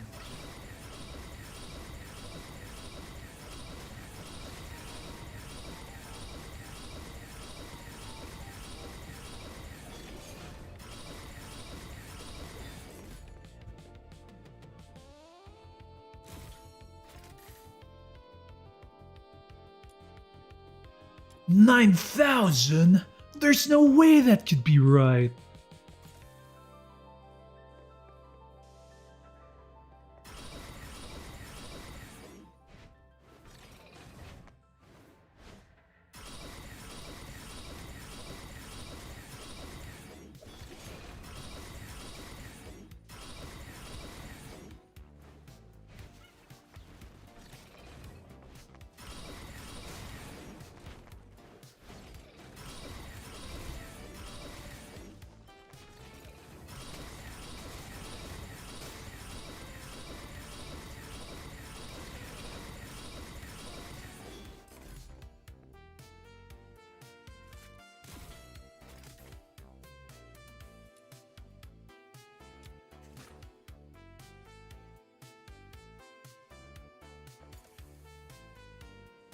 Oh yeah, Mike's been on here a while. Mike's been here every day, true. And Mike actually got a gifted sub really early from David. Mike's one of the new viewers of the Morph stream that's actively chatting.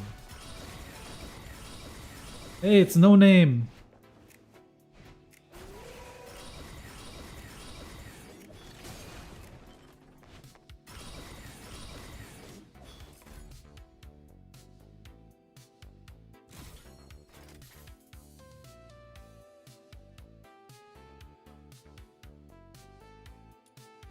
Yo, boys. You know who we haven't seen for a while? After calling out, after saying alright boys, you got about 10 lines of hating, and then you're getting perma. You're not perma banned, but you're getting muted. We haven't seen Nameless. Where the hell is Nameless?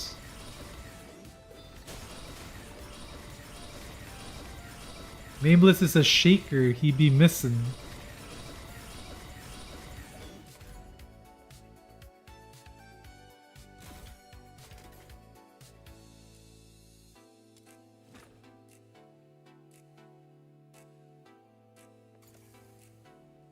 I play Truffle on... Holy!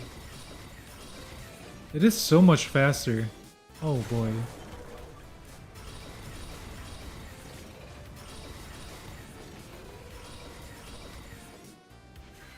I'm stuck.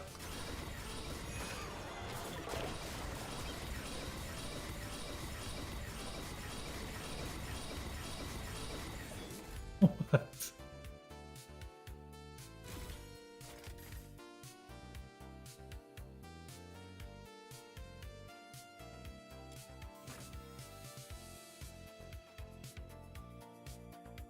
No, not No Name, Nameless.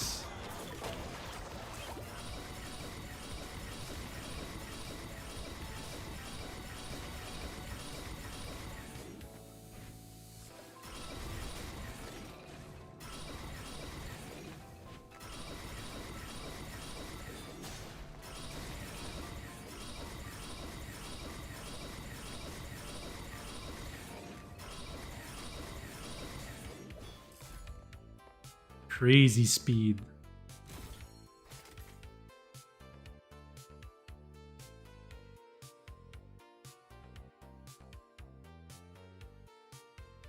So they did like a shadow update to the chase commission, not be making it lag or freeze anymore. Ouch, my toe. W change.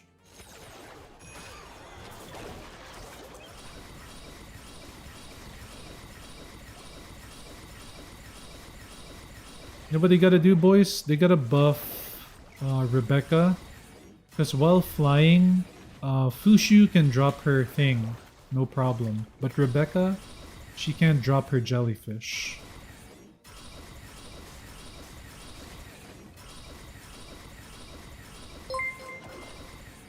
What the hell? Yo, David with another 5 gifted.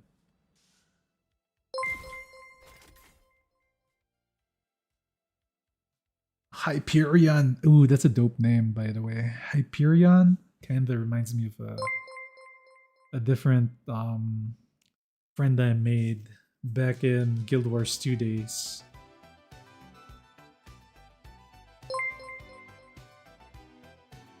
David with the freaking gifted subs yet again.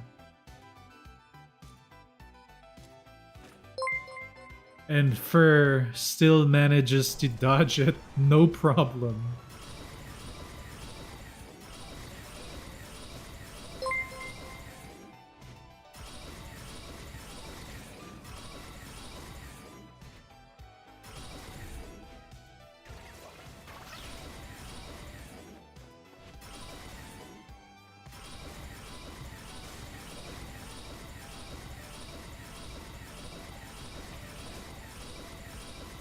By the way, chat, YouTube isn't predatory in a way wherein when somebody gifts you a sub, you don't have to like, it doesn't automatically reset the membership if you get one.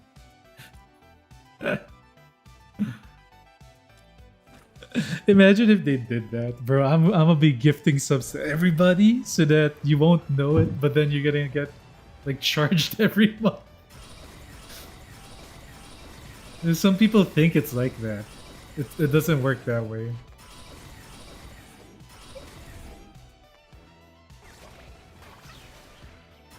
But if it was, I'm gonna put out a $5 investment and get it times 12 after a year, or times 11.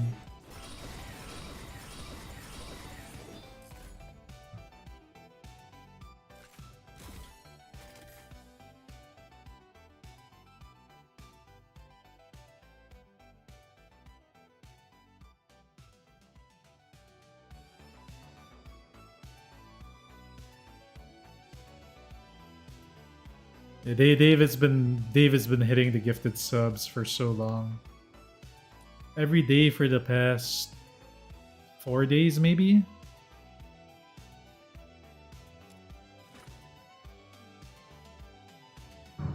David is keeping my channel alive single-handedly.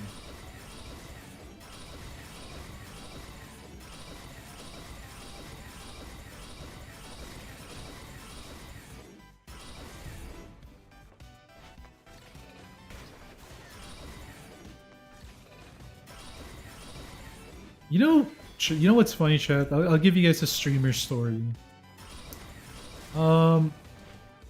Apparently, in Turkey, I don't know if anybody here lives in Turkey, but in Turkey, bartenders make a lot of money. And when I was playing Rematch, I had this one viewer. His name was Glacies. Like super chill dude. He's a bartender in a bar. Dude was mad rich. Like, I have to say, he was donating like freaking 150 euros. I was like, bro, what do you do? And he just freaking... he doesn't own the bar. He's just the bartender. And he says that he makes all the money from tips.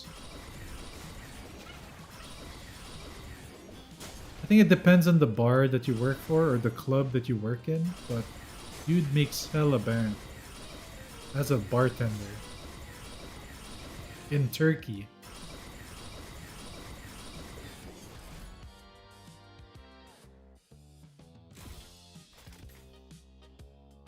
He's also a gigolo. I guess so, because it's the way, like the song, right? He's just spending on my stream without a care. He's a gigolo, spending lots of dough.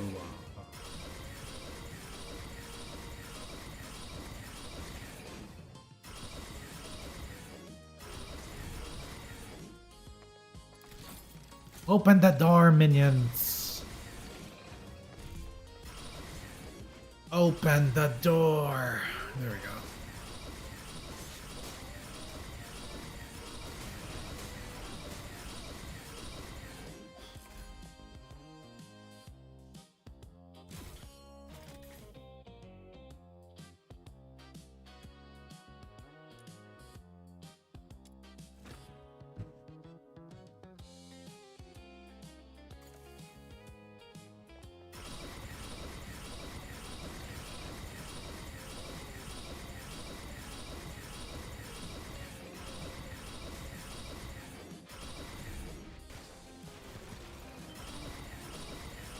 I'm stuck. I'm really bad at entering holes. I always miss.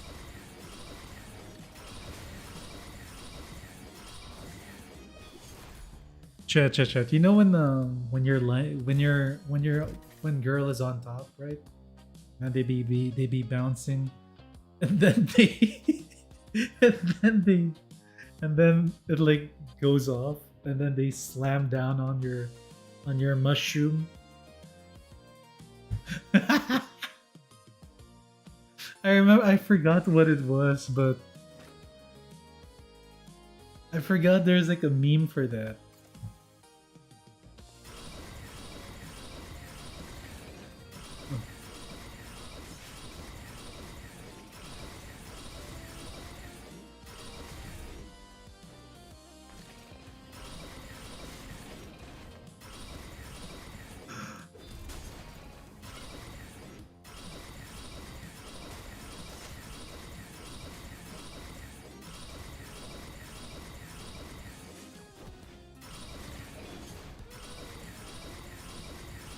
I don't know, that meme just popped into my head, or that reference just popped into my head when I said, I'm really bad at shooting holes.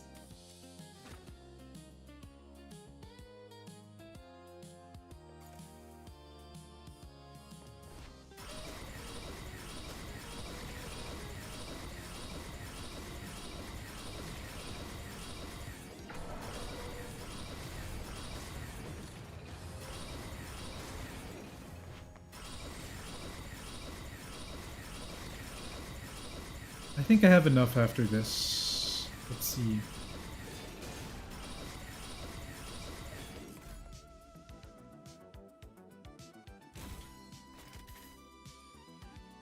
Yes, we do.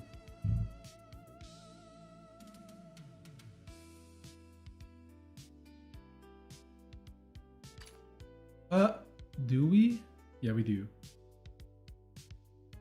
Yeah, we kinda do. That's fine. Alright, so remember our weekly reset. Everything reset.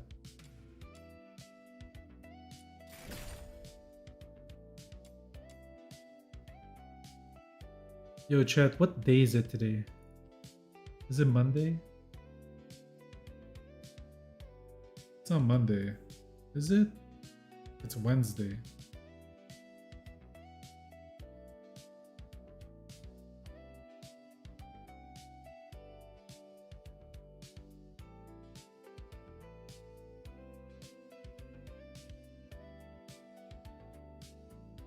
Whoa, look at this paragraphic reply to my farm.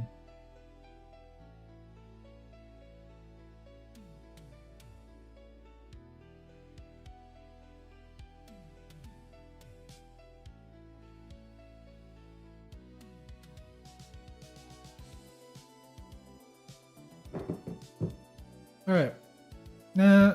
Maybe we'll do this. I was thinking about it, chat. Like, what should we do for the weeklies? Definitely not Rhythm. Rhythm is out of it. I mean, it's a good time to do Hellfire. Oh yeah, Fina. Alright, we do Fina.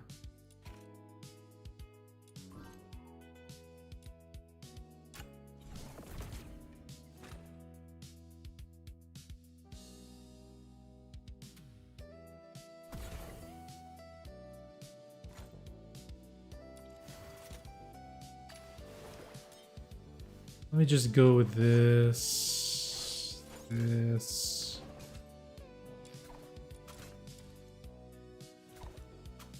Nah, I wanna play i6 Fina. I really want to try it. I really want to build i6 Fina.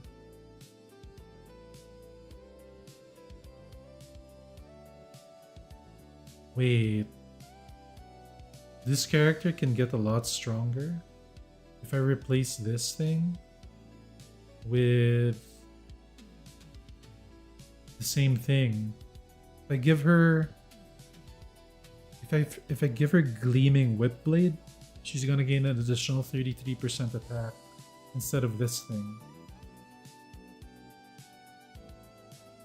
And it's also a circle piece. Oh, that is big.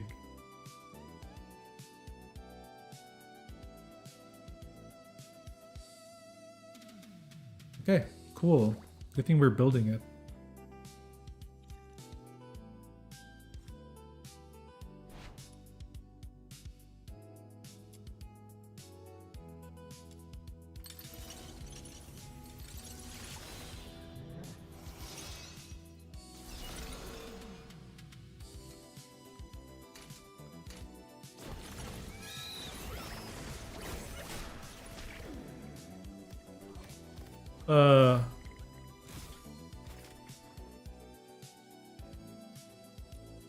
Hi, banger.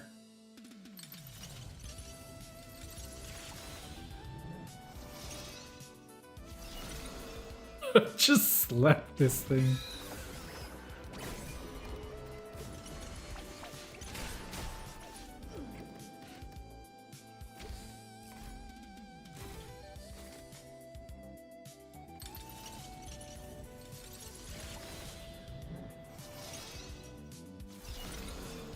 I mean, this is a really cool looking Lin boss, so.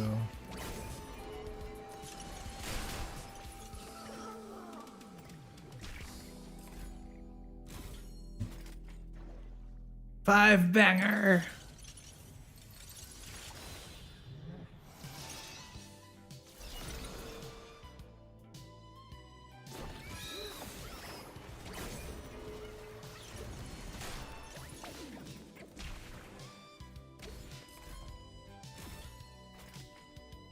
Four.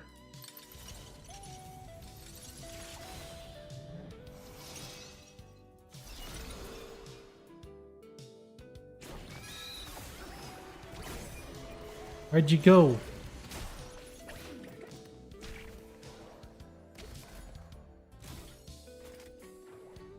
Five banger! Yo! There's no way I hit that 3 times.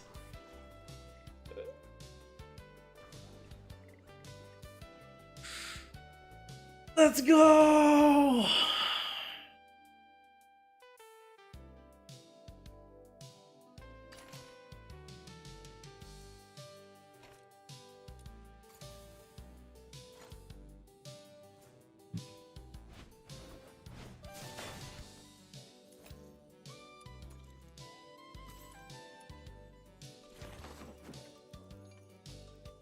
Wow, we're close. Sorta.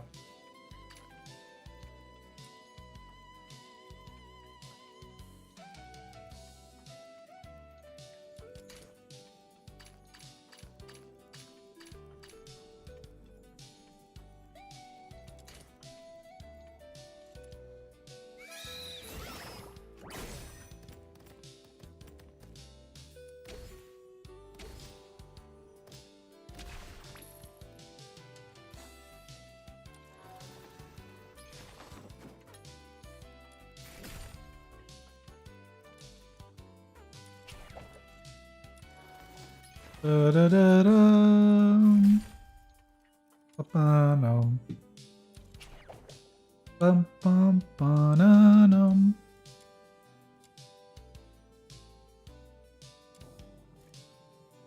Expulsion, excavation. Expulsion's okay.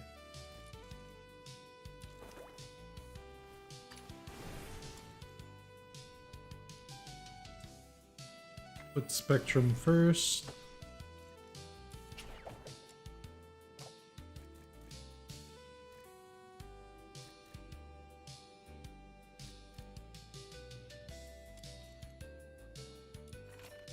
Yo, we got 23 Finas. That means we got 55544.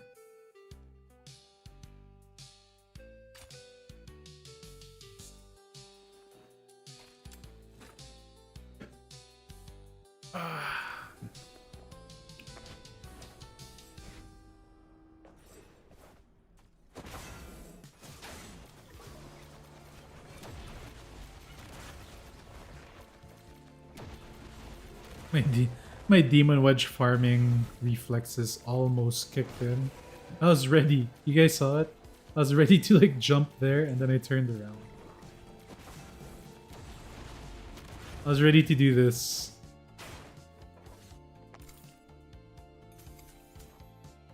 Peace. Hey, what's up, Tagliner? Tagliner's another one that's new. That's been checking on the stream daily.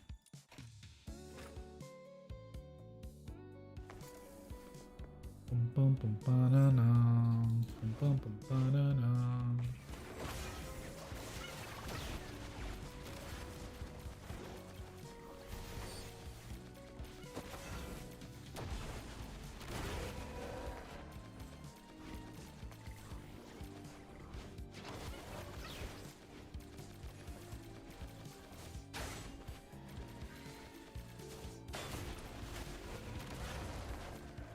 Oh, chat. For the okay, I need your input. I need you guys to suggest. All right. What? Gelatin. What should we do for our last video of the year? Like, what should the topic be? Of course, it's a Duet Night Abyss video, but what about Duet Night Abyss? What do you guys think needs to be talked about or mentioned? Put into perspective the addition of the Luno Bulletin. Because I could make like a... I mean, the how to have fun and do it Night Abyss video can be just a New Year thing, like next year. I don't think it's going to be a stellar impact in the game. I think it's more like do it... I was thinking, like now that I was thinking about it. What in the world?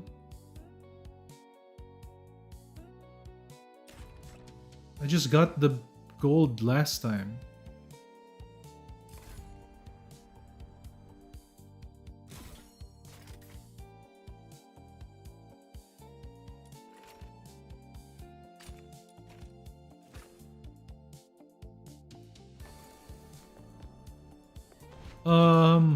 I was just thinking, like, what should we...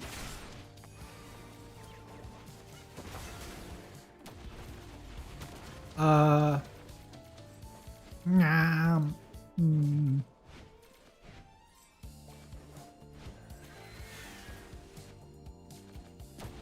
was thinking about... I really like that people brought it up and that we got this new... I think it's a perfect time to talk about it because we got this banger bulletin thing. The devs really need to communicate with the community a lot more and in more frequency. It's just a nice little thing to talk about before the end of the year. It's also to capitalize on the new Luno Bulletin thing. Face reveal. Face reveal. Nah, we'll do face reveal for a really big one.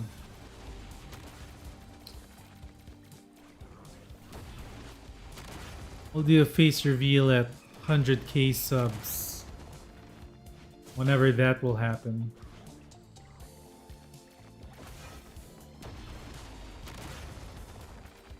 I can do foot reveal at 10k subs.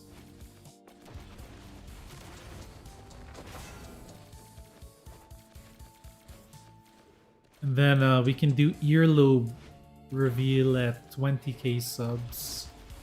Because some people like earlobes for some weird reason.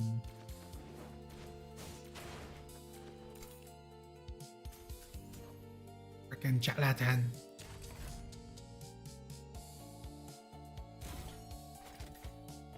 Oh no, I won't show my girl.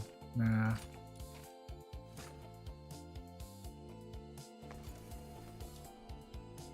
David 504 reveal?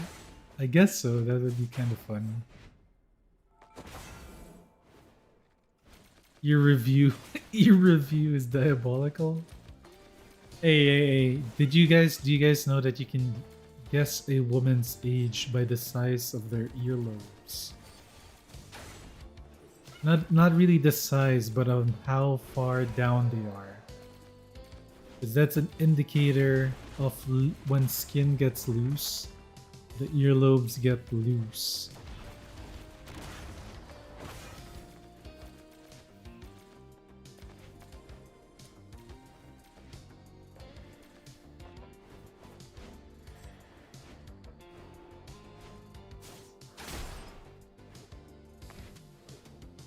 Eventually, every girl will reach the age wherein they can use their own titty as a scarf.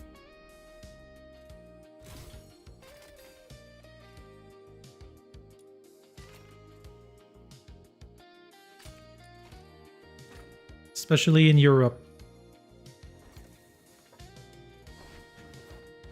Bro, I want to use Spain. I remember I was walking the beach in Spain. I mean, there are a lot of like topless girls there too. But you know what there's a lot more of? A lot of topless grannies.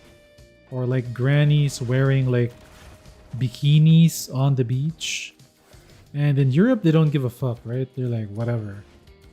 So, they be wearing these things? And bro, I was playing a game with my sister.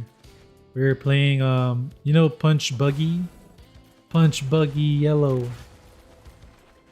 Punch Buggy Green. That's when you see a beetle car and then you're supposed to punch the other person's shoulder or something. So we would be like, Punch Buggy Grandma Titty. Then we'd like hit really hard.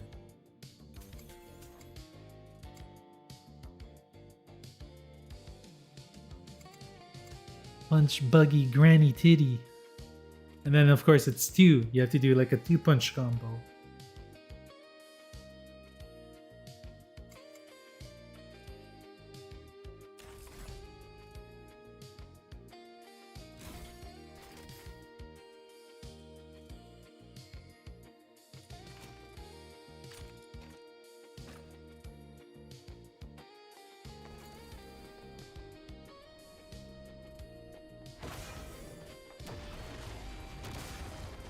All my luck is gone, chat. I hit 1, 2, and now I'm hitting gelatins.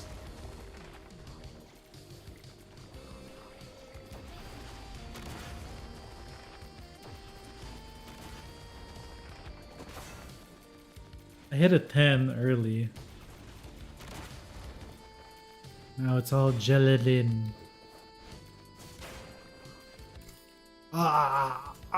The pain.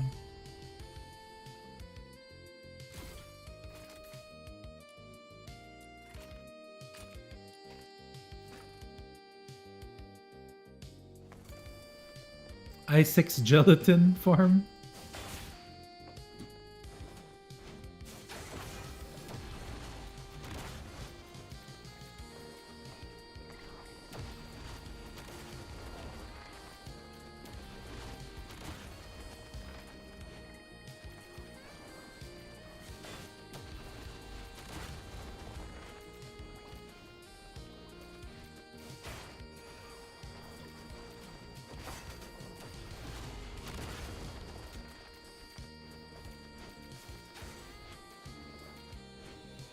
You know, I'd be down if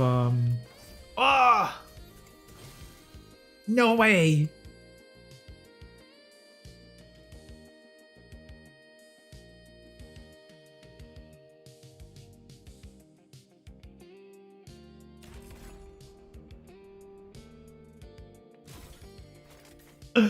Let's go!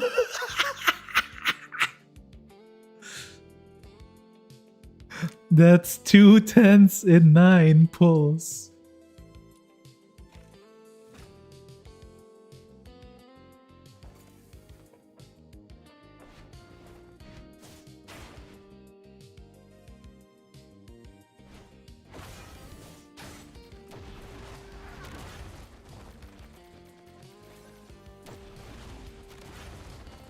You know that mojo term has forever been tarnished by Austin Powers. Whenever my mojo.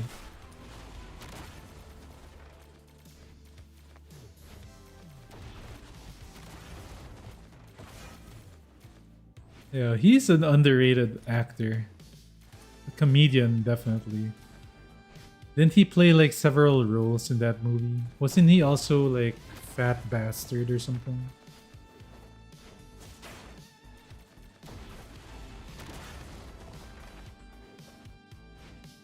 No, they took my mojo. He is also Dr. Evil. Yes. Man.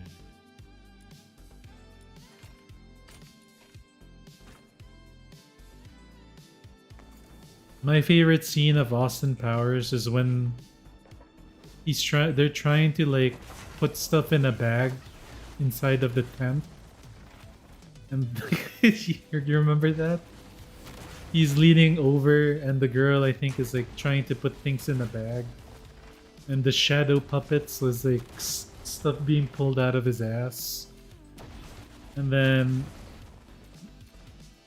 you remember? Hey, we got an i5 Fina.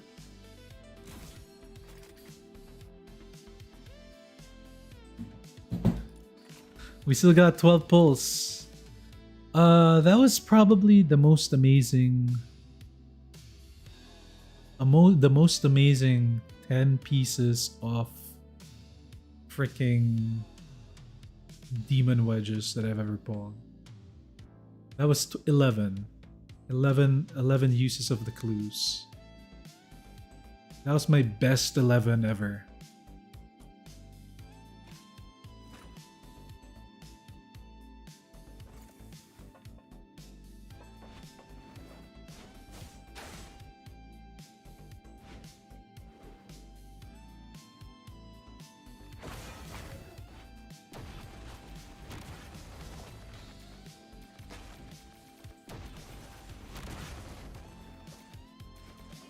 But nothing's gonna beat that guy. That when the game first launched, guys. I remember having a viewer. I tell this story to this story often. You know when you get like 4 copies for free of all the things from weeklies, the guy goes to my chat and says, "Oh yeah, I was able to get my copy of Hellfire with the 4 copies that were given to me." That dude is so full of shit. There's no way you got 30 pieces in 4 pulls.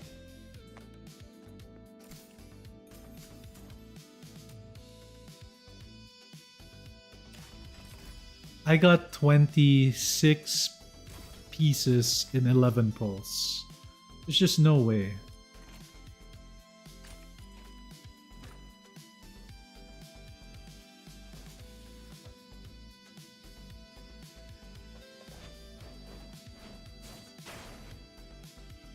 That means he hit 10, 10, 10.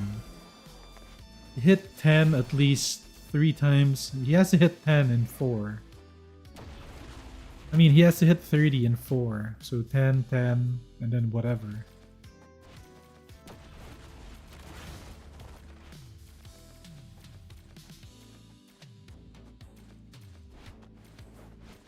Oh, my Hellfire pulls are really good too. I think I got almost I1 in 20 something pulls.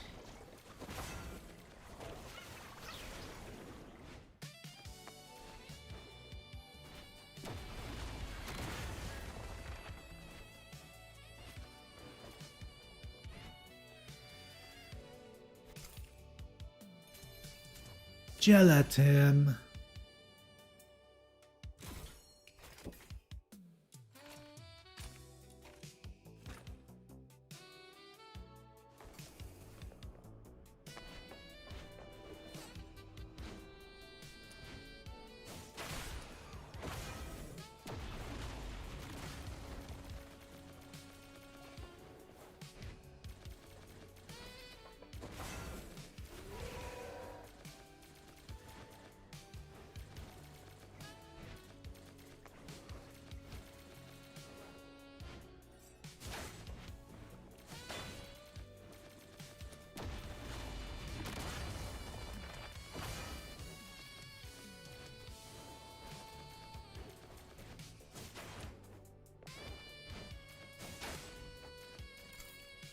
Ah. We might have used up all of the luck on those first 11 pulls.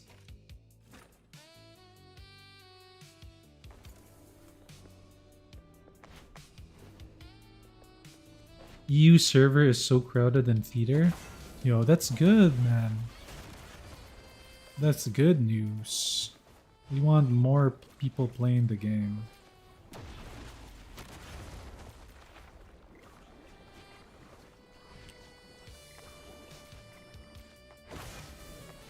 I'm actually now considering... Nah, I don't know if I'm gonna skip Enfield, but definitely... I will play it and I'll cover it, but I don't think I'm gonna like hard play it. You know, like grind it out like I'm doing here.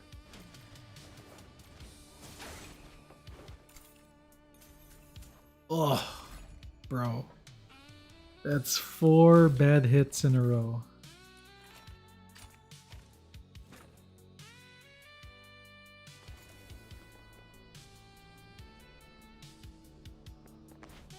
Yep, and I'm in C.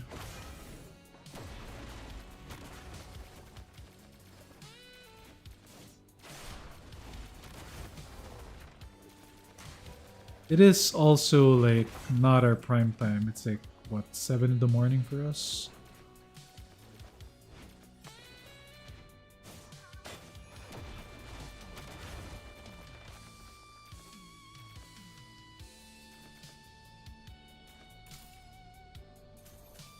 Gelatin!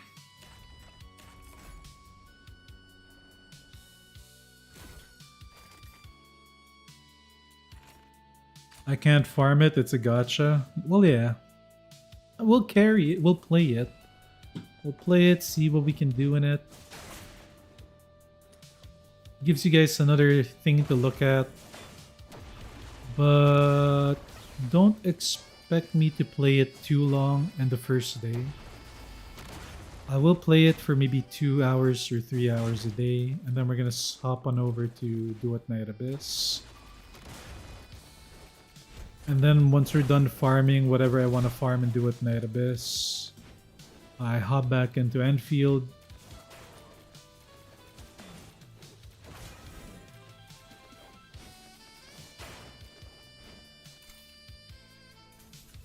Okay, we got a 2-piece. Thank God.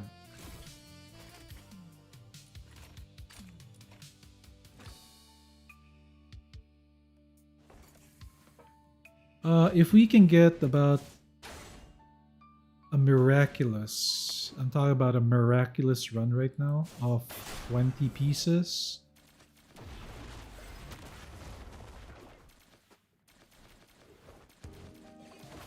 That would be incredible.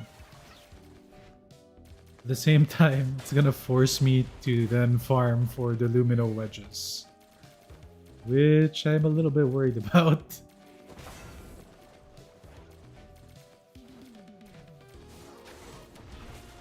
Because that is a lot of farm that we're gonna have to do.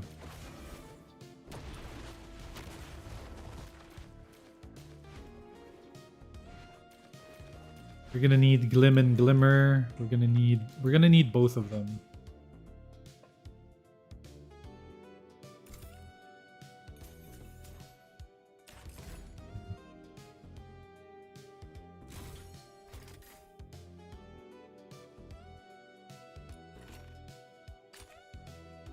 I have 5 pieces. If I can hit 4 2 pieces and the 10 piece.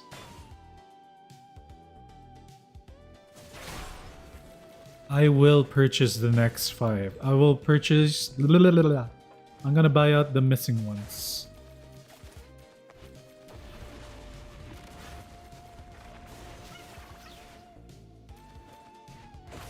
And then we're gonna play I6 Fina on the theater. And that's the one we're gonna use to clear. Like, quite far.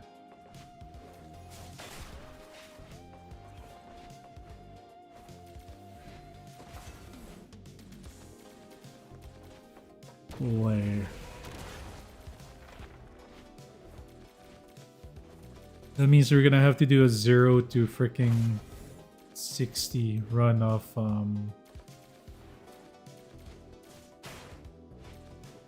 Oh, then we're gonna have to build some scorch wedges too. Ooh. Ooh. Looks like pretty good sign. Let's see.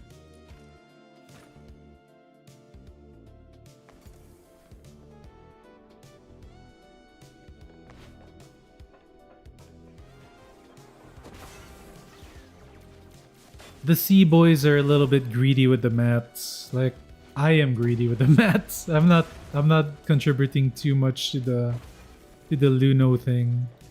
I'm guilty of it. Cause that's coin. To me, those things are coin. It's a weird event, honestly. I'm actually surprised that we're doing so well in the sea server. Because in the first few days of the event, nobody was really donating.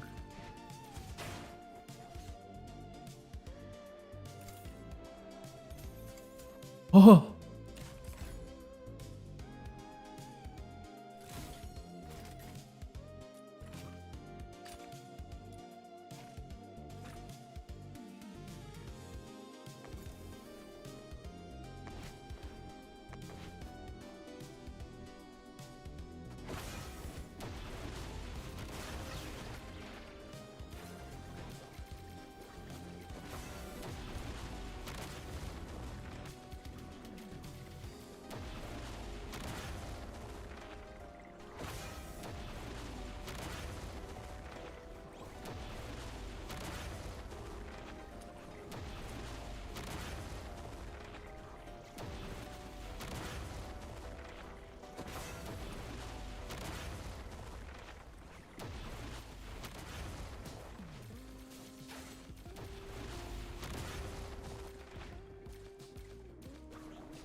There's the gold.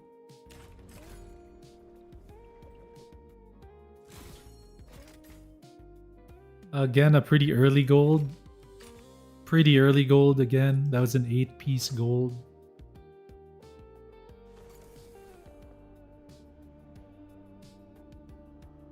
Come on, you gotta hit 2 2s. Or hit me with another gold.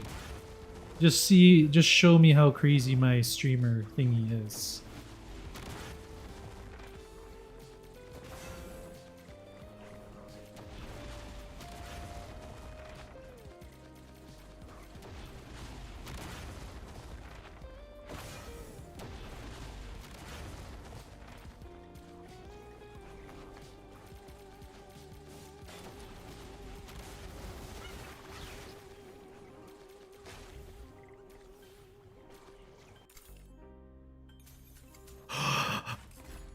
Yo, are we gonna do it?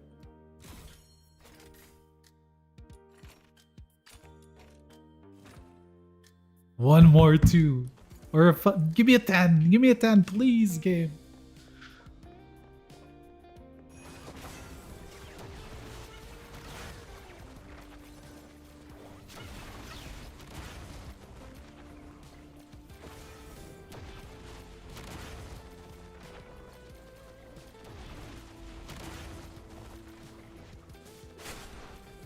I think it's because I gave Fina that jade skin, and she finally appreciates a man with good culture.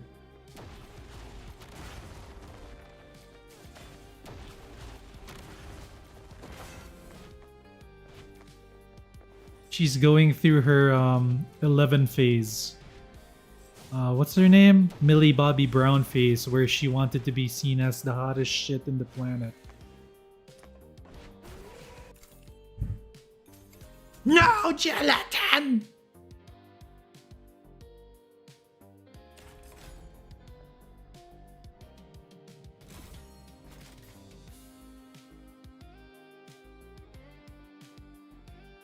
Okay, let's take a look at our total tally from 23 polls.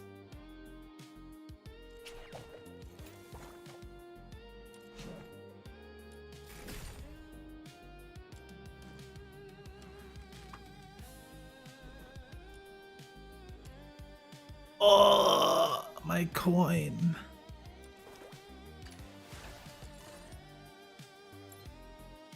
We got 48 from 23. Minus 4, so you can say 44. That was pretty good. So remember, I did 2 rounds after that, so I need 8.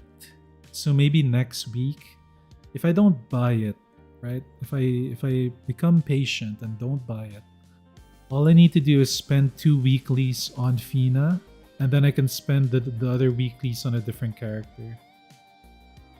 And I get my I6 Fina. Or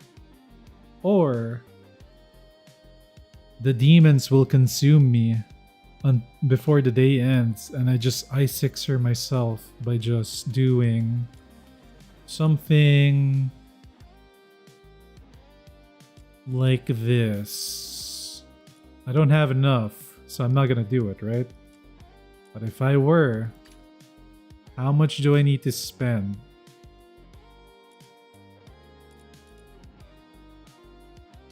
$600. I'd need to spend 1,200 for 12 pieces of this thing. That's kinda a lot. How much is that?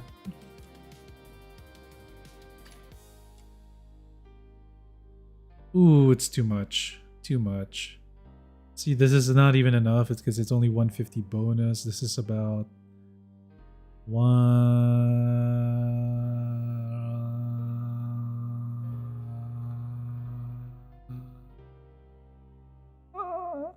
130, which sucks.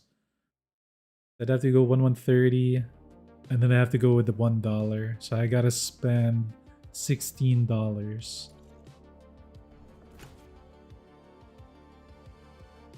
I bought those already, yeah. I bought them for skins. That's where David's money is going? Alright, chat. Let's see. How long have we been streaming?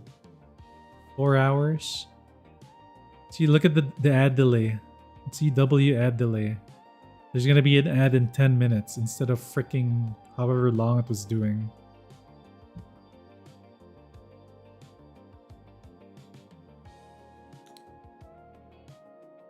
Alright, so I'm pretty good. W stream, like, take a look at the chart. Started off slow, and then bang, we hit it hard. Reached 51, better than normal, better than average. Our streams have been improving this past week after the hate of 1.1. At 1.1 in the beginning, we were getting lots of views, and then it just dropped. And then the past 4 days, stocks have been going up. Yeah, definitely.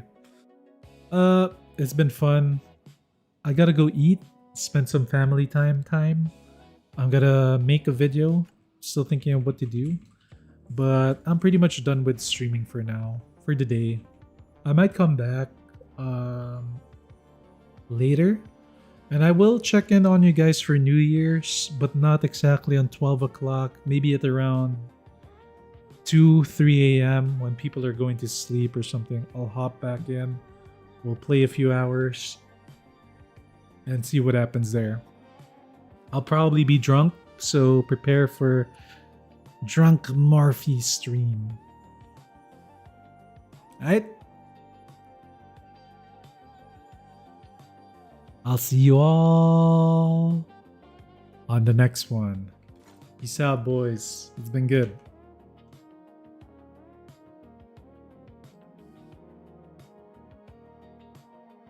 Yup. Happy New Year. Everybody enjoy your time. Spend it with your fun family. If you want to support the channel, now's the time. Hit me with them subs. Just subscribe, hit the like and stuff. Check out all the videos.